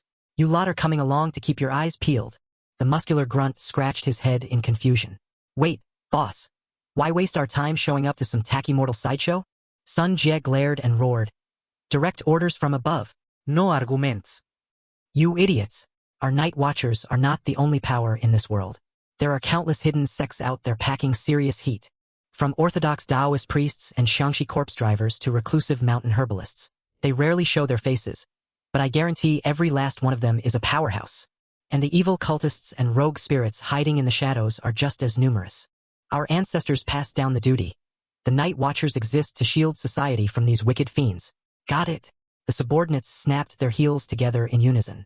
Sir, yes sir. 2 days flew by in the blink of an eye. The day of the grand event finally arrived. On the live stream, Xiaogu waved enthusiastically at the camera. What is up, fam? I am reporting live right at the entrance of the massive, game-changing Immortal Sect Conference. Take a look, everyone. This is the legendary Hong Shang Hotel, a century-old luxury estate. They poured massive cash into renovations for half a month straight, just to put on this show today. Wearing a dapper blue suit, Li Kyle stepped into the frame with a friendly wave. Hello, everyone. I am the diamond sponsor, Li Kyle, the host of this grand spectacle. A hot cosplayer in traditional costume strutted down the red carpet, blowing kisses while the male fans drooled and screamed below. Hoo-hoo! Take a bite of me! And, hoo-hoo is so hot! Xiaogu shoved his face into the camera with a goofy grin, leaving the wealthy Kyle bewildered behind him. Damn! The gorgeous hoo-hoo has arrived. Boys! Oh, right. This guy Kyle behind me is the owner of that talking dog from the other day. Over at the Supernatural Bureau, Chief Wu crossed his arms, frowning deeply at his computer screen. A black-suited agent stood at attention and reported, Chief, 132 people vanished into thin air last night. The agent bowed his head with further details. Yes, sir. Our MO city alone accounts for 11 of those cases. Chief Wu gasped in shock. Holy crap. That many gone already? Old Wu scowled, tension radiating off him. We are in trouble. This is far from normal. Escalate the search intensity and deploy extra patrols immediately. Also, station agents around those high-profile conventions out there. We protect the civilians no matter what. Sir, yes sir. Back on the lavish red carpet, a massive bald man built like a tank strutted along as fans on both sides cheered wildly. Holy crap! Our idol is here. The bald man wore a tank top showcasing biceps the size of tree trunks.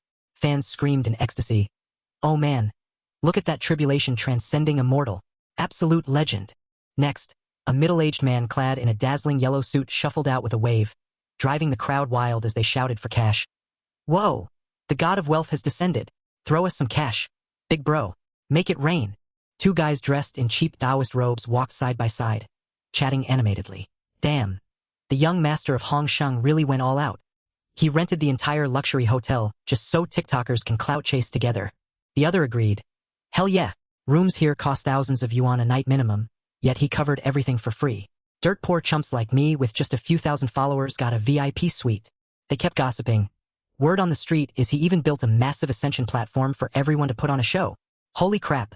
A real ascension platform. God knows how much cash he burned on this spectacle. Looked straight out of a martial arts movie. A long-legged receptionist in a high-slit red cheongsam bowed timidly and guided them inside. This way, gentlemen. Please follow me. In the middle of the cavernous lobby, a burst of brilliant golden light erupted as a 3D golden dragon materialized, twisting and roaring with a deafening blast. The 2 fake Taoists stood jaw-dropped, staring at the hyper-realistic 3D dragon. Holy shit, they went all out. The show has not even started, and it is already this insane? Who knows how mind-blowing the main event will be? Backstage, Dai Mayer, dressed in a vibrant red traditional gown, peeked through the curtain at the packed lobby, her heart thumping wildly. Oh my god. It is packed. I have been to tons of events, but this massive scale is actually terrifying. Zhang Jin clicked away at his laptop, grinning ear to ear as he reported. You ought to get on your knees and thank Kyle. He threw insane money into advertising. Our video hit 100 million views already. We have been sitting comfortably at the top of the trending charts all day. Even better, a whole swarm of big brands are scrambling to throw sponsorship deals at us. A female staff member eavesdropping nearby gasped with her mouth wide open. Holy crap, even those corporate giants are diving in to ride the clout wave of this event. The Three Clears husky kicked its legs up on a chair, smugly barking.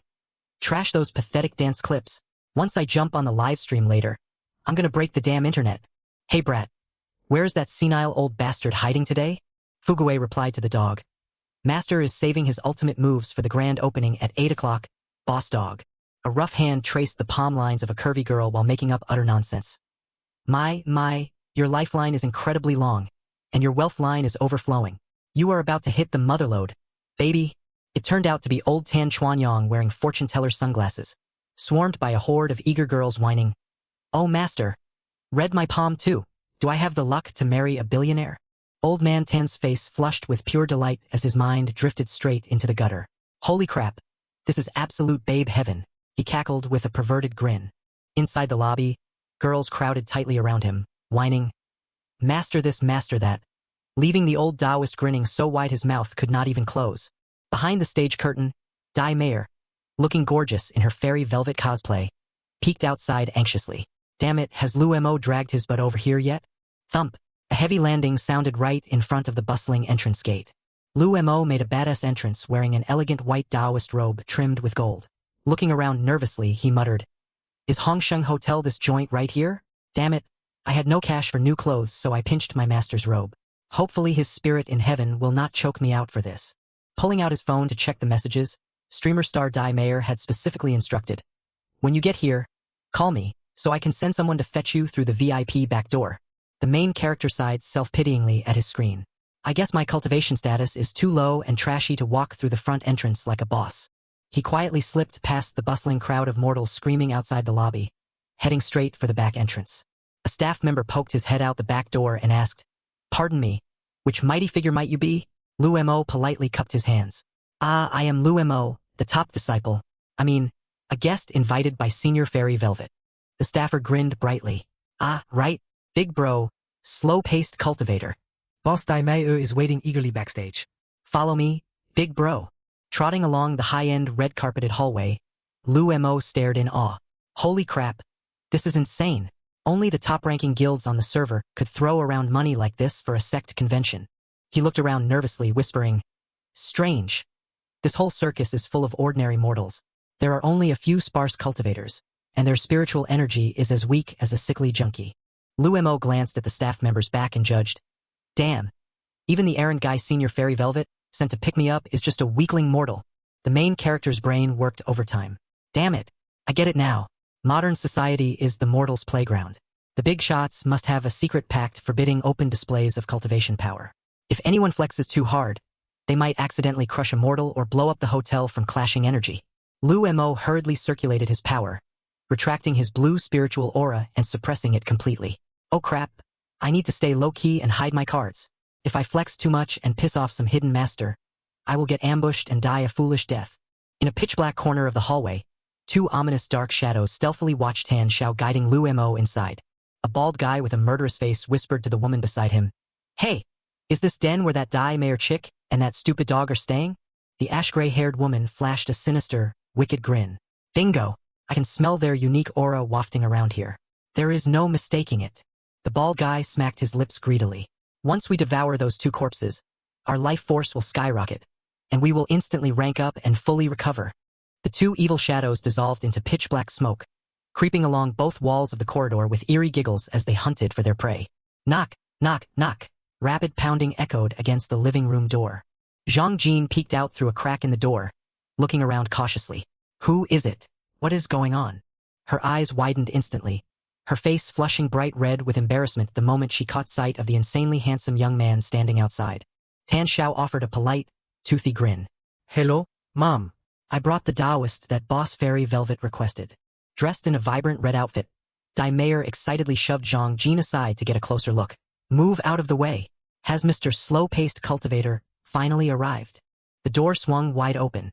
Lu Mo and Dai Mayer stared at each other, freezing in place for 5 solid seconds. Both of them were stunned by each other's god-tier looks. The main character swallowed hard, marveling internally, "Holy cow, Senior Fairy Velvet is drop-dead gorgeous in person." Her surging spiritual energy puts her at least at the foundation establishment stage.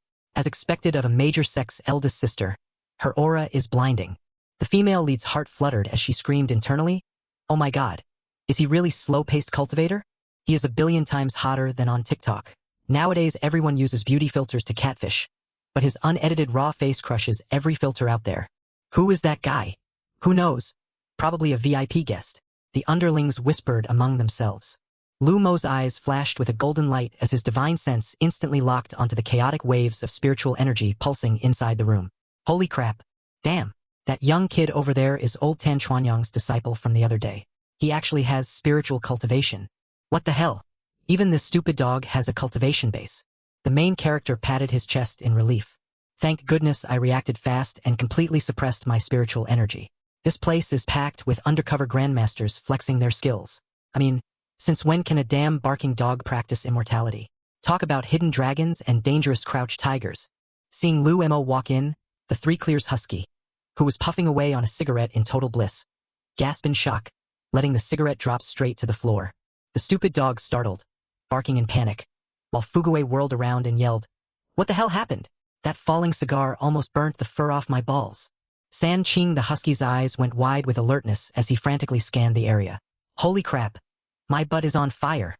I just locked onto an insanely powerful aura signature. Dai Meijer gaf Jiangxin a bright smile.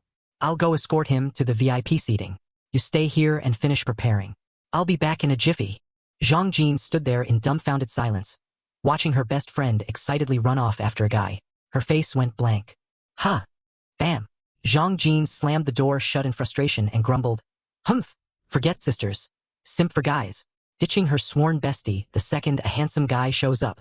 The moment she turned around, she jumped in fright as a wet dog snout shoved itself right against her face. Zhang Jin shrieked in panic as the derpy husky pressed close, sniffing her all over. "Hey, what kind of perverted stunt are you pulling?"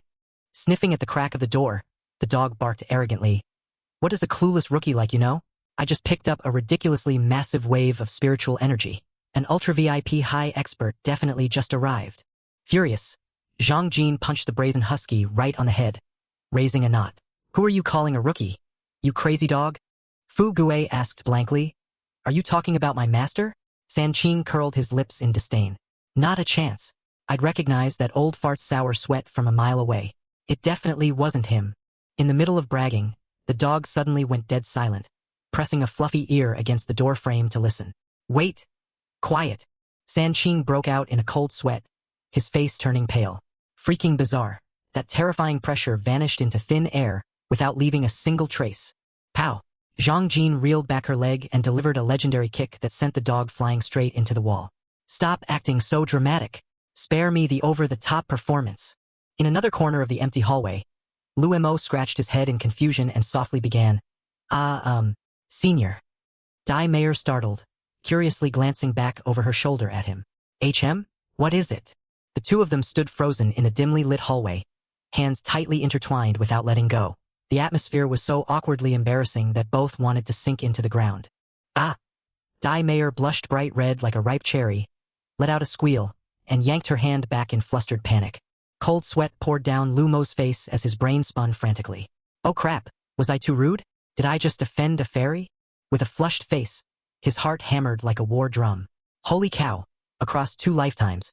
This is the first time I have ever held a girl's hand. I have 0 experience. But man, the fairy's hand is insanely soft. He forced himself to regain the lofty demeanor of a Taoist cultivator. "Snap out of it, man. This is my first time attending a high-class event. I can't act like a fool and offend a major sect. Since the beauty was kind enough to invite me, I need to act classy." Lu Mo bowed respectfully, offering shameless flattery. "Many thanks to Fairy Dai for favoring me with a ticket to this monumental convention. Being able to mingle with all the senior experts here is truly a blessing over 3 lifetimes." Dai Meijer blinked in dumbfounded silence at Lu Mo, thinking to herself, even at a time like this, he's still sticking to this roleplay cultivation script? She gave a faint smile and praised him inwardly. He is so handsome and charismatic. It's just a pity he's completely obsessed with cultivation fantasy. If modern A-list actors were half as dedicated as him, cinema would have peaked long ago. Did I slip up and say something wrong again? A woman's heart really is harder to predict than the Tao Te Ching. Liu Montag frettet. The goddess quickly offered an apologetic smile for the awkward hand-holding earlier. "Let's head inside quickly. The event is about to start. I'll take you to the VIP seats." Liu Montag nodded obediently. Down in the crowded seating area, a guy with glasses leaned over and whispered to the scammer Taoist, Chen Wei, "Hey man, why did your snake oil scam channel get nuked recently?" Chen Wei snapped bitterly. "Don't bring up that crap. Some random bastard reported me, and my channel with 3 million followers vanished into thin air." The guy with glasses clicked his tongue in sympathy. "Damn, you were making bank. Are you going to start over from scratch now?" Chen Wei gritted his teeth helplessly. What choice do I have? Back to square one. He ground his teeth in fury and complained. What pisses me off most is that scrap metal alchemy cauldron I used for props. Some idiot bought it off me. Now I have to waste money buying a pressure cooker to stage the fake act again. The guy with glasses widened his eyes. Holy crap. Someone actually bought that rusty piece of junk. The old scammer bragged venomously. Some brat begged and cried, so I felt generous and sold it to him for 20,000 yuan, who knew he bought it to make his own pills and steal my customers. Suddenly, a light bulb went off in his brain, his eyes widening in realization. Holy shit, that's IT. He ground his teeth together and asserted with absolute certainty. My channel got banned right after I got rid of that cauldron. It's 100% that jealous punk who reported me to corner the market. Chun Wei shook his fist and roared, foaming at the mouth. If I catch that bastard, I'll skin him alive and beat him to a pulp. The guy with glasses beside him broke into a nervous sweat. Far off in the distance, Zhang Jin and Taoist Qin spotted a golden couple stepping into the hall. Zhang Jin gasped in surprise. Wait, master. Who is that walking next to Dai Mayer? Dressed in a gold-trimmed white Taoist robe overflowing with immortal aura. The male lead walked side by side with the radiant Dai Mayer in her striking red outfit. The moment they stepped into the hall, their dazzling presence outshone everyone in the room. The audience in the hall dropped their jaws, blinded by the godly appearance of this perfect match. Dai Mayer gently gestured toward the VIP section and advised, be a good boy and sit tight. The circus is about to begin. Liu Montag bot politely. Many thanks, Fairy. He leisurely took a seat, maintaining an unhurried, calm composure despite the crowd whispering and staring at him. Turning around, the goddess instructed, stay put and don't wander off. I'm heading backstage to touch up my makeup. The protagonist agreed with a bright smile. Watching her back disappear into the distance, Lu Mo felt thrilled and thought to himself, the fairy is so thoughtful to get me such a prime VIP slot. Following her around was definitely the right call. Suddenly, a soft hand slapped his shoulder from behind, accompanied by a voice sweet as honey. Hey there, little brother. Zhang Jin leaned her face in close with a sly smirk. I'm not mistaken, am I? You're that trending account, slowly cultivating, right? Two gorgeous ladies backstage jumped up and squealed the moment they saw the handsome guy walk in. Holy crap, is that slowly cultivating in real life? 500 women swarmed him like ants on candy, clamoring loudly for his contact info. Cutie, give me your Zalo. Handsome, quit streaming on TikTok and move into my place so I can pamper you. Little Taoist, if you're single, come dual cultivate with me. Master, please read my love fortune. Old Tan was holding a girl's hand to read her palm when his entire crowd vanished. He snapped up furiously. Which bastard dares steal my business? The protagonist stood surrounded by women, face bright red and sweating profusely, stiff as a board and utterly helpless against their wild enthusiasm. Old Tan glanced over and saw Lu Mo. His eyes nearly popped out of his head in sheer shock. Grandmaster, what on earth is an ultimate powerhouse like you doing in a mortal place like this? The old man froze for 5 seconds, unable to believe his eyes. Wait, what? The ultimate hidden boss came to a fan event. In another corner, Chun Wei, a quack doctor wearing a fake wig to look like an immortal, spotted Lu Mo, his teeth ground together in burning hatred. The guy next to him asked cluelessly, that's him. Why are you so tense? Blood rushed to Chun Wei's brain. He rolled up his sleeves and marched over aggressively. Damn ungrateful brat. I finally found you. Today, I'll skin you alive. The guy called out after him. Who the hell is that? The crowd of girls swooning around the protagonist had no idea a storm was brewing. Brother, slowly. Chun Wei roared like a beast, making the women frown and snap back. Who the hell is shouting so loud? You scared the life out of us. Old Tan stood at a distance, completely bewildered as to what kind of suicide attack that worthless quack was trying to pull against a legendary grandmaster. Chun Wei pointed right at Lumo's face and cursed loudly in front of everyone. You little brat selling fake medicine. You dared trap and scam me. Today, I shall enforce justice for heaven and sacrifice you here. Lu Mo jolted, turning pale as he recognized the man. Damn, it's the guy who sold me that junk bronze pot. I'm screwed. He recognized my face. He nervously judged his opponent based on online hype. On TikTok, his pill refining videos look insane. He's at least an 8th rank alchemist. Fighting him means getting crushed. Lumo's brain panicked, imagining a worst-case scenario. Oh no, he's calling me a fake medicine seller. What if he thinks my pills are trash and that I ruined his high-grade cauldron? Seeing the innocent protagonist getting berated, Zhang Jin led the women to step up and defend him, tearing into Chun Wei. Shut your lying mouth. Our sweet boy would never do such a thing. Your face is the one screaming scammer. Damn right. The crowd of women pointed and berated him mercilessly. Exactly. Go fix your ugly face before talking smack. That messy beard looks disgusting. Who do you think you are? Picking a fight with our handsome guy. Spot on. You aren't even worthy of carrying his shoes. Getting gang chewed out. The fake quack's face flushed purple with rage as he gnashed his teeth. Damn it, you loud-mouthed women. Just you wait. The noisy argument drew the entire hall's attention. What's happening? A lover's quarrel? No. Rumor says someone got exposed for selling fake goods. Damn, this drama is good. Chen Wei was so pissed he wanted to throw hands. Behind him, Old Tan panicked and sent a mental voice transmission, terrified he would trigger the Grandmaster. These clueless women know nothing. Master, please hold back your rage. The low-tier Taoist froze, looking around in utter confusion. Holy crap, who just spoke inside my head? The protagonist's voice echoed smoothly yet chillingly straight into his ears. He turned pale with cold sweat. The tone was calm, but the killing intent was overwhelming. I am slowly cultivating. I suggest you shut your mouth before we have a quiet chat out back. Lu Mo, dressed in elegant Taoist robes, cupped his hands peacefully. This is a grand event with many important guests. Arguing here looks bad. If there's a grudge, let us settle it out back. The crazy guy pointed at Lu Mo's face and wailed like a lunatic. Everyone hear that? He just threatened to drag me out back and beat me up. He plays dirty. The crowd turned on him instantly. Is this guy insane? The handsome guy hasn't said a single word. Yeah, you're the one who started screaming. He's definitely clout chasing. Where's security? Drag this lunatic out. Humiliated and driven mad by the crowd, the guy raised his fist and roared. Damn it! I am a level 3 chi refining cultivator. I'm beating you to a pulp today. Mid-rant, he froze. Cold sweat broke out as a terrifying realization hit him. Nobody around them had heard the kid speak. His face turned deathly pale, knees trembling uncontrollably. Holy crap, this kid used secret voice transmission? Only high-level Golden Core experts or above can pull off voice transmission like that. His spirit collapsed in utter regret. No wonder rumors said a true immortal was here today. Those VIPs were sucking up to him for a reason. I kicked a hornet's nest and dug my own grave, pulling a full 180-degree turn. He slammed his head onto the floor, kowtowing frantically. I was just running my mouth. Immortal Senior. Spare my worthless dog life. The audience froze in confusion. What the hell? He was about to punch him a second ago. Now he's groveling like a dog? That flip was faster than my ex-switching boyfriends. Lu Mo stood stunned and sweating. Senior, please don't kneel. You're ruining the master image. I'm trying to play low-key here. Doing this will blow my cover. Crying and crawling, the fake Taoist scurried away into thin air, leaving the protagonist standing there baffled. The women scoffed in disgust. Is security blind letting a psycho like that in? Pure trash. Seriously, total buzzkill. Standing far away, Old Tan wiped his sweat and let out a sigh of relief. Thank goodness. His lordship is merciful. Otherwise this whole hotel would be reduced to dust.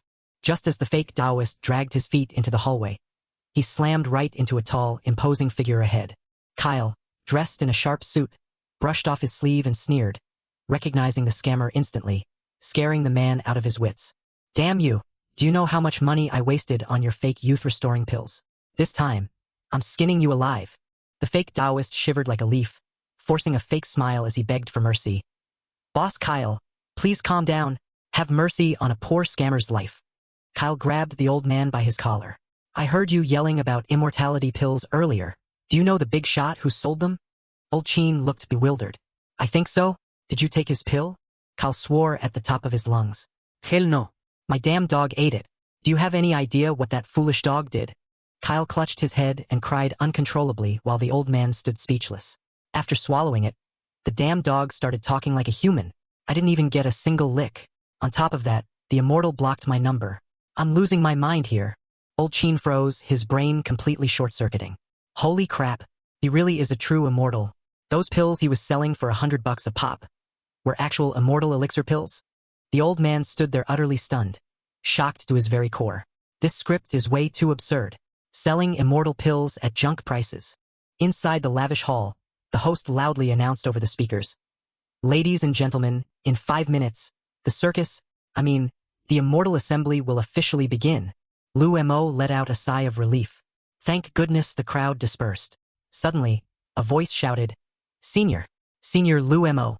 Old Chin waved excitedly, making Lu Mo flinch. He thought to himself, damn it, Why is this clingy old guy here too? Luo was about to open his mouth. Huh. Out of nowhere, an arrogant punk named Zhou Lei barged in, pointing directly at Lumo's face and sneering. Who the hell are you, nobody? You have no background. Yet you dare sit at the head table with Daoist Chunyang. Old Qin broke into a cold sweat, cursing internally. Where the hell did this idiot crawl out from? Why is he dragging me into his own grave? Old Qin tried to reach out and stop the fool. Hey, wait. Zhou Lei cupped his hands with a righteous pose. Daoist, please rest. Allow me, Zhou Lei, to clean up this trash for your pleasure. The punk smugly plotted to himself. I did my research. Daoist Chunyang is the only genuine immortal at this entire assembly. Flattering him now will set me up for life. Zhou Lei glared threateningly at Luo. Get up and move to the back right now. Don't ruin the Daoist's mood. Move, or I'll smash your face in. Old Qin turned pale with sheer terror, crying internally. We're screwed. This moron just poked a sleeping dragon and pissed off a supreme expert. God help us. Zhou Lei saw Old Qin's intense gaze and deluded himself. Aha! The Taoist is looking at me intently. He must be silently praising my great work. Luo narrowed his eyes, radiating a spine-chilling killing intent. What faction do you belong to? Tell me who your master is right now. Zhou Lei and Old Qin froze as they stared at the main character's menacing face dripping with murderous intent. You want to know my sect? My master. The main character asked innocently. My sect? My master. Then his eyes flared as he snapped. Why the hell should I tell you anything? Call your master out here, so I can beat you both up at once. The punk furiously pointed at him. Zhou Lei. You better apologize to the Taoist right now and get out of my sight. Luo replied leisurely. I am Luo, the core disciple of the immortal from Mount Yuqing. My sect is small, but I didn't pick a fight with you first. My cultivation is trash, but if you've got the balls, come fight me one-on-one and see who ends up in the hospital. The crowd burst into excitement. Oh shit, things are heating up. I'll even fight you with one hand. Saying that, he unexpectedly crushed the adjacent chair into dust in the blink of an eye. You disrespect the Taoist and show no remorse. You even dare use violence to ruin this event. Call security to haul him away right now. The main character sighed in frustration and muttered. I've been down the mountain for a month, thinking everyone in the martial world was friendly and polite. Who knew there was still trash like you left behind? Eyesore's ruining my day. The main character erupted with glowing golden true chi. A pressure weighing tons slammed down, making Zhou Lei scream in agony as he flipped backward into the dirt. From an upper floor window. Hey Fairy Rome, that slow cultivator kid down there is threatening to beat someone up. The fairy freaked out. What the actual hell? Old Qin broke into a cold sweat in absolute horror. We're doomed. Senior is furious. If he unleashes his power, he'll annihilate the entire cultivation world, let alone this mortal circus. He hurriedly stepped in to mediate, sweating bullets. Senior, please calm down. Let's talk things out behind closed doors. Harmony brings good fortune. Zhou Lei instantly did an about-face after seeing that terrifying display of power, screaming for help. Taoist, save me. He suddenly turned toward Old Qin. Old Man Tan stomped his foot and leaped directly onto the stage. From the high platform, he looked down at the chaotic crowd, while Luo stood quietly behind him with his hands folded, enjoying the show. Standing center stage, Old Man Tan flailed his arms wildly, channeling his internal energy to put on a circus trick for the audience. A brilliant golden aura surged and swirled around him, radiating an otherworldly, immortal-like demeanor. The jaw-dropped crowd below pointed and gawked. Holy crap! A real cultivator. What the hell is he pulling out to show off? Boom! A paper crane as large as a dinner table, glowing with vibrant golden light, materialized directly above his head. The young folks in the hall stood wide-eyed and open-mouthed, utterly unable to believe their eyes at the magical feat. Holy shit! The old guy actually has real skills. He was not just talking trash. The paper crane glided smoothly through the air as the entire room strained their necks to stare in reverent awe. Seeing this, Luo felt an itch to show off too. His fair hand pulled out a tiny white paper crane, deciding to go big. He tossed the paper crane lightly into the air, blending it into the blazing golden background light filling the hall.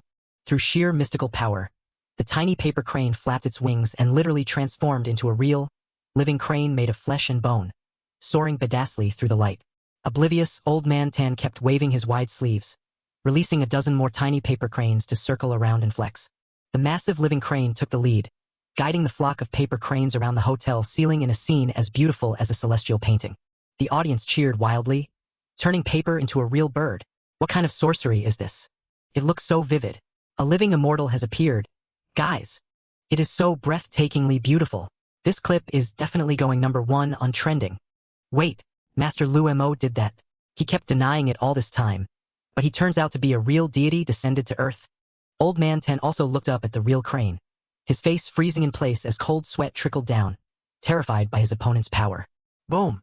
A dazzling burst of golden energy exploded right beneath the high ceiling. The entire hall was submerged in a sea of sparkling golden light, leaving everyone blinded, stunned, and speechless in admiration. Old Man Tan wept internally. Making paper cranes fly is a weak novice trick that any mortal could master with a few years of practice. But turning paper into a living flesh and blood bird requires the pinnacle of power. Even my senior brother could never pull this off. The pale-faced man collapsed backward onto the floor, his face devoid of color as he nearly peed his pants. What the hell is this? Am I dreaming? How can a kid with zero spiritual energy unleash such a terrifying technique? The mob swarmed forward, pinning him down by the throat, trying to run away. Kid, what are you guys doing to me? Slap. A thunderous slap knocked out his tooth, knocking his jaw sideways. A top-knot youth grabbed him by the collar and roared savagely, "Shut your dog mouth. Kowtow and apologize to the immortal lord right now, or I will beat you to death." The crowd fawned respectfully and asked Lu Mo for instructions. "Immortal lord, this blind fool dared to act like an arrogant dog before you. How should we butcher him to satisfy your grace?" Zhou Lei held his swollen cheek, trembling violently and barely daring to breathe. He fell to his knees, kowtowing loudly and begging Lu Mo for mercy. "Boss, I was wrong. My dog eyes were blind to offend you. Please spare my worthless life." "Forget it, I spare you. Get out of here. Practicing cultivation without a master's guidance. You are just wasting space, and looking at you makes me feel pity." Ahem, the fun show is over. Pump up the music. Let us get back to partying at the Immortal Sex Convention. Guys, please give a warm welcome to our finest host tonight, the goddess Fairy and Hung. Bright golden lights illuminated the stage as the audience screamed at the top of their lungs, "Fairy and Hung! Long live Fairy and Hung!" The guards dragged the offender by his collar and slammed him outside, shouting after him, "Get lost! Don't you dare show your face around here again." Zhou Lei scrambled to his feet, cursing angrily in frustration. "Damn it! You are so strong, yet you love playing the pig to eat the tiger. Where the hell did your dignity as a supreme power go?" Thud! He accidentally bumped into a figure walking toward him. Terrified, he spun his head around, his eyes bulging as he stared at a demonic face. A bald man loomed out of the dark corner, sticking out a long tongue oozing with deathly aura, and asked with an evil smirk, "Hey kid, where do you think you are going?" Back on stage, Dai Mayer stepped out resplendent in a vibrant red ancient dress, waving brightly to the mortals. "Hello, everyone." The crowd below went wild with excitement, roaring crazily as if possessed. "Fairy and Hung, goddess." Lu Mo retreated backstage, wearing a warm and adoring smile as he watched his beloved shine radiantly on the stage. Dai Mayer beamed, her staggering beauty reaching its absolute peak beneath the dazzling stage lights. The scene shifted to a dimly lit, deserted corner of the opulent Hongshang Hotel's corridor. What kind of sick trick are you trying to pull?" a panicked voice shrieked. The villainous bald man glared with blood-red eyes, bearing hideous shark-like teeth while the crimson-black mass of malevolent energy beside him cackled savagely. Pitch-black murderous intent erupted as the bald brute let out a sick, booming laugh, forcing his opponent to taste absolute terror. The sinister shadow slithered like a giant serpent, flashing its fangs and licking its lips in greedy anticipation of a juicy prey. A demonic voice whispered with deep satisfaction. "Such resentment, such exquisite panic. TSK, TSK. The taste of a fresh soul is divine." Inside the venue, Lu Mo jolted. He frowned nervously, clutching his chest as he muttered, "An omen. That chilling sense of dread is back again." The host roared into the microphone. "I know you're all dying to see this. Give it up for our superstar, the human-talking husky, San Qing." The camera panned down to a pure white, fluffy dog leg strutting onto the stage like a top runway model. The goofy husky, San Qing, raised a paw with flair and greeted the crowd. "Hello, my beloved family." The audience lost their minds, screaming in a mix of utter shock and thrilled delight at witnessing a 100% genuine talking dog. The camera cut back to the grayish demon possessed earlier, its glowing red eyes burning with smug satisfaction over its newly stolen vessel. It cackled sinisterly. "Heh heh heh. Now that I've devoured this cultivator's soul, I have more than enough power to crush that old Taoist getting in my way." Pausing by the corner of the wall, it cast a sly, calculating glare outward. "Wait, There are still 2 delicious morsels right out there. Its eyes locked onto the stage where Dai Meier and San Qing stood. If I devour their souls too, skinning that old Taoist alive will be as easy as crushing an ant. Down in the hall, Kao was being interrogated. Spill it! Who's the one selling those pills? Kao snapped back. Shut up. Let me check the transaction history. If you're so tough, go ask the true immortal over there. Why are you barking at me? Shoo! A heavy hand slammed onto Kyle's shoulder from behind, making him jump so hard his heart nearly leaped out of his chest. Turning around, he blurted out. Huh? Director Wu, what are you sneaking around here for? Director Wu, pale as a ghost, barked. We have a major code red. Evacuate everyone from this circus immediately. Boss, the event just started. 200 million viewers are glued to the live stream. If we pull the plug now, how do we explain this to the public? I said shut it down. Talk back again and I'll cuff you myself. Everyone, clear the whole building out right now. The team of agents shouted in unison, obeying the order. Old Wu lowered his voice grimly, glaring at Kyle. My bureau just picked up a massive surge of demonic energy here. It smells identical to the case where over 100 people vanished into thin air. If you want to die with them, be my guest and keep putting on your little show. The colossal wooden doors of the hall shuddered violently as an invisible force slammed against them from the outside, nearly ripping them off their hinges. The audience inside froze, turning around to stare at the doors in utter bewilderment and panic. The doors burst open, revealing a stunning woman with ash-gray hair in a skin-tight black dress. Smirking, she announced that no one was permitted to leave. Director Wu recognized the demon instantly. Cold sweat broke out on his forehead as he yelled, That's her! Capture her alive! A squad of black-suited agents charged at the wicked woman like a pack of starved leopards, ready for a bloody fight.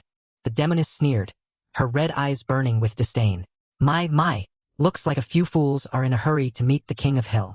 With a flick of her dainty wrist, a barrage of pitch-black, razor-sharp hairpins ripped through the air at terrifying speeds.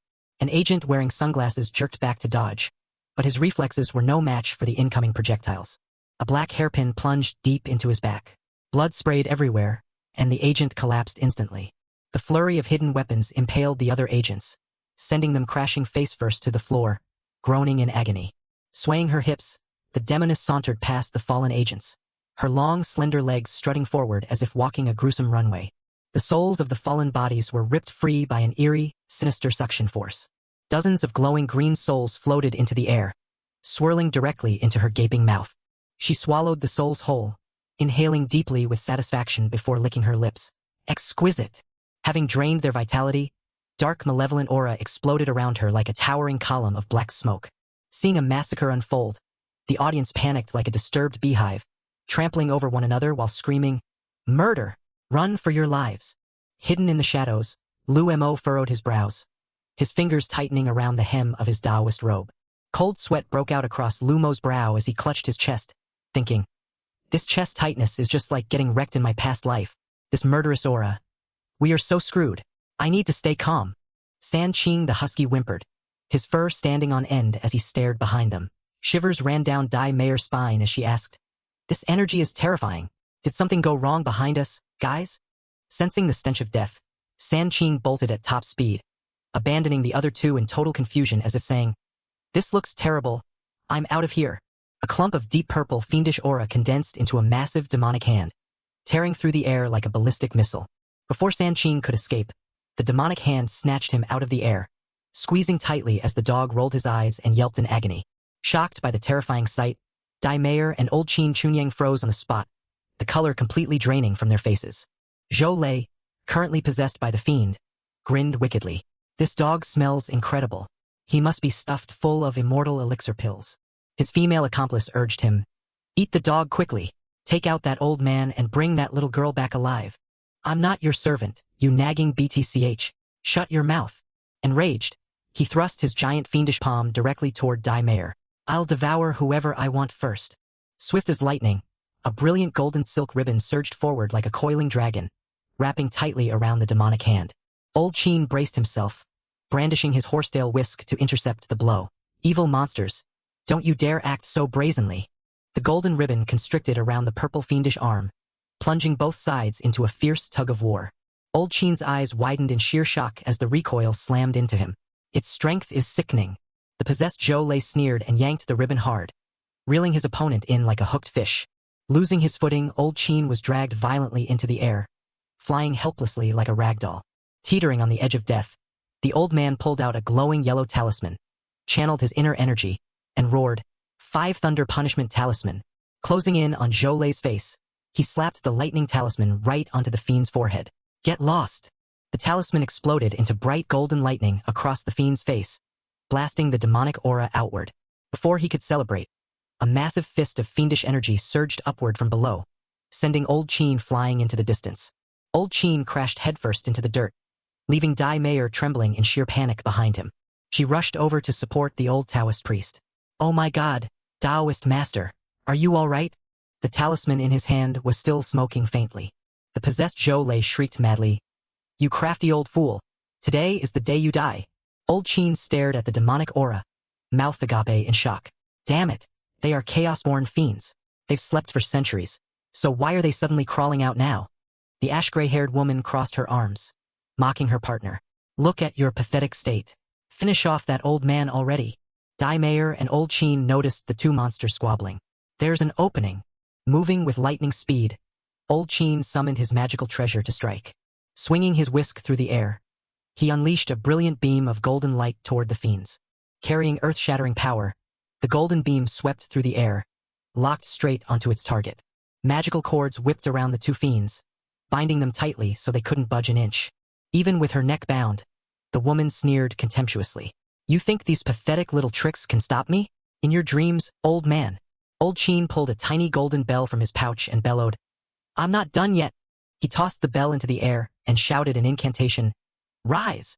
The miniature bell expanded until it was as large as a temple pavilion, hovering directly over the heads of the two demons. Exerting every last drop of his spiritual energy, he roared, "Crush them!" Weighing over 1,000 tons, the massive bell slammed down, shattering the reinforced floor beneath. Dust billowed everywhere as the giant bell trapped the two evil fiends firmly against the ground like trapped rats.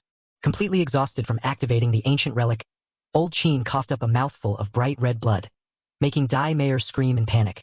"Taoist master!" Wiping the blood from his lips, he rasped weakly. "This Hotian bell is an ancient artifact. Those two are merely avatars, but this bell should hold them off for a while." Did he actually catch those two monsters? The old man did it, as expected of a master Taoist. Cutting back to the protagonist, gods above, why was the omen of bad luck so thick in the air? The giant golden bell suddenly vibrated violently amid the thick, swirling dust. A massive fist wrapped in demonic energy punched straight through the bronze shell from within. Umo stared in shock. Holy crap! Did those two swallow each other and fuse into a new monster? The bell cracked wide open, spewing sickening purple mist like the gates of hell unlocking. Elder Tan's jaw dropped in sheer despair. This is impossible. The golden bell shattered into pieces. The merged monster stepped out, its glowing red eyes locked on them as it cackled wickedly. "Useless old man. This pathetic bell isn't even a fraction of the seal that trapped me in the past." Spreading its arms, the monster roared triumphantly, unleashing a suffocating wave of killing intent. "Back then, a whole group of Grand Taoists had to sacrifice their lives just to seal me away. You descendants are completely worthless. Leaving such a fine treasure in your hands is a waste. I'll be taking it."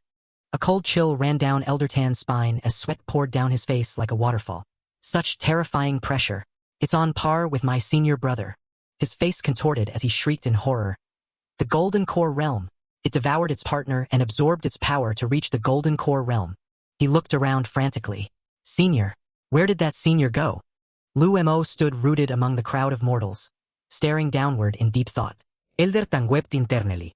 Why is he just standing there like a statue? Is he not planning to save us? Or could he be on their side?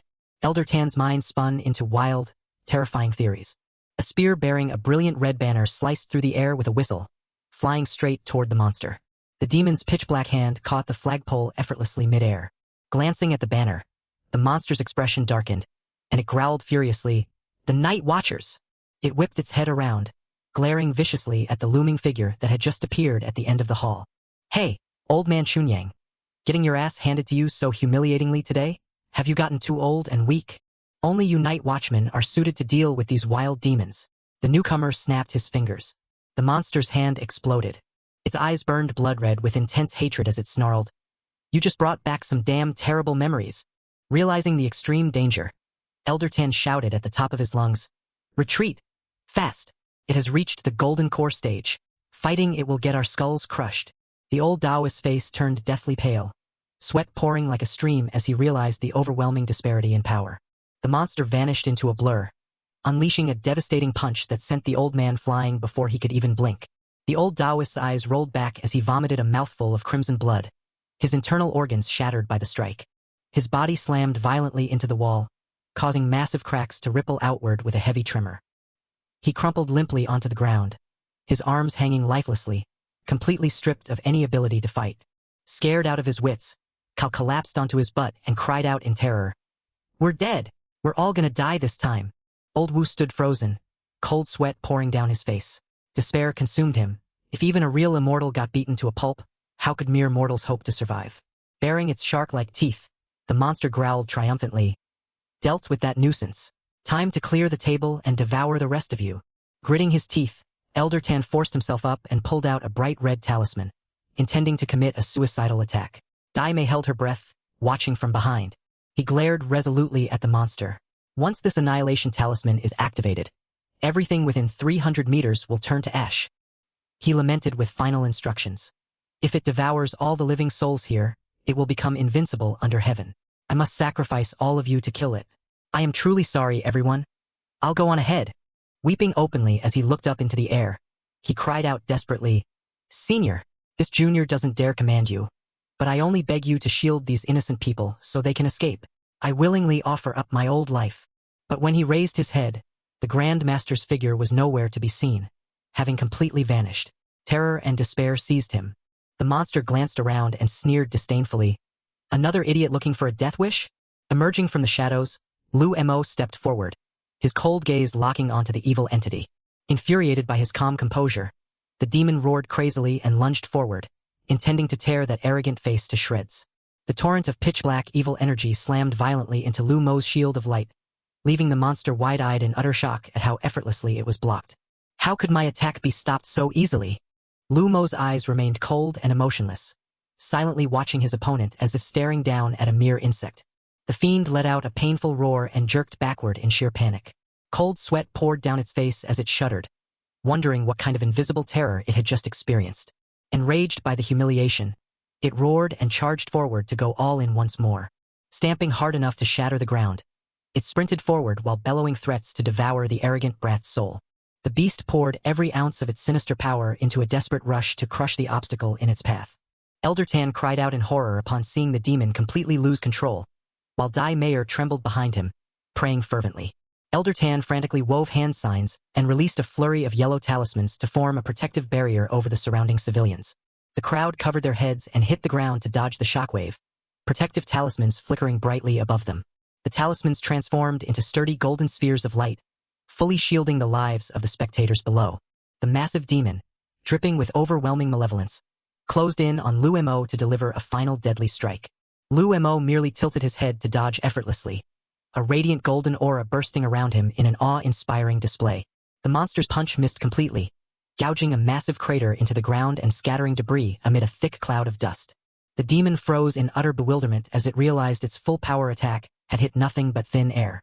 Lu Mo had already glided behind its back with supreme calm and poise. With a simple flick of his finger, a powerful golden shockwave slammed directly into the monster's back. The terrifying force blasted the beast backward, sending it crashing headfirst into the grandstands. The ground shook violently as the demon slumped deep into the jagged crater, too dazed to even lift its head. Elder Wu and Kyle dropped their jaws, cold sweat dripping down their faces as they watched the earth-shattering battle. San Qing stood slack-jawed, while Dai Mayer stared in stunned disbelief at the overwhelming power of her beloved. Elder Tan stood open-mouthed, stammering in complete disbelief. That chaos monster is at the Golden Core realm. A boss of this caliber hasn't appeared in over a century, yet it was blown away by a mere flick of his finger? Holy crap, don't tell me Senior Lu Mo is even stronger than my senior brother? Where on earth did he come from? The monster dragged itself up and barked furiously. You brat! Even if you are at the Xiantian realm, none of the Xiantian cultivators I fought in the past were ever this strong. How could anyone in this energy-depleted world reach the Xiantian realm?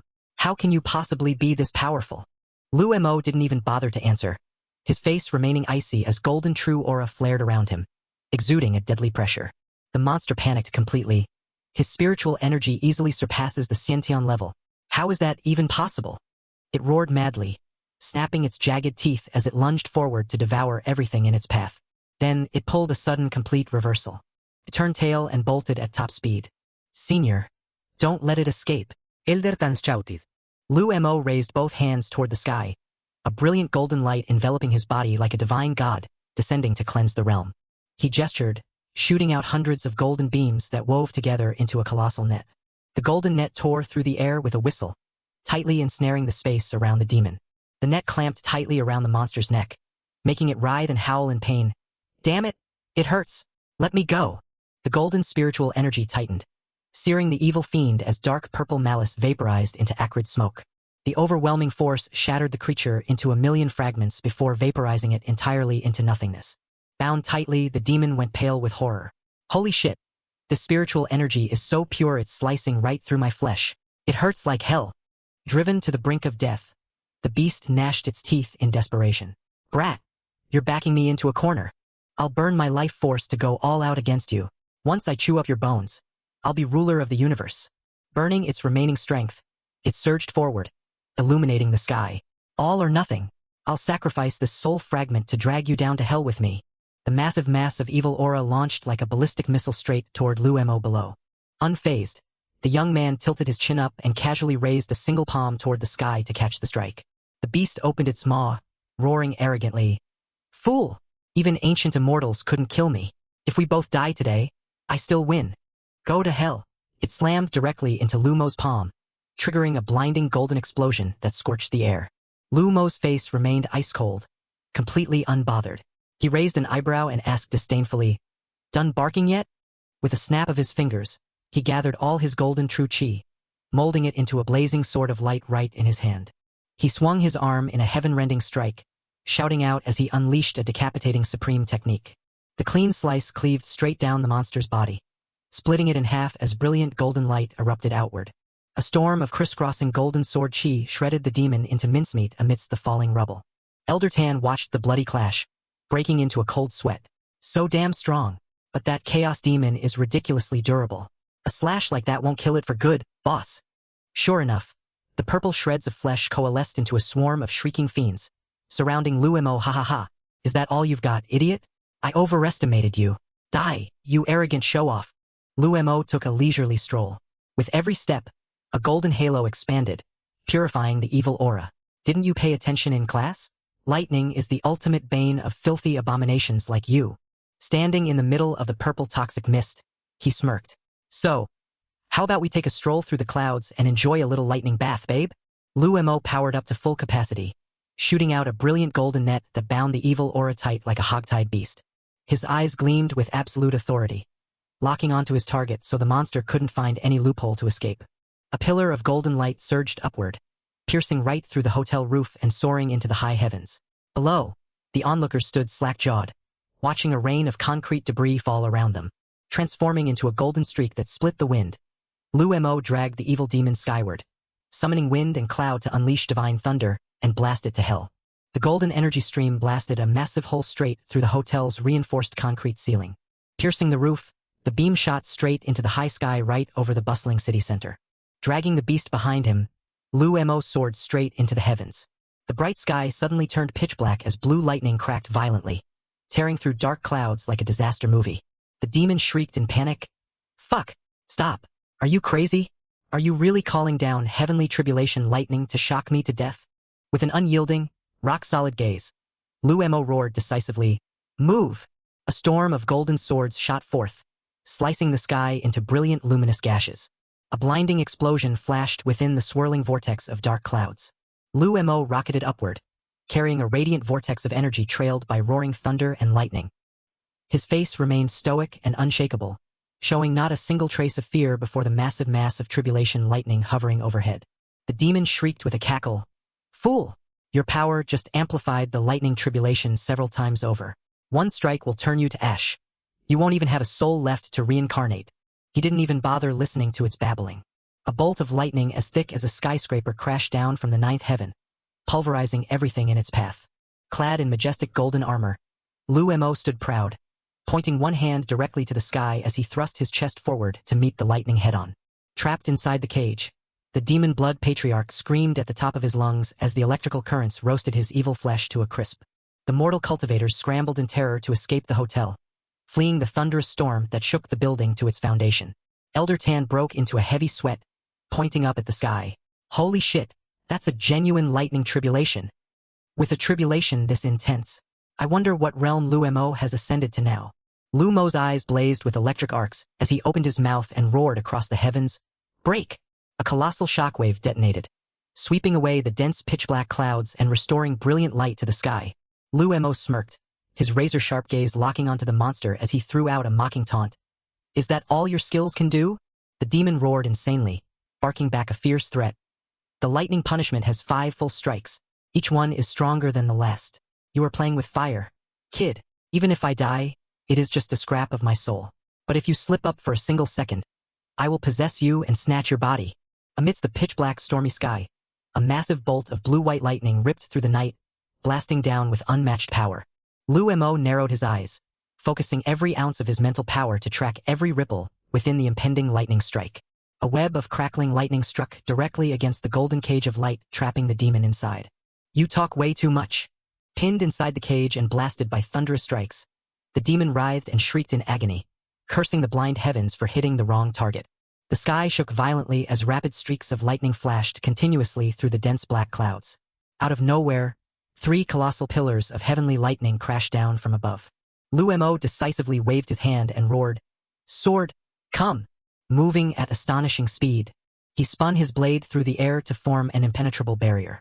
The celestial lightning slammed straight into the defensive shield, exploding in a blinding flash that illuminated the entire sky.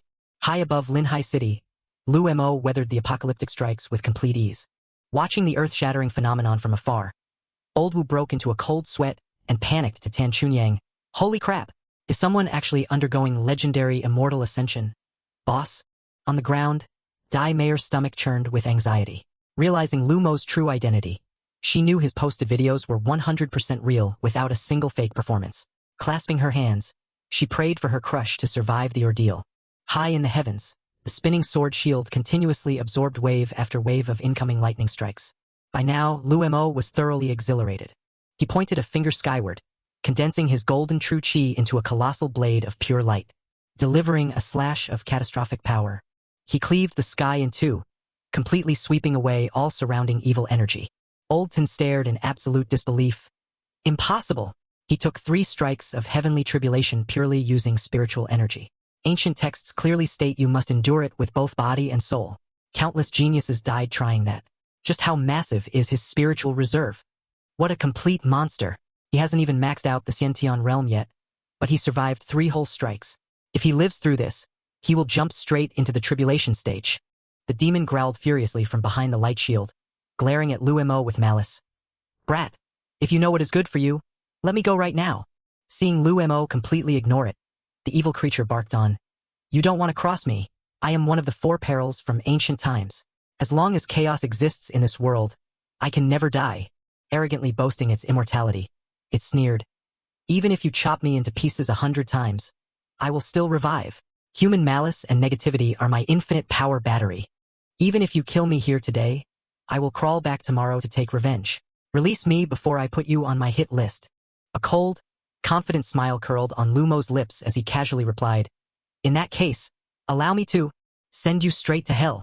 Instantly, a massive bolt of tribulation lightning crashed down right where both of them stood. Lu Mo funneled every bit of spiritual energy, overcharging his true chi as he let out a heroic roar in the middle of a roaring sea of lightning. The demon was rendered speechless, crushed flat under the terrifying pressure weighing down on its body. A gigantic lightning pillar pierced through the dark storm clouds, connecting heaven and earth in a surreal display of destruction.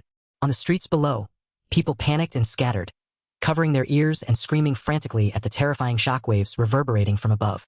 Scared out of his wits, Old Tan dripped with cold sweat and clasped his hands in frantic prayer. Mother of God, the lightning damage just doubled. Senior Lu Mo, you have to push through this. The entire city was swallowed in pitch-black storm clouds. Lu Mo stood tall and firm, his veins and meridians glowing with a badass light purple aura as he braced for the final strike. Now reduced to a squirming mass of black smoke, The monster squeezed out one last curse. You can't dodge this final bolt. I am dragging you down to die with me. Luo narrowed his eyes at the black smoke and said nonchalantly, I know damn well I can't dodge it after taking those previous hits, but stop dreaming that I am dying with you. Decisively reaching out a glowing hand, he grabbed the mass of evil energy by the throat, pinning it so tight it couldn't slip away. The pitch-black demon squirmed and thrashed helplessly as it was yanked into the air. What the hell are you doing? Let me go. Amidst the dark clouds, a colossal lightning bolt tore through the sky, plunging straight down with apocalyptic fury. Locked firmly in place, the mass of deep purple evil energy shrieked in desperation. Let go of me, you bastard. You're not even human. The lightning struck true, blinding white light engulfing and incinerating the malice. The creature howled in agony. You cheating bastard. You're using hacks. The demon's agonizing shrieks echoed across the heavens as thousands of volts scorched it to a crisp. Focusing intensely, Luo gritted his teeth and endured the terrifying pressure of heavenly thunder to reforge his Tao physique. The stubborn demon spat curses. Brat, you're just a mortal body. Taking a bolt like this will blow you to smithereens. Once you shatter, I'll devour you and win. Closing his eyes, the young man calmly recited verses from the Daedejing to soothe his mind. The Tao that can be spoken is not the eternal Tao, you idiot. A burst of warm, golden energy erupted instantly, blowing away the surrounding malefic aura and illuminating the stormy sky. The golden true chi seamlessly blended with the lightning, forging a top-tier impenetrable armor around the young man. The lightning did not harm him at all. Instead, it seeped into his bones and sinews, refining a flawless physical body. Terrified by the dazzling radiance, the fiend stammered out, The Origin Tao! How the hell did you unlock such an absurd skill? He floated serenely in midair, completely mastering the battlefield. His aloof, effortlessly arrogant demeanor forced the surrounding tempest to fall silent. Flicking his slender fingers, he commanded a stream of golden spiritual energy to clamp down on the fiend's neck. Closing his fist, he casually gathered the massive ball of evil energy into his palm. Wait, where did those new clothes come from? The monster laughed insanely, its crimson eyes burning with unbridled greed. I can't believe I stumbled upon someone wielding origin power. The lightning didn't kill you. It recharged your spiritual energy, integrating cosmic energy into one's body. In ancient times, only freaks of nature could pull off such a feat. Before disintegrating into smoke, it barked out a chilling threat. Lucky for me, I caught you before you reached your peak. Your body smells delicious, and I will devour every bit of it. I have tens of thousands of clones out there. Wash your neck and wait for my revenge, kid. Watching from his hiding spot, Old Tan broke into a cold sweat, fearing for the world. Damn it! If just a single Chaos clone is this disgusting, Earth is doomed if it reassembles its full body. The young man snorted with disdain. Talk is cheap. I'll hunt down every single one of your clones and chop off their heads. I won't stop until every last trace of you is wiped from existence. The deep purple mass of malevolence exploded in the middle of the thunderstorm, evaporating completely before the horrified eyes of the crowd. Luo asked blankly, Huh? Did someone just call my name? The crowd of mortals stared up at the sky in stunned disbelief, mouths agape, completely unable to comprehend what had just happened. Is it over? Did he win? Descending from the clouds, Luo drifted down smoothly, his robes fluttering in the wind as a brilliant golden radiance enveloped him. As his feet lightly touched the dusty floor, the panicked crowd instantly parted to open a path for him.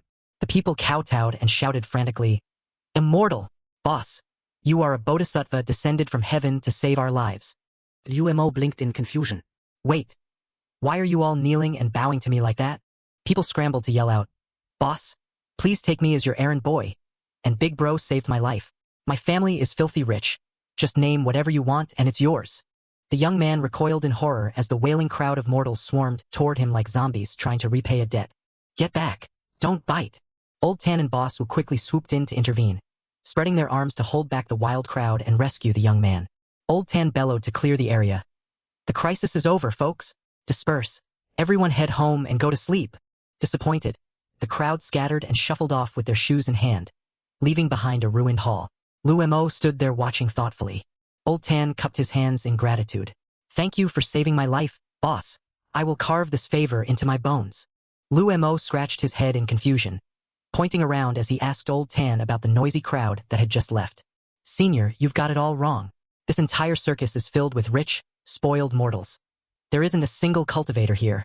Old Tan gave a forced smile. But I only managed to cultivate because Senior Fairy and Hung guided me. He pointed directly at Dai Mayer and said with absolute certainty, "However, this girl radiates pure, fragrant spiritual energy." Dai Mayer widened her eyes, pointing at herself. "Wait, me?" Still completely bewildered, she babbled. "I was just pretending online, man. How did you know my cultivation is fake?" Sweating profusely, Old Tan leaned in to whisper to Lu Mo. "Boss, you've been in secluded cultivation for so long you're out of the loop. These kids nowadays don't cultivate properly. They just love cosplaying and pretending on TikTok for views." Blushing in deep embarrassment, Dai Mayer avoided Lu Mo's gaze while he frowned, plunged into intense thought. Breaking into a cold sweat, Lu Mo realized the bitter truth. If everyone online is a fraud, how the hell did I manage to cultivate real spells? Does any of this even make any damn sense? Old Tan bowed respectfully and pleaded, "Senior, your humble servant has a favor to ask." Liu Montag sighed deeply. "What is it now, old man? Please spare some time to accompany me to Mount Kunlun to attend the Grand Cultivation Sect Conference." Lu Mo looked confused. "Wait, didn't you just say that conference stuff was fake? Where did another conference come from?" Suddenly, a glowing golden paper crane sliced through the pitch-black night air. Old Tan stared wide-eyed at the incoming paper crane. "Holy crap, that is my senior brother's messenger crane." The crane delivered an urgent alert. "Base under attack. Teleport home immediately." Lu Mo stared blankly as the crane landed on the old man's hand. "Whose screechy voice is that?" Suddenly, Old Tan dropped heavily to his knees. Lu Mo jumped back in shock, throwing his hands up. "What the hell, old man? What kind of stunt are you pulling?" Old Tan's voice trembled violently. "Senior, the cultivation world is completely ruined. I beg you to save us. Come with me to Kunlun. Boss, I will explain everything on the way." Lu Mo narrowed his eyes suspiciously. "Are you dead serious? Or are you pulling my leg?" "I swear on my life, boss, I would never dare lie to you."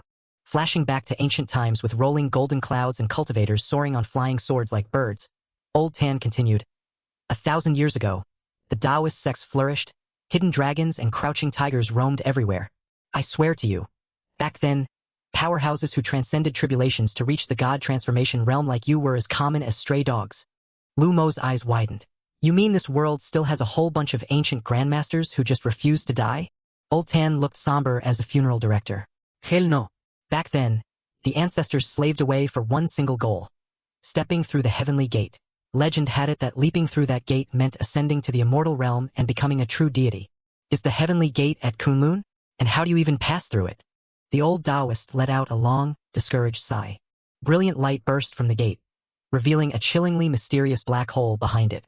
Every ancestor who jumped through evaporated without a trace, until one supreme powerhouse used his dying breath to send back a message that crushed all hope. Behind the gate is the scam of the century. This entire world has been duped. Destroy the damn heavenly gate. Shaken to his core by the despicable truth, Lu Mo gasped, "Holy shit, the heavenly gate is just a giant cosmic pyramid scheme." Nobody believed it at first, but fear crept in. When a few more ancestors left behind the exact same dying words, everyone finally snapped back to the bitter reality. The grand gate stood majestically, hiding a deadly trap. New world, my ass. It was all just a wretched facade. Behind the gate lie the four great ferocious beasts: Tao Tai, Hun Dun, Cheongchi, and Tao, just waiting to devour anyone who enters. Any ancestor foolhardy enough to step inside was ambushed and chewed to bone, not leaving a single scrap. Gritting his teeth in fury at the 1,000-year deception, Lu Mo snapped, "Glorious heavenly gate, my ass. It is literally a mass slaughterhouse." Old Tan recounted the bloody battle of the ancestors. To stop those wretched beasts, the seniors joined forces in an all-out war to slaughter them. Sensing danger, those crafty beasts sent avatars through the gate to massacre the immortal sections. Sects fell like dominoes, and from then on, the path to immortal cultivation was completely severed. Lu Mo questioned, "Were their avatars really that insane? The Hun Dun I beat up earlier seemed weak as hell." Old Tan respectfully explained on the way, "Boss, the one you fought was just trash. Back then, their avatars were terrifying. The ancestors were all at the tribulation transcending realm, yet thousands of them combined could not even beat one avatar. Monstrous." Liu Montag nodded. "Ah, I get it now." Driven into a corner, the mighty ancestors burned their lifespans and cultivation bases to forge a massive seal, permanently gluing the heavenly gate shut. What cruel irony. The very gate they once yearned to ascend, they had to seal shut with their own hands. Curious about the surviving monster, Lu Mo asked, "If all the grandmasters died, leaving only Hun Dun alive, Why didn't they just finish it off back then? The strongest died, and whoever survived was bled dry of spiritual energy. They wanted to kill it, but they were completely exhausted. Now that the seal is rotting and about to crack, we are gathering everyone to figure out how to patch it up. A blaring phone ringtone shattered the dramatic atmosphere, making the old Taoist flinch as he hurriedly pulled out his phone to answer. The brick phone vibrated violently, its screen lighting up with an incoming call. "Sorry about this, senior," old Chin apologized sheepishly. "My senior sister is riding my ass like she's going into labor." A deafening roar blasted from the speaker. Chunyang. "What hole are you dragging your lazy carcass through? Do my words mean jack shit to you now? I'll flay you alive, brat." Old Chin frantically tried to soothe her. "Calm down, boss. I'm just wrapping up a few errands and racing back now. We're 4,000 kilometers apart. Even taking the bullet train takes 8 hours, lady. I don't give a damn about your excuses. The 3 old geezers from the other sex are already sitting here meditating. If you don't drag your ass back within an hour." Mid-rant, old Chin's face froze. His eyes bulged in horror as a strange, otherworldly screech bellowed from the phone speaker. He yelled frantically into the mic. "Hello? Hello? Senior sister. Damn it. Why did it go silent?" Turning back to Lu Mo, he flashed an embarrassed, defensive laugh. "Haha, the 3G signal up at this altitude is pretty terrible, boss. My senior sister just has a short fuse." Suddenly, a frantic voice burst from the phone. "The heavenly gate has blown wide open." Old Chin screeched in sheer panic. "Holy shit, boss. What the hell did you just say?" The screen went pitch black as the phone died completely, severing the connection with senior sister Nangong Tian. Out of nowhere, Lu Mo clutched his chest, his face contorting in sharp, agonizing pain akin to a heart attack. Gritting his teeth through the pain, he cursed, "Damn it. That sickening sensation is back. The talisman box at home is thrashing wildly. That curse box is definitely tied to the heavenly gate. Just what kind of demon god did Master seal inside it?" His eyes hardened with resolute determination. "Master, I'm heading up to the Taoist sect to stir up some hell." The moment his dramatic vow left his lips, the phone in his pocket vibrated furiously, instantly shattering his heroic demeanor.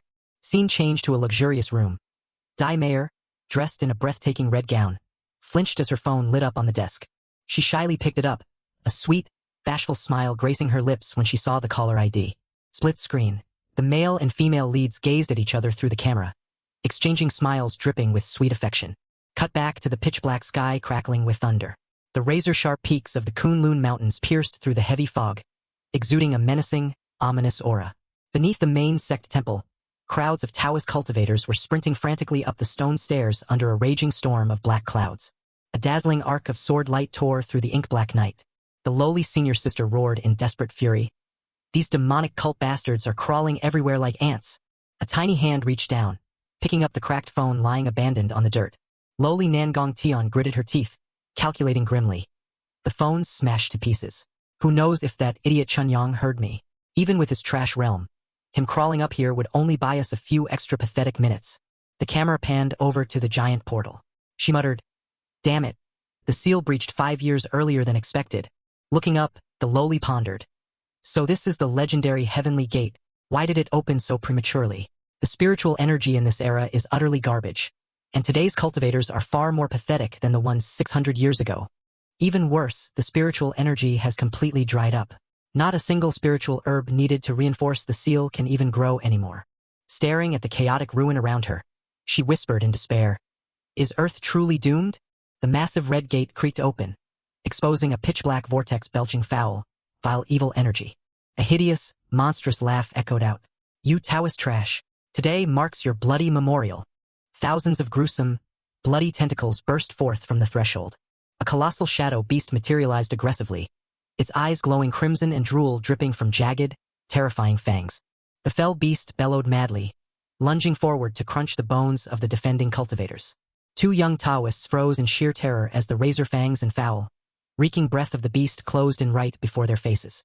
Blood-curdling screams rent the air across the battlefield as cultivators were mercilessly swiped to the ground by the monsters. Brandishing her sword, the lowly shouted to rally the troops. "Draw your blades and follow me. Strike them down." With fierce resolve, she declared, "Even if we all perish together, we cannot allow these chaotic abominations to break past the Kunlun grand array and rampage across the mortal world." Her loyal disciples roared back in unison, "We fight to the death alongside you." The courageous squad of cultivators soared into the air, blades flashing as they engaged in a life-or-death clash against the swarm of shadowy beasts. The leader of the Night Walkers roared his command.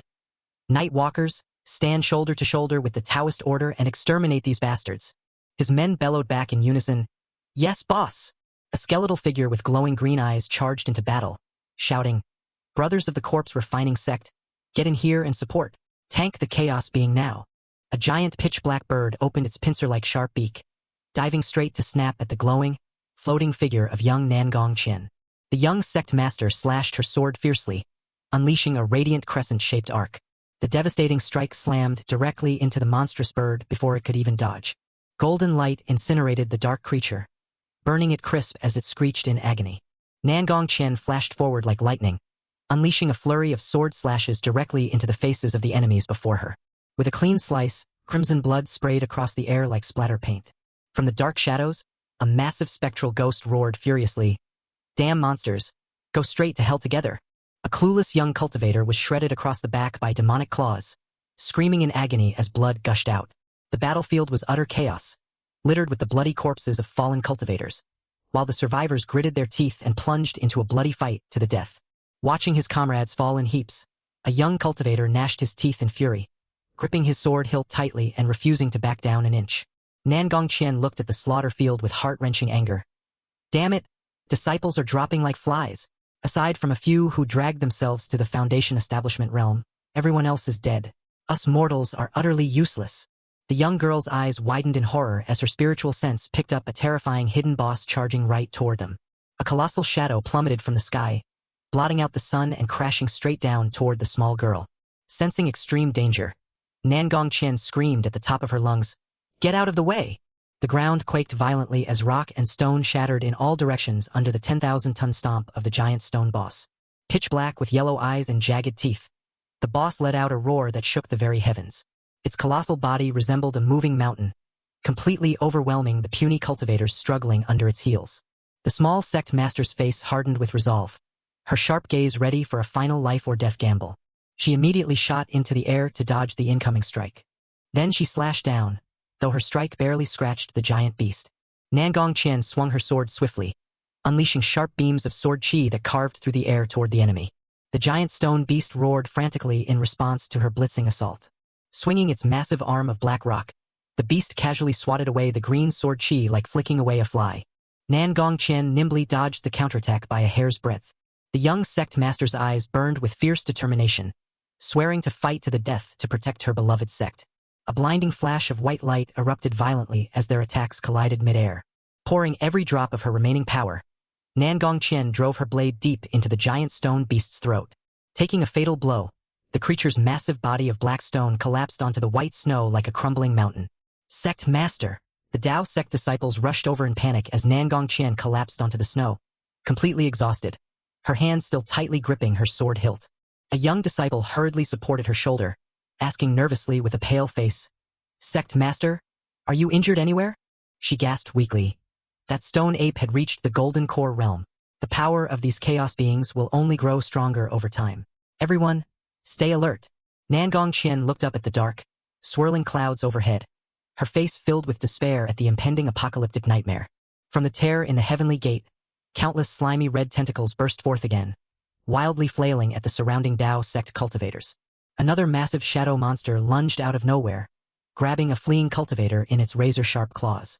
Panicking, a disciple slapped a stack of makeshift explosive talismans onto himself to save his fellow sect brothers.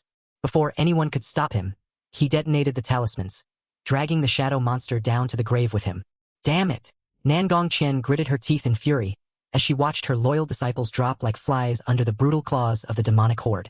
She looked down at the soul-capturing bell in her hand, aching with sorrow as she saw it heavily cracked from overdraining its spiritual energy.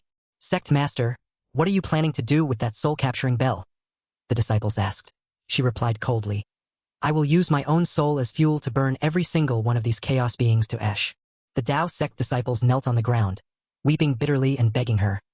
Please don't do something reckless, sect leader. We can still fight. Hang on until the Grand Protector arrives with reinforcements. She snapped back with absolute authority. Shut your mouths, all of you. That is an order. You must find a way to seal the heavenly gate before it swings completely wide open. Do you hear me? The disciples cried out in sorrow, "Sect leader!" Looking at her cracked bell artifact, Nangong Tian let out a soft, regretful sigh. "I am barely in my teens. I haven't even had the chance to enjoy the mortal world, and now I have to meet my maker." Despite all her unfulfilled dreams, the petite girl tightly squeezed her eyes shut, steeling herself to play the tragic martyr for the greater good. "Farewell, my beloved disciples." At that critical, hair-thin moment, a firm masculine hand reached out from behind and grabbed her wrist, stopping her in her tracks. Nangong Tian spun around in shock. "Who is it? Who are you?" A familiar voice chuckled nonchalantly. "Senior brother, your junior brother is back." The old Taoist Qin Chunyang stepped forward, scratching his head with an apologetic grin. "Sorry, boss. Got stuck in traffic on the way, so I am a bit late." Tears welled up in her eyes as she snapped endearingly. "Damn you! So you actually remembered the way back to this old place after all." She berated him fiercely for slacking off to chase online idols instead of hiring top-tier experts, thinking he could pull the wool over her eyes. Yet after scolding him, a wave of grief washed over her. She buried her face in her old junior brother's chest and sobbed uncontrollably, recounting how their fellow disciples died tragic deaths, and how she planned to sacrifice her own life to hold back the monsters. With tears streaming down her face, she blamed him. "Why did you come back to this godforsaken place? Why didn't you stay outside to preserve the last spark of our Taoist lineage, you fool?" Old Qin patted his young boss's back in comfort, declaring firmly, "It is a cultivator's duty to protect the world. I would never run away and leave you to die alone." Standing nearby, Lu Mo quietly looked around, secretly marveling at his first time visiting the legendary Kunlun's secret realm. The scene was utterly devastated, with swarms of pitch-black monsters soaring through the sky, tearing cultivators apart like a gruesome slaughterhouse full of blood and tears. Suddenly, a violent shockwave erupted from within his body. Mid-pose, Lu Mo dropped to his knees, clutching his chest and grimacing as the sealed wooden box hidden inside his robes violently vibrated, trying to break free. "Oh crap! It's starting." The massive red gate swung wide open, spewing forth rolling waves of foul, pitch-black evil aura. Their greatest enemy, the Heavenly Gate. Old Qin hurried over to introduce him to her. "Senior brother, allow me to present the Grand Master I went through hell and high water to bring back." As Lu Mo stepped forward, exuding a badass, majestic aura, a loud roar echoed toward the horde of monsters. "You hideous abominations! Who gave you permission to run amok on my turf?" Nearby, Master Linghuan was weaving hand signs and channeling his energy, bracing himself to solo a colossal monstrous bird swooping in toward him. The vicious beast let out an ear-splitting roar, raining down a barrage of razor-sharp feathers that sliced through the air. Master Linghuan quickly deployed a golden barrier to block the incoming storm of lethal projectiles. Impossible. "Its damage is way too high. My lousy shield can't take this." The sharp feathers pierced through his defensive barrier with a crisp pop, grazing the Taoist master's face. Suddenly, a massive, gigantic claw ripped through the air, lunging right in front of his face in a split second. Master Linghuan screamed in agony as the razor claws effortlessly severed one of his arms. Losing control, the old master plummeted from the sky, dropping like a lead weight straight into the bottomless abyss. Seeing her ally in peril, Nangong Tian shot forward to rescue him, causing Old Qin to yell out in terror, "Senior brother, wait, it's too dangerous." As she flew, Nangong Tian panicked. "Master Linghuan is one of our 3 core formation elders. We can't afford to lose a heavy hitter like him. I have to save him at all costs." Chaos consumed the battlefield as black evil energy swirled into a blinding tempest. Suddenly, a massive werewolf with glowing red eyes leaped out, blocking the young sect leader's path. Bearing its fangs and claws, the demon wolf charged directly at Nangong Tian with terrifying killing intent, eager to tear the petite girl apart. Holy crap! This monster's combat power is way higher than mine. How am I supposed to block this? Her eyes widened in horror as the creature's pitch-black fist loomed mere inches from her face. Nangong Tian closed her eyes in resignation, cold sweat pouring down her face as she awaited death in utter helplessness. A massive electromagnetic surge suddenly swept across the field, sending heavy tremors echoing throughout the entire battlefield. Tao Master Namgong Tian blinked open her eyes in bewilderment, looking back in utter shock at the terrifying power that had just saved her life. Lu Mo stood there looking effortlessly cool, cradling the lowly Tao Master protectively in his arms. She froze in confusion. "Wait, it's this guy again? Just who on earth is he?" Lu Mo maintained an expressionless face, with one arm holding the girl and the other pointing a single index finger toward the sky. He prepared to launch an overpowered technique. With just that single finger, he completely halted the monster's assault, catching the beast off guard. Namgong Tian stared wide-eyed at the golden barrier, completely shocked to her core by his sheer dominance. Holy crap! He blocked this raid boss with just one finger. Lu Mo flicked his wrist slightly to the side, stirring up a violently powerful vortex. The beast roared in frantic agony as it was swept away by the raging wind. A massive tornado sucked the frenzied creature straight into its eye, sending it flying all the way back to wherever it came from. The force was so immense that it dragged in all the surrounding monsters, crushing them into dust. The Tao Master was rendered speechless, cold sweat drenching her forehead, as she witnessed Lu Mo's otherworldly power. My god! Is this the legendary god transformation realm? Holy shit, no way! Back at the heavenly gate, a voice roared. It's you! You're the one who killed my avatar the other day. Just wait until I gorge on enough spiritual energy here to break free. I'll devour your soul as a side dish. Under the crushing pressure of the seal, the crimson heavenly gate slammed shut, completely silencing the demon's trash talk. Atop the mountain peak, the sinister eclipse slowly faded away, restoring a bright, peaceful sky to the mortal world. Dark clouds parted to reveal clear blue skies as warm sunshine sparkled across the majestic, snow-capped peaks of Mount Kunlun. Old Qin Chunyang bowed low, clasping his hands in deep reverence to their great benefactor. My humble thanks to the big boss for saving us. Beside him, the Tao Master just stood frozen, her brain still loading. Old Qin turned toward the young Tao Master with a shaken look, asking, Senior brother, are you hurt anywhere? Suddenly, from far away, a white-haired old man rushed over in a panic, his face pale as he yelled at the top of his lungs. Holy crap! The sect protection array was actually activated. He sprinted up, wheezing, and snapped at Namgong Tian. Hey, brat, where the hell did you hoard enough spirit stones to power up the sect shield? If you had that good stuff, why didn't you use it earlier instead of letting us get wrecked? Finishing his rant, the old man paused and pointed at Lu Mo in confusion. Wait, who the heck is this gray-haired dude, and where did he pop out from? Lu Mo stood with arms crossed, slicking back his hair ultra-coolly. The little Tao Master cocked her chin and chimed in. I was just about to ask him who he is, too. Activating this array burns through a whole ocean of spirit stones. Spill it, Namgong Qing. Where did you steal enough spirit stones to turn it on? Under the intense interrogation, Namgong Tian's eyes went wide as sweat poured down her face. I didn't. And who the hell is this handsome guy anyway? Mid-rant, the old man whirled around and glared furiously at old Qin, who had just dragged himself over. Chunyang, where the hell did you vanish to? Dragging your ass back only now. Fuming with rage, he gave Qin no room to breathe. You're the great guardian of Kunlun. When chaos broke out, you ditched us to go gallivanting around. Have you no shame at all, you bastard? Another elder hurried over to calm him down. Calm down, brother Xuanwu. What's past is past. At least he dragged himself back in the nick of time. Ling Xian, missing his right arm and covered in blood, stepped forward with a sneer. With his trash cultivation, whether he showed up or not wouldn't change a damn thing. Old Xuanwu gasped in horror upon seeing Ling Xian's bleeding stump. Holy crap, Ling Xian, which beast bit off your arm? Ling Xian grimaced as he clutched his bloody elbow, venting bitterly. I almost met my ancestors. Lucky I sacrificed an arm to buy my life. Too bad my realm is too low to have any fancy arm regeneration skills like in the movies. He shot a side eye at Qin Chunyang, sneering nastily. A true cultivator sheds blood to defend the realm. Losing an arm is nothing. Not like some coward hiding in the bushes until the storm passes just to clout chase. Trash. His pride wounded, old Qin flushed red and barked back to defend his honor. Shut your trap, Stumpy. If I hadn't brought back the supreme expert, you'd be pushing up daisies. Talk about ungrateful. The two old men pointed fingers and engaged in a heated shouting match in front of the crowd. What supreme expert? Everyone knows you spend all day scrolling TikTok simping over e-girls. Where the hell would you find an expert?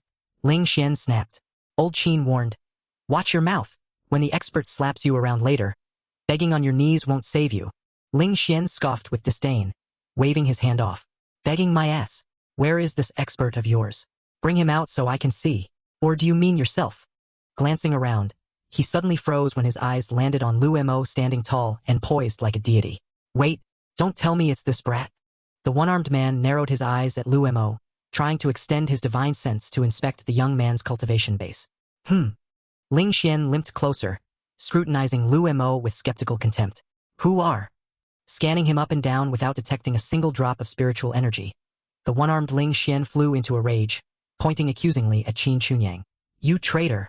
How dare you secretly bring a clueless mortal without a trace of spiritual power into our sacred Kunlun's secret realm.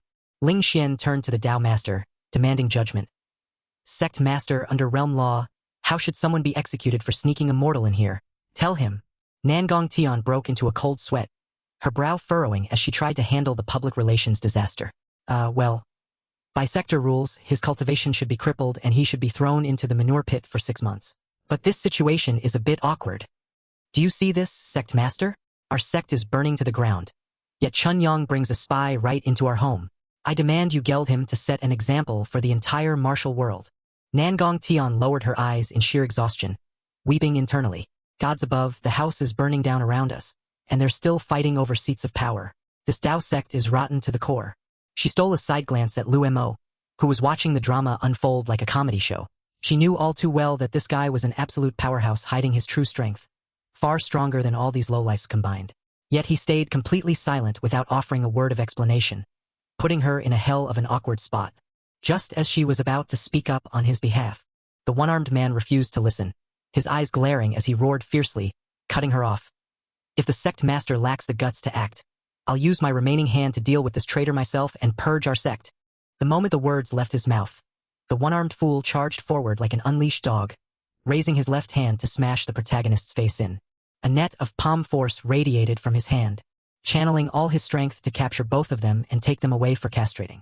Lu Mo narrowed his eyes, killing intent surging as he glared at the arrogant one-armed man. Yet his posture remained impeccably refined and calm. Lu Mo stood there with hands clasped behind his back, his expression cold as stone. Old Tan scuttled behind his back to hide, letting out a sigh of relief now that he had a boss protecting him. Adjusting his sleeves, Lu Mo prepared to teach the loudmouthed one-armed bastard a lesson he would never forget. Lu Mo merely raised his hand slightly, his fingers curving gracefully like floating silk ribbons, yet carrying thousands of tons of crushing pressure that smashed the surrounding atmosphere to bits. With an effortless flick of his wrist, the resulting shockwave smashed the one-armed Lang's attack into non-existence. One-armed Lang's eyes nearly popped out of his sockets, completely unable to react to the scene before him. Lu Mo stopped hiding his cards and began unleashing his suppressed spiritual energy. The lowly sect master and the old man beside her stood agape, jaw dropped as they stared at the monstrous spiritual energy erupting from the protagonist. The surrounding henchmen shivered uncontrollably, their legs turning to jelly. Lu Mo stood tall like an unshakable mountain, his terrifying aura blasting wind and dust into a blinding storm. One-armed Lang trembled violently from head to toe, sweat pouring like rain. He panicked internally. Holy hell! Is this power the innate realm? Or the tribulation transcending realm? Or is he a god descended to the mortal realm? Damn it! I kicked a hornet's nest. Impossible. For 1,000 years, no one has been able to reach the tribulation transcending realm. Is this guy using cheat codes? Pride meant nothing anymore. One-armed Lang instantly dropped to his knees while he still had the chance. Senior Big Brother, spare me. My foul mouth spoke out of turn and offended you. Please be magnanimous and spare my dog life. Lu Mo flicked his hand indifferently, motioning for him to stand with the magnanimous air of an overlord. Get up. I came here to clean up your trash, not to pick fights. The one-armed man let out a massive sigh of relief, kowtowing repeatedly in gratitude. Lu Mo narrowed his eyes and flared his divine sense, scanning the entire Kunlun mountain region. I've swept this whole mountain. Aside from 3 core formation cultivators here, there are only a few scattered foundation establishment weaklings. Pathetic. He turned to look at the lowly sect master and asked sarcastically, Wait a minute, in this entire massive sect, not a single person has passed the innate realm? Nangong Tian raised her tear-filled, puppy dog eyes and looked at him sadly. That's right, boss. For over 100 years, spiritual energy in the cultivation world has dried up. No one can break through to the innate realm anymore. Lu Mo's face froze in utter shock at the pathetic reality of the modern martial world. Are all the top experts freaking extinct? Standing amid the ruins with the wind fluttering his robes, he scratched his head in self-absorbed realization. So basically, I'm the strongest final boss in the world right now. Nangong Tian clasped her hands together. Super Ultra VIP Senior. Please show mercy and save this dump one more time. She sobbed while describing their hopeless situation. You see, boss, the prison gate is smashed open, and the Chaos Beast is out roaming again. The Tao sect has collapsed, and we don't have shit left to stop it. Seeing their leader on her knees, the Tao sect disciples behind her followed suit, slamming their heads onto the ground. We beg you, great benefactor Lu Mo, carry us and save humanity from total extinction. Lu Mo crossed his arms, his eyes sharpening as he interrogated her about the earth-shattering secret. Tell me the truth. Behind that heavenly gate, besides the chaos beast, is there any treasure chest hidden there? The lowly hesitated, scratching her head as she prepared to leak confidential info. Well, this matter is a bit complicated. The one-armed man hurriedly jumped out and covered the young sect master's mouth. Wait, sect master. Our sect's ultimate secrets cannot be blabbed to outsiders. Nangong Tian snapped, turning around to scream right in the one-armed man's face. Are you insane? If Senior Lu Mo doesn't carry us, we'll all turn into demon monster manure. What the hell are you hiding it for? Do you think you could take your one arm and solo that monster? The humiliated one-armed man shut his mouth and slunk away. Lu Mo's eyes flared with intense pressure as he forced an answer out of them. Answer me now. What kind of treasure is hidden behind that gate? She solemnly confessed. Reporting boss. Besides the wild beasts guarding the entrance, the actual cheat path to upgrading cultivation and gaining true immortality is right inside there. The scene shifted to a view of the majestic Dao sect Holy Land perched atop the snow-capped Kunlun Mountain, looking straight out of a martial arts movie. Cut to the VIP conference room. Top senior cultivation elders gathered around a round table with Lu Mo. We brought the entire cultivation world together to hold a grand summit and figure out how to seal the heavenly gate again. Boss. Good thing everyone was here, or we never would have beaten that last boss. Nangong Tian gestured politely toward two elderly Taoists who sat catching flies with their yawns. Boss, meet the big shots. Old man Xuanwu from the Zhengyi sect, and Master Lingguan from Mount Hu. And this leggy beauty is Fairy Miaoying of the Misty Palace. Count me in, and we're the 4 heavenly kings currently running the cultivation world. Fairy Miaoying scanned Lu Mo with hungry eyes. Goodness, smooth skin and a baby face. He looks barely 20. How did a kid this young grind his way to the tribulation realm? Did he swallow a cheat code? For a top-secret summit, having the 4 heavenly kings here is more than enough. Why the hell did a nobody like Chuanyang drag his ass in here? Hearing the jab, Old Tan flinched, staring blankly, utterly confused as to why he was being kicked out. Master Lingguan curled his lip, blatantly dismissing the guest. Tan Chuanyang puffed his cheeks in anger but didn't dare talk back, while Lu Mo sat with arms crossed, glaring coldly. What's that supposed to mean, Lingguan? Lu Mo stated with blatant favoritism. Old Tan is my sworn brother. He stays right there. Nobody touches him. Master Lingguan broke into a cold sweat, biting his tongue in shock. Holy crap, the big boss is personally backing that loser? Are they really that close? Lingguan practically burned with envy watching Old Tan grin like an idiot next to his giant golden thigh. Lu Mo. That lucky bastard. He just randomly snagged a gold thigh to cling onto. Lingguan's brain worked overtime, scheming fast. I can't offend the big boss. I need to butter him up, get him on my side, and kick Chuanyang to the curb. Switching gears instantly, he bowed low to flatter Lu Mo. Of course. Since the boss has spoken, Brother Chuanyang, please sit back, drink tea, and enjoy the snacks. Nangong Tian smoothed things over, getting straight to business with Lu Mo Sr. When you pressed us earlier, I knew you had already smelled trouble behind the heavenly gate. No point hiding it anymore. Beside the zoo of the 4 perverse beasts, the map leading to the realm of immortality is right inside there. Old Tan's brain practically short-circuited. He whirled around and bellowed at his senior brother, sect leader Luo. What in the actual hell? I've spent decades busting my ass at Kunlun, so why didn't you spill the secret to me? You kept lying to me that spiritual energy was drained, the path to immortality was sealed, and the heavenly gate was just a pyramid scheme. Sect leader Luo sighed heavily in explanation, deflating Old Tan's rage into pure annoyance. The rules of the cultivation world dictate that only the sect leader gets in on this scandal, bro. Why the hell? It's not an abuse of power. We were afraid that if you guys knew the truth, you'd rush in blindly for a ticket to eternal life. That path is blocked by those 4 monstrous beasts collecting tolls. Stepping in there is literally delivering free takeout to them. Is there really no other way to fix this? The entire room fell dead silent, like a funeral. The top bosses lowered their heads in helplessness before the grim reality, completely out of options. Fairy Miaoying let out a long sigh and dropped another bombshell. To put it bluntly, those 4 beasts aren't even the biggest threats behind the gate. There are far more disgusting hidden bosses lurking inside. We suspect the ancient guardians protecting the path to immortality up there have been corrupted too, completely brainwashed and puppeted by chaos. Old Tan stroked his beard, recalling ancient history. Back then, countless elders banded together to fight for destiny, but every single one kicked the bucket, not a soul returning. Chaos fed on them and grew stronger. By the time Earth's spiritual energy ran dry, the innate realm grandmasters had to grit their teeth, abandon their dreams of ascension, and seal that damn gate shut to save the world. The sad part is, once the heavenly gate was sealed, the path to ranking up to immortality was completely severed. Now spiritual energy is scarce, the younger generation is trash, and for 100 years no one has even reached the golden core realm. But the final boss is about to break loose, so we're begging you to carry the team, boss, and protect this realm so the sacrifices of the old masters weren't in vain. Liu Montag calculated silently. Honestly, those monsters behind the heavenly gate sound nasty as hell. I cultivated just to buff my lifespan and live a cozy, long life. Why the hell should I stick my head in a trap and commit suicide? He glanced at the sect leader, his gears turning.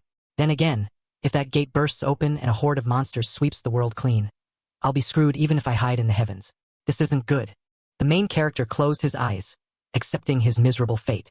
Damn it, I thought transmigrating here was all about chilling, flexing, and grinding ranks, but I ended up with an apocalyptic world-saving script instead. What rotten luck. Lu Mo suddenly stood up. For the peace of mankind, for the safety of the universe, this master cannot turn a blind eye. Whatever grunt work or toilet scrubbing you need done, just give the order. The entire room erupted into wild cheers and applause. Long live the boss. Boss Lu Mo carrying the team forever. Lu Mo dramatically flicked his wide sleeve, causing a bright, warm halo of light to flash in the center of the room. A collection of glass bottles clattered onto the table, filled with glowing golden pills. The protagonist casually flexed. Just some cheap pills I whipped up when I was bored. Divide them among yourselves to power up for the boss fight. The old men gasped, drooling instantly. Holy crap! Genuine immortal pills. Master Ling trembled uncontrollably as he hugged the jar, cold sweat pouring down his face. Holy shit! This is insane. In an era where spiritual energy is completely depleted, he crafts immortal pills like rolling clay. How absurdly high is his skill level to condense that massive amount of spiritual energy into a tiny pill? Sect leader Luo also stared wide-eyed and open-mouthed at the bottle, brooding in self-pity. I struggled forever just to squeeze out a few basic painkiller pills. Yet he hands out a basket of immortal pills like free candy. My self-esteem is completely shattered. Other people's boss isn't just an overpowered monster slayer. He's also a master alchemist, handing out immortal pills like a billionaire tossing pocket change. Seeing them hype him up so much, Lu Mo chuckled with fake modesty. Oh, please, these are just cough drops. If you guys bring me some high-grade herbs, I'll brew an even bigger batch for you to munch on. Overjoyed, the elders hugged the medicine jars tightly to their chests, as if terrified someone would steal them, bowing repeatedly to thank their mega-rich patron, Lu Mo. Haha. Looks like I've reached the top of the server leaderboard and become truly invincible in this world. Just as he was grinning foolishly, his face suddenly turned pale. He clutched his chest, gasping for breath as his heart pounded violently like it was about to explode. The talisman-sealed wooden box hidden inside his robe suddenly glowed a searing red like burning coals, violently thrashing against him. Lu Mo cursed in panic. Damn it! This evil piece of junk is throwing another tantrum. Lu Mo watched the elders gleefully cradling the jars of supreme-grade pills. He thought to himself their cultivation might be trash, but they have plenty of experience in the martial world.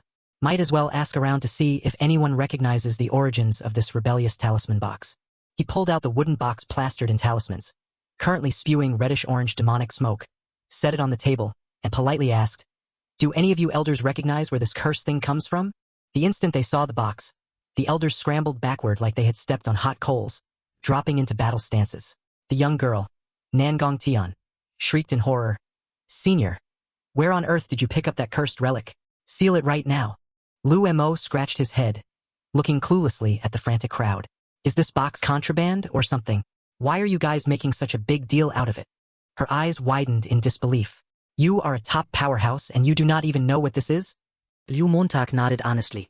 "I swear I do not have a clue." She was utterly helpless against her supreme boss's blissful ignorance. She explained with a dead serious expression. "Boss, the soul of Hundun is sealed inside that box. If the seals peel off, it will resurrect at full strength. Luckily, the talismans are not completely torn. Let me have someone fetch high-grade materials from the vault to wrap it in a few more layers." She placed it into a sealed chest. Nangong Tian swiftly slapped a fresh talisman onto the lid. Once it was secured, she asked curiously, "How did you get your hands on this antique anyway?" The previous senior Taoist said a legendary figure vanished with this box a long, long time ago. Lu Mo raised an eyebrow. Which legendary figure? What was his name? Nangong Tian clasped her hands, her eyes gleaming with reverence. He was the top cultivation prodigy of our era. Even in an era depleted of spiritual energy, he still cultivated all the way to the innate realm, almost shattering the barrier to reach the tribulation-transcending realm. She proudly declared. He was none other than the great immortal, Wang Xuanfu. Hearing the name, as familiar to him as an ex-lover's, Lu Mo froze in utter shock, spitting his tea all over the table. Wang Xuanfu. Images of his old master's toothless, wrinkled face flashed wildly through his mind. Holy crap. Do not tell me that crazy old coot was actually a great immortal? My senile old master. Is Wang Xuanfu? Nangong Tian passionately recounted the heroic legend. 500 years ago, when the heavenly gate collapsed and spewed demonic energy, he charged in alone with his sword to hold off the threat and protect humanity. She sighed regretfully. But carrying that burden broke his cultivation. Heavily injured and unable to recover, he vanished from the cultivation world completely. Before disappearing, though, he swiped the box containing Hunden's soul and ran off with it. She concluded. When my master was young, he tried to get an autograph from him. But by the time he arrived, Senior Wang had already retired into obscurity, so my master had to return empty-handed. Lu Mo asked curiously, where did he go into seclusion back then? She looked up, recalling. Rumor has it he hid out on Qingwan Peak. Lu Mo's eyes nearly popped out of his skull, his mouth agape. Holy shit, was not that dirt-poor mountain peak the exact place my master brought me to cultivate? He spun into a frenzy of doubt. No way, back then, I scanned him completely with my divine sense. He was clearly just a weak, frail mortal old man without a single shred of spiritual energy. Childhood memories flooded back. Young Lu Mo sat cross-legged with aching knees, wincing, while his master tapped his head scolding. Sit up straight, boy, calm your mind and feel heaven and earth. In the blistering summer heat, his kindly master fanned him gently while he slept soundly beside a half-eaten plate of watermelon. Then the scene shifted to a sprightly young man scrambling up a steep cliff, shouting down, Hurry up, master! In the freezing winter snow, the boy huddled in a corner sneaking roasted sweet potatoes, only to get a swelling bump on his head from his master's rap. He lowered his eyes, his heart softening with grief as he remembered his late teacher. My old master. Even though Senior Wang lost his cultivation, he is probably quite resilient. If we send people to search the mountain, we might find him. Lu Mo cut her off quickly. Don't bother searching. He already packed up and left. She looked confused. Huh? How do you know? He quickly covered up. Well, he left Qingwan Peak a long time ago. Liu mo unabashedli spunas motlie. Last time I was backpacking past that mountain, I accidentally tripped over this sinister box, so I picked it up for fun. A legendary figure like Senior Wang loves his freedom, so relocating makes sense. We are truly blessed that Senior Lu Mo grabbed the box before the sealing talismans peeled off completely. The elders nodded vigorously, praising Lu Mo's fabricated story. The scene shifted to the executive office of a skyscraper in Saigon, where the atmosphere was thick with tension. Director Wu slammed a stack of documents filled with photos of chaotic supernatural combat onto the desk, frothing at the mouth as he roared. Who leaked this trash onto the internet? Speak up. Director Wu berated his subordinates mercilessly. The immortal senior explicitly ordered us to keep this top secret. I told you idiots to cut the signals and lock down social media. So how the hell are these videos leaking out everywhere? Sweating bullets, Cal timidly explained. Boss, calm down. The crowd was huge. We cut the internet, but we could not snatch phones away from every single person. They recorded it secretly and uploaded it to TikTok in a flash. Dai Mayer stared at the screen watching Lu Mo's absurd fan dance clip, sighing heavily. This is way too fake to shut people up. Netizens are flaming him into oblivion. The internet was buzzing with curiosity. A sunglasses-wearing influencer blabbed online. This year's tournament goes so hard. The flying special effects and explosions look straight out of a Hollywood blockbuster. Give the Oscar to bro slowly cultivating already. His acting is insane. Her finger swiped down the feed, stopping on a clip of Lu Mo clad in dazzling golden armor, looking badass right before unleashing an attack. Switching over, a bespectacled professor offered a scientific explanation. Stop falling for these clickbait special effects. It's all fake, unscientific nonsense. Stick to classical physics, people. Boss Wu made a snap decision. Change the damn topic. Real cultivators are fighting a life-or-death battle on Mount Kunlun. We can't let public opinion mess up their focus right now. Put out press releases saying a severe storm is causing broadcast outages. As for those flying clips, claim it's leaked behind-the-scenes footage from a mega-budget Xianxia film. Spin it like that. These goldfish-brained netizens are easy to lead by the nose. Cal quickly chimed in. Leave it to me, boss. I'll fund a giveaway with Dai Mayer for an iPhone Pro Max. That'll get the keyboard warriors flocking over, forgetting all about the fight. Boss Wu slapped his thigh. Awesome. Make it quick. As they plotted, the building shook violently, plaster raining down from the ceiling. Everyone in the office stumbled around, clinging to desks and chairs in sheer terror. Holy shit, is this an earthquake? An agent burst through the door, yelling in panic, "Boss, we're screwed. The seismograph maxed out and fried its power grid." What the hell? The agent's hand trembled as he pointed out the massive glass window. "Boss, look outside." Outside, pitch-black clouds rolled in heavily, swallowing the skyscraper's whole while lightning cracked across the sky, painting a terrifying scene. Boss Wu's jaw dropped, his face turning pale. He couldn't believe the apocalyptic sight before his eyes. "This is insane." Sensing doom, he commanded firmly, "Declare martial law. Keep civilians indoors and shut down any chaos immediately." "No riots." "Understood, boss." Without Boss Lu Mo and Old Tan carrying the team, how are us mortals supposed to survive? You think you can rush out and solo save the world? We're bugs trying to stop a tank. Go out there and they'll wipe us out in a single bite. Let's just do what we can, hold the line, and leave the rest to fate, boys. Get your asses moving and run PR to put out the public relations fire. Distract the netizens so they don't panic. Boss Wu, use the municipal speakers to sound the alarm and order a total lockdown. Boss Wu nodded sharply. Do it. You, come with me. Dai Mei looked up at the stormy sky and prayed solemnly. Brother Lu Mo, please stay alive and bring home the win. On the streets, panicked crowds stared at the pitch-black sky. Holy shit, it's just afternoon. Why is it pitch dark? I heard a super typhoon is coming. Companies are letting everyone off early. Middle-aged women hitched up their skirts and sprinted. Damn it, I forgot the laundry on the balcony. Hurry back.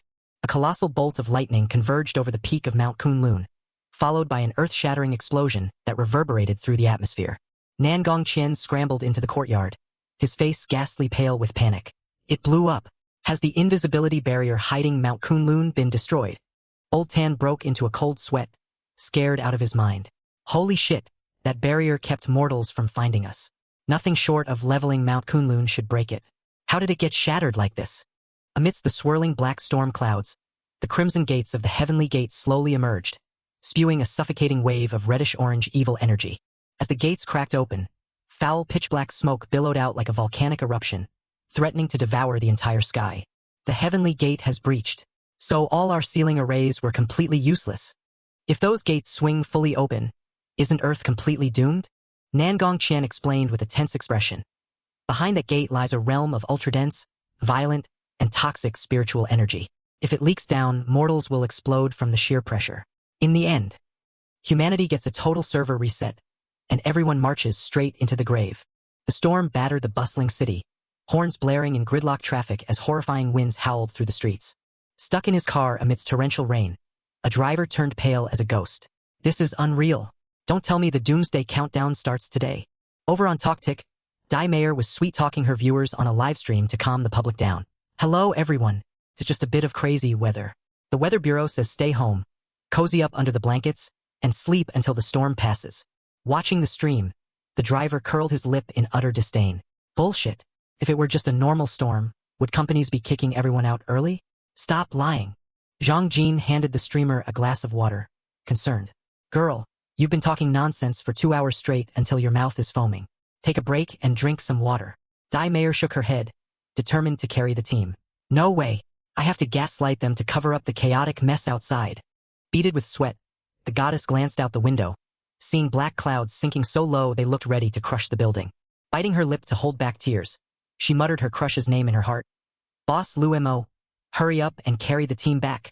The crimson heavenly gate hovered high in midair, spewing pitch-black demonic energy that violently shook the dilapidated ancient temple of the Tao sect. Hey kid, besides slathering glue over it, do you have any actual plan to seal this piece of trash? The lowly's eyes lit up with fierce determination. I still have a last-minute trump card. She quickly laid out the strategy. The wooden box boss is holding has a top-tier evil-suppressing talisman on it. Combining it with our sect's 1,000-year-old relics will crush that thing flat. And how exactly do we use this brick? The lowly waved her hand and ushered everyone deep into the secret forbidden zone of Mount Kunlun, while Lu Mo ambled along behind them carrying the box. The landscape opened up into a rugged, rocky valley, featuring a massive black and white bagua array sitting right in the center, shrouded in dense fog. The group trekked down into the heart of the array, where the lowly pointed excitedly. This is the spot. This barrier needs one main boss sitting at the center to pump out spiritual energy, while 107 helpers around the outer perimeter channel their power into him. Breaking into a cold sweat, the lowly warned them about the side effects. Fair warning, if we activate the shield and fail to trap the heavenly gate, this array will drain every last drop of blood and spiritual energy from all of us. We will dry up like dead frogs. I thought I was coming here for a relaxed stroll, but instead I am forced to play the hero and save the world. Damn it, there is no running away now. The Dao sect elders bowed deeply, expressing their eternal gratitude to Big Bro Lu Mo for courageously carrying the suicide squad. Old Man Xuanwu and one-armed Lang Chuan, round up the toughest fighters to clear the outer perimeter. Leave the inside to me, Nangong Tian added grimly. Once we enter the array, we won't be able to pull our hands away to fight. You guys outside better grit your teeth and hold the line. Screw it. I will risk this remaining arm to slaughter every last piece of trash from the demon sect. The lowly respectfully invited the big boss to step into the center of the array to meditate, preparing to pour all her energy into buffing him. Lu Mo casually strolled into the giant Bagua formation alone, as mist and spiritual energy began swirling magically around his ankles. Suddenly, he bent down and picked up a perfectly round stone glowing with a bright blue light, sitting abandoned among the dirt and gravel. Holding the stone up to examine it, Lu Mo's gears began turning. Wait a minute. Why does this rock look so familiar? Lu Mo's eyes widened and his jaw dropped in utter shock. Holy shit, this is my origin stone from my past life. How on earth did it end up stranded in this world? Looking up at the heavenly gate spewing black smoke in the sky, a chill ran down his spine. What the hell? Don't tell me this gate is somehow connected to the apocalypse from my previous life. Sitting cross-legged in the distance, the lowly called out, Senior, are you in position and ready to rock? The 4 Dao sect elders sat meditating at 4 foggy corners, channeling spiritual energy to activate the sect-protecting barrier. Lu Mo took a deep breath and cast aside his stray thoughts. Focus. Now isn't the time to obsess over the past. Let's survive the storm first and settle the score later. He tossed the stone aside. Opening his arms wide, Lu Mo unleashed his power as pure azure chi erupted, completely enveloping his body. Squeezing her eyes shut, the lowly overclocked her spiritual force, forming a dazzling green halo around her tiny frame. Spiritual energy shot out from all directions like a spider web, weaving together into gigantic chains of pure force. A massive surge of spiritual energy from the formation poured directly into Lu Mo, creating a brilliant blue pillar of light that encased him. Sitting behind him, Nangong Tian stared at the boss's broad, badass back as he absorbed the immense power boost. Enjoying the surge of energy pumping into his body, Lu Mo analyzed the setup. I get it. Drain the teammates to hypercarry the main damage dealer.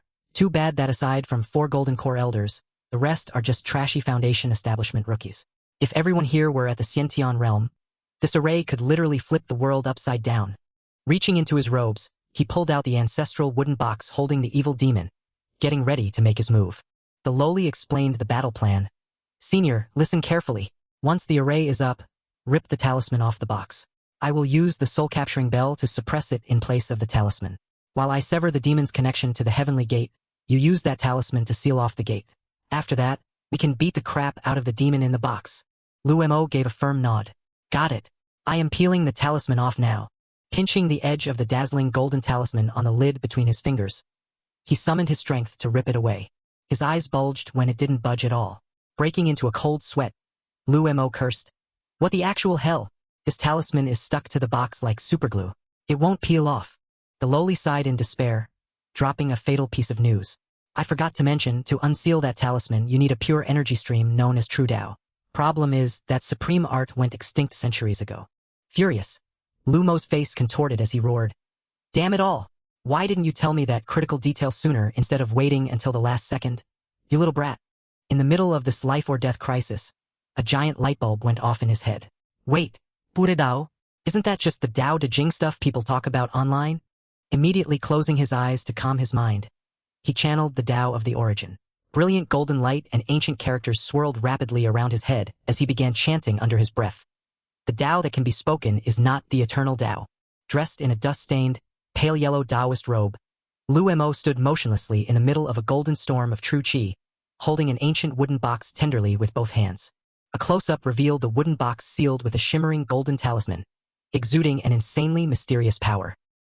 The talisman suddenly snapped off and its glow instantly died out, signaling an extremely bad omen. He caught the falling talisman cleanly in his palm. A blinding white beam of immense energy boiled out from the mouth of the box, shooting straight into the heavens. The massive pillar of light pierced through the 9 clouds over the rocky valley, shaking the entire Kunlun mountain range to its core. Spewing thick purple fiendish energy, the giant shadow monster cackled madly with delight. Ha ha ha! Your granddaddy is finally free. I'm going to drain this entire freaking world dry. Heavenly Gate. I'm coming to suck your spiritual chi. The protagonist looked up, cursing with pure contempt. Dream on, you mutated monstrosity. A massive net of spiritual energy slammed down from the sky over the beast's head, snapping its mouth shut. It roared out, "Who the hell dares get in my way?" The beast's crimson eyes glared venomously through the gaps of the golden cage of light that was binding its body tight. Ignoring the threat, Lu Mo remained completely composed and barked back, "Your granddaddy dares." The monster sneered arrogantly. "A small fry like you thinks you can chain me up?" Pulling a small golden bell from his pouch, the young man declared fiercely, "Over my dead body, you won't take a single step into the heavenly gate." The golden bell hummed violently, expanding rapidly at a dizzying speed. He hurled the artifact into the sky and bellowed his technique, "Soul-shaking bell." The massive bell slammed down, completely trapping the beast inside. Pouring every drop of true chi into his palms, he thrust forward, controlling the floating bell at will. The divine bell hurtled downward like a guided missile. Unexpectedly, from within the portal of the heavenly gate, sharp tentacles of red and black fiendish energy shot out, thrashing wildly. The protagonist knitted his brows. He turned his gaze toward the heavenly gate. The divine bell crashed hard into the ground, sparking a massive, catastrophic shockwave. Crouched inside the bell, the demon roared mockingly, trash-talking the cultivators that they wouldn't last long against its raw power.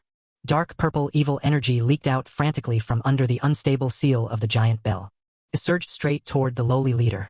In the blink of an eye, it closed the distance and launched a deadly strike. But the attack slammed into a protective barrier. She screamed to warn her disciples, "Cover your ears and focus your minds. Don't let these demons mind control you." The sinister energy wriggled like venomous serpents, completely encircling the Dao sect's defensive shields. Nangong Tian shouted to rally their spirits. "Drain all your spiritual energy to fuel boss Lu Mo. Let him burst maximum DPS, boys." The swarm of disciples roared in agreement, pushing their bodies to the absolute limit to pump true chi into the array. Only the one-armed Ling Quan faked meditating with closed eyes, cowardly hoarding his spirit energy to dodge the evil aura. The shadow monster saw right through the cripple's filthy scheme, sneering as it caught him slacking off instead of carrying the team like the others. Ling Quan squeezed his eyes shut as cold sweat poured down, utterly humiliated after his cowardly selfishness was exposed by the monster. The monster cackled savagely, mocking pathetic human nature. "Your petty cowardice will drag your entire sect straight to the grave." The dark purple toxic mist shot out like lightning, heading straight for Miao Yin. Miao Yin froze in shock as she saw the beam of energy speeding right toward her. The lowly leader screamed at the top of her lungs, "Miao Yin, move! Don't let that thing touch you." Stubborn as ever, Miao Yin kept her eyes closed and channeled her spirit chi full force, going all in for the noble ideal of saving all living beings. Suddenly, a streak of light struck the ball of gas, shattering its intentions in an instant. As it dissipated, it didn't forget to spit out Lu Mo's name. He returned, casually finishing off the lingering spirit. But unexpectedly, instead of vanishing, it shot away at lightning speed. The cultivators turned pale, shouting in total panic, "Oh crap! We are doomed!" Ling Quan, the one-armed cultivator, got hit directly. Pitch-black demonic energy seeped into his body, whispering temptingly, "I smell your filthy ambition. Accept me, and I will make you invincible under the heavens." The demonic voice wheedled in his ear. "You will no longer be shackled by the rules of this dump. You can rule as a king or conquer as a god." The one-armed man snapped his eyes open, pupils glowing a crimson red drenched in sinister energy. He chuckled crazily, staring at his hands surging with dark power. "Holy crap! This feels amazing. Now this is real power." Throwing his head back, he bellowed with laughter, soaking in the demonic force. "So this is what a cheat-level power surge feels like?" She yelled frantically, trying to snap him out of it. "Ling Quan, hold back. Grit your teeth and purge that demonic energy right now." "Shut your mouth, you brat!" he roared insolently. Outbursting with rage, he screamed, "I slaved away at Kunlun for decades. The seat of Dao Master should have been mine. Why the hell did a little brat like you get to steal it from me?" He turned his wrath toward Miao Yin, cursing, "And you, Lin Xiaoyin, I pursued you for 1,000 years, yet you never gave me a second glance. You think you can look down on everyone just because you are pretty? You have lost your damn mind, Ling Quan." The one-armed man pointed aggressively, roasting the disciples mercilessly. You, and the rest of you, useless trash who do nothing but waste resources. Raising his blackened fist, he boasted arrogantly. Only I, Ling Quan, am worthy of ruling the entire martial world. Annoyed, the male protagonist slashed his hand, firing a wave of blue sword chi to shut the traitor up. Nangong Qian launched herself forward like a missile, intending to discipline her unruly subordinate personally. Elder Xuanwu raised his hands in panic, trying to stop her. Wait, Dao Master. He is our fellow sect brother. Nangong Qian remained cold-faced, her sharp gaze locking onto the target. He was rotten to the core from the start. There is no saving him. Brandishing her sword glowing with vibrant green light, she charged straight at the traitor. No choice left. Today, I must clean house and put him 6 feet under. Ling Quan narrowed his eyes in a cunning smirk, his posture dripping with evil arrogance as he braced for impact. Acting tough, he effortlessly caught his young boss's razor-sharp blade between 2 fingers. Dao Master Nangong Qian was shocked to her core, unable to believe her finishing move had been blocked so easily. Glaring at the young girl, the traitor hissed venomously. You have been the thorn in my side for years, brat. With a wave of his hand erupting with dark energy, he slapped the precious sword away mercilessly. The high-grade sword shattered into useless scrap metal before the terrifying evil force. Channeling all his strength, he unleashed a lethal palm strike. Die and get out of my sight. A wave of deep purple malevolent chi struck the Dao Master directly, sending her flying into the air. Nangong Qian coughed up blood, her face pale as death after taking the full force of the deadly blow. Her small body spiraled out of control, falling from the sky like an autumn leaf. Lu Mo flashed forward like the wind, extending his arms just in time to catch the free-falling young leader. Elder Xuanwu seized the opportunity and threw out a brilliant golden rope, shouting, Immortal binding rope, capture him alive. The rope shot forward carrying seal pressure, aiming straight for the traitor's neck. The one-armed man still smirked arrogantly at the incoming attack. But unexpectedly, the elder's attack did not follow conventional logic. Out of nowhere, the golden rope swerved sharply, wrapping tightly around his body without missing a beat. The immortal binding rope clamped down like a vice, temporarily sealing all the traitor's powers and tricks. A flurry of talismans rained down from the sky, plastering onto Ling Xian like papier-mâché and suppressing the sinister evil power within him. Ling Xian, I've bound your physical body. Grit your teeth and force that chaotic entity out. The chaos demon inside his gut cursed furiously. You useless trash. How did you let these weaklings bind you so easily? Possessing you is a total disgrace. His eyes burned crimson with madness as surging demonic aura erupted, threatening to shred the sealing talismans to pieces. Seeing no chance of saving him, Lu Mo gritted his teeth and ordered. He is completely beyond salvation. Execute him, everyone. Lu Mo channeled his internal energy, summoning a vast array of dazzling golden light swords floating behind his back and filling the sky. Pointing straight at his target, he shouted sternly, Begone! A rain of brilliant golden swords sliced through the air, shooting forward at terrifying speeds. The barrage of sword light rained down relentlessly onto the immobile, bound Ling Xian. A violent surge of pitch-black dark aura erupted from his body, forming a pitch-black shield that blocked the onslaught of golden swords. The dark energy splashed outward, shattering the light swords into countless glittering fragments. Cold sweat poured down Lu Mo's face in panic. Ling Xian is only at the golden core realm. How is he this terrifyingly durable just from a demon's empowerment? He turned around and yelled for support. All Kunlun disciples, channel your spiritual energy into me to carry this fight. The disciples bellowed their obedience in unison. Countless streams of clear azure spiritual energy surged from the disciples toward Lu Mo. Spreading his arms, he absorbed the massive reservoir of energy, focused his mind, and roared, Gather for me! The gathered spiritual energy forged a colossal azure sword whose immense power crushed the surrounding space. Lu Mo swung his hand down decisively and shouted, Strike! The massive sword cleaved the air in two, hurtling downward with destructive power straight toward the traitor's head. The demon's evil eyes glared upward as the deadly blade hurtled down, bearing straight down on his neck. The blow slammed directly into the ground, causing a shockwave that obliterated the stone tiles and engulfed the entire area in thick dust. The azure sword chi plowed through the black mist, triggering a massive explosion that tore apart the Kunlun forbidden grounds. Dark smoke billowed into the air as disciples clutched their chests and fled in panic, unable to endure the disgusting demonic pressure. Lu Mo stood in the middle of the battlefield, staring ahead wide-eyed in utter shock.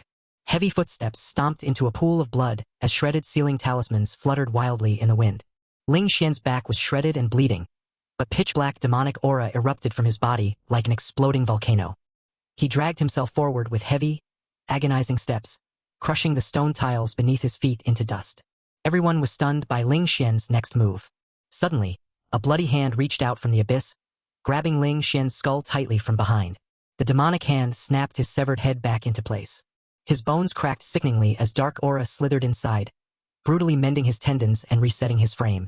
The possessing demon chuckled evilly. This vessel is pretty weak, but it will do for now. The deep gash across his neck healed at a speed visible to the naked eye.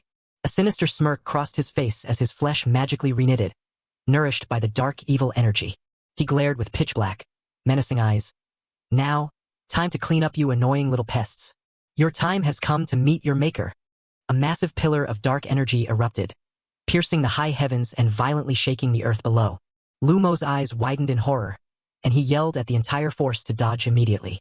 Without a second thought, he channeled his full power and shot forward like a bolt of lightning to save his allies. Lightning fast, he grabbed his young boss and pulled back 10,000 steps to evade the devastating strike. A blade of pitch-black dark aura cleaved through the ground right where the young boss had stood, carving a massive abyss into the earth. Nangong Tian's eyes widened in sheer horror, cold sweat drenching her skin as she couldn't even process what on earth was happening. With quick reflexes, Lu Mo yanked her behind him for protection. She let out a long breath of relief and patted her chest, thinking to herself that without this expert saving her life, she would have been blown to smithereens right there. The sinister sword slammed straight into the ground, its terrifying impact ripping up the stone tiles and sending debris blasting in all directions. The demonic Ling Quan cackled maniacally, clicking his tongue in sheer regret after missing his chance to snatch the young Dao master's life. Lu Mo's expression turned dead serious as he warned her to lead her disciples far away. If that bastard managed to absorb her, he would become an unstoppable, invincible monster. She looked up with deep anxiety in her eyes, hesitating to speak before asking, "What about Senior?"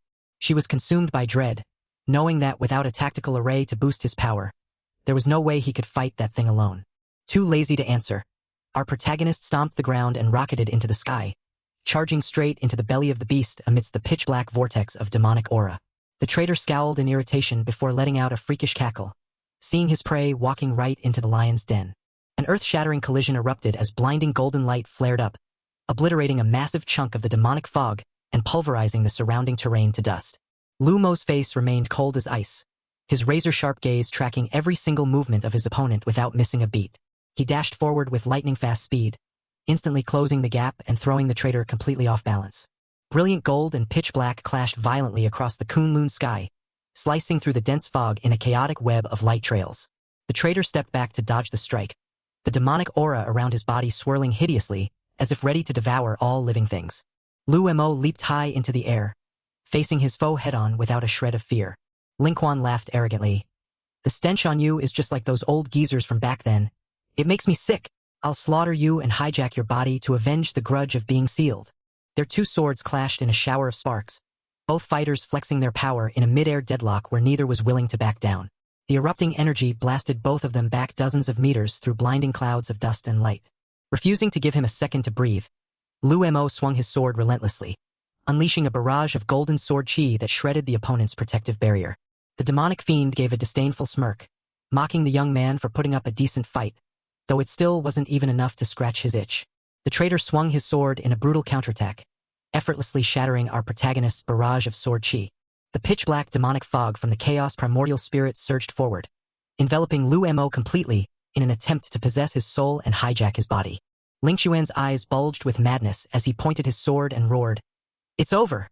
Hand over that luscious, immortal physique of yours. Only you are worthy of being my new vessel." Lu Mo's hair whipped in the wind as he gritted his teeth and endured the pitch-black tentacles coiling around his body. The demon kept gloating, threatening to show him real despair when it used his body to annihilate the world. A sinister stream of black fog slithered slowly out from the hollow, pitch-black eye sockets of perfected Ling Quan. The traitor's empty shell of a body plummeted straight down into the rocky abyss below, leaving the demonic aura to rocket up into the sky. The fiend slammed directly into Lu Mo, its demonic aura coiling tightly around our protagonist, as it marvelously praised how absolutely top-tier his body felt. Lu Mo tilted his head to the sky and let out an arrogant cackle, his face shrouded in black smoke as he proclaimed himself the true king of this world. A cruel, wicked smirk twisted across his face, while his consciousness was temporarily hijacked by the darkness. Billowing black smoke erupted from his body, blotting out the vast Kunlun sky in utter darkness. The crowd of cultivators stood jaw-dropped, scared out of their minds upon seeing their hard-carrying protagonist getting hijacked and possessed. The sect elders and the young leader frantically rushed forward, their faces pale as sheets as they desperately screamed their benefactor's name. The young Tao master teared up, trembling at the dreadful realization that if their ultimate carry was mind-controlled, humanity was completely doomed with zero hope left. Seizing the opportunity, the horde of monsters and giant omen birds roared frenziedly, swarming down from the heavenly gate like a broken beehive.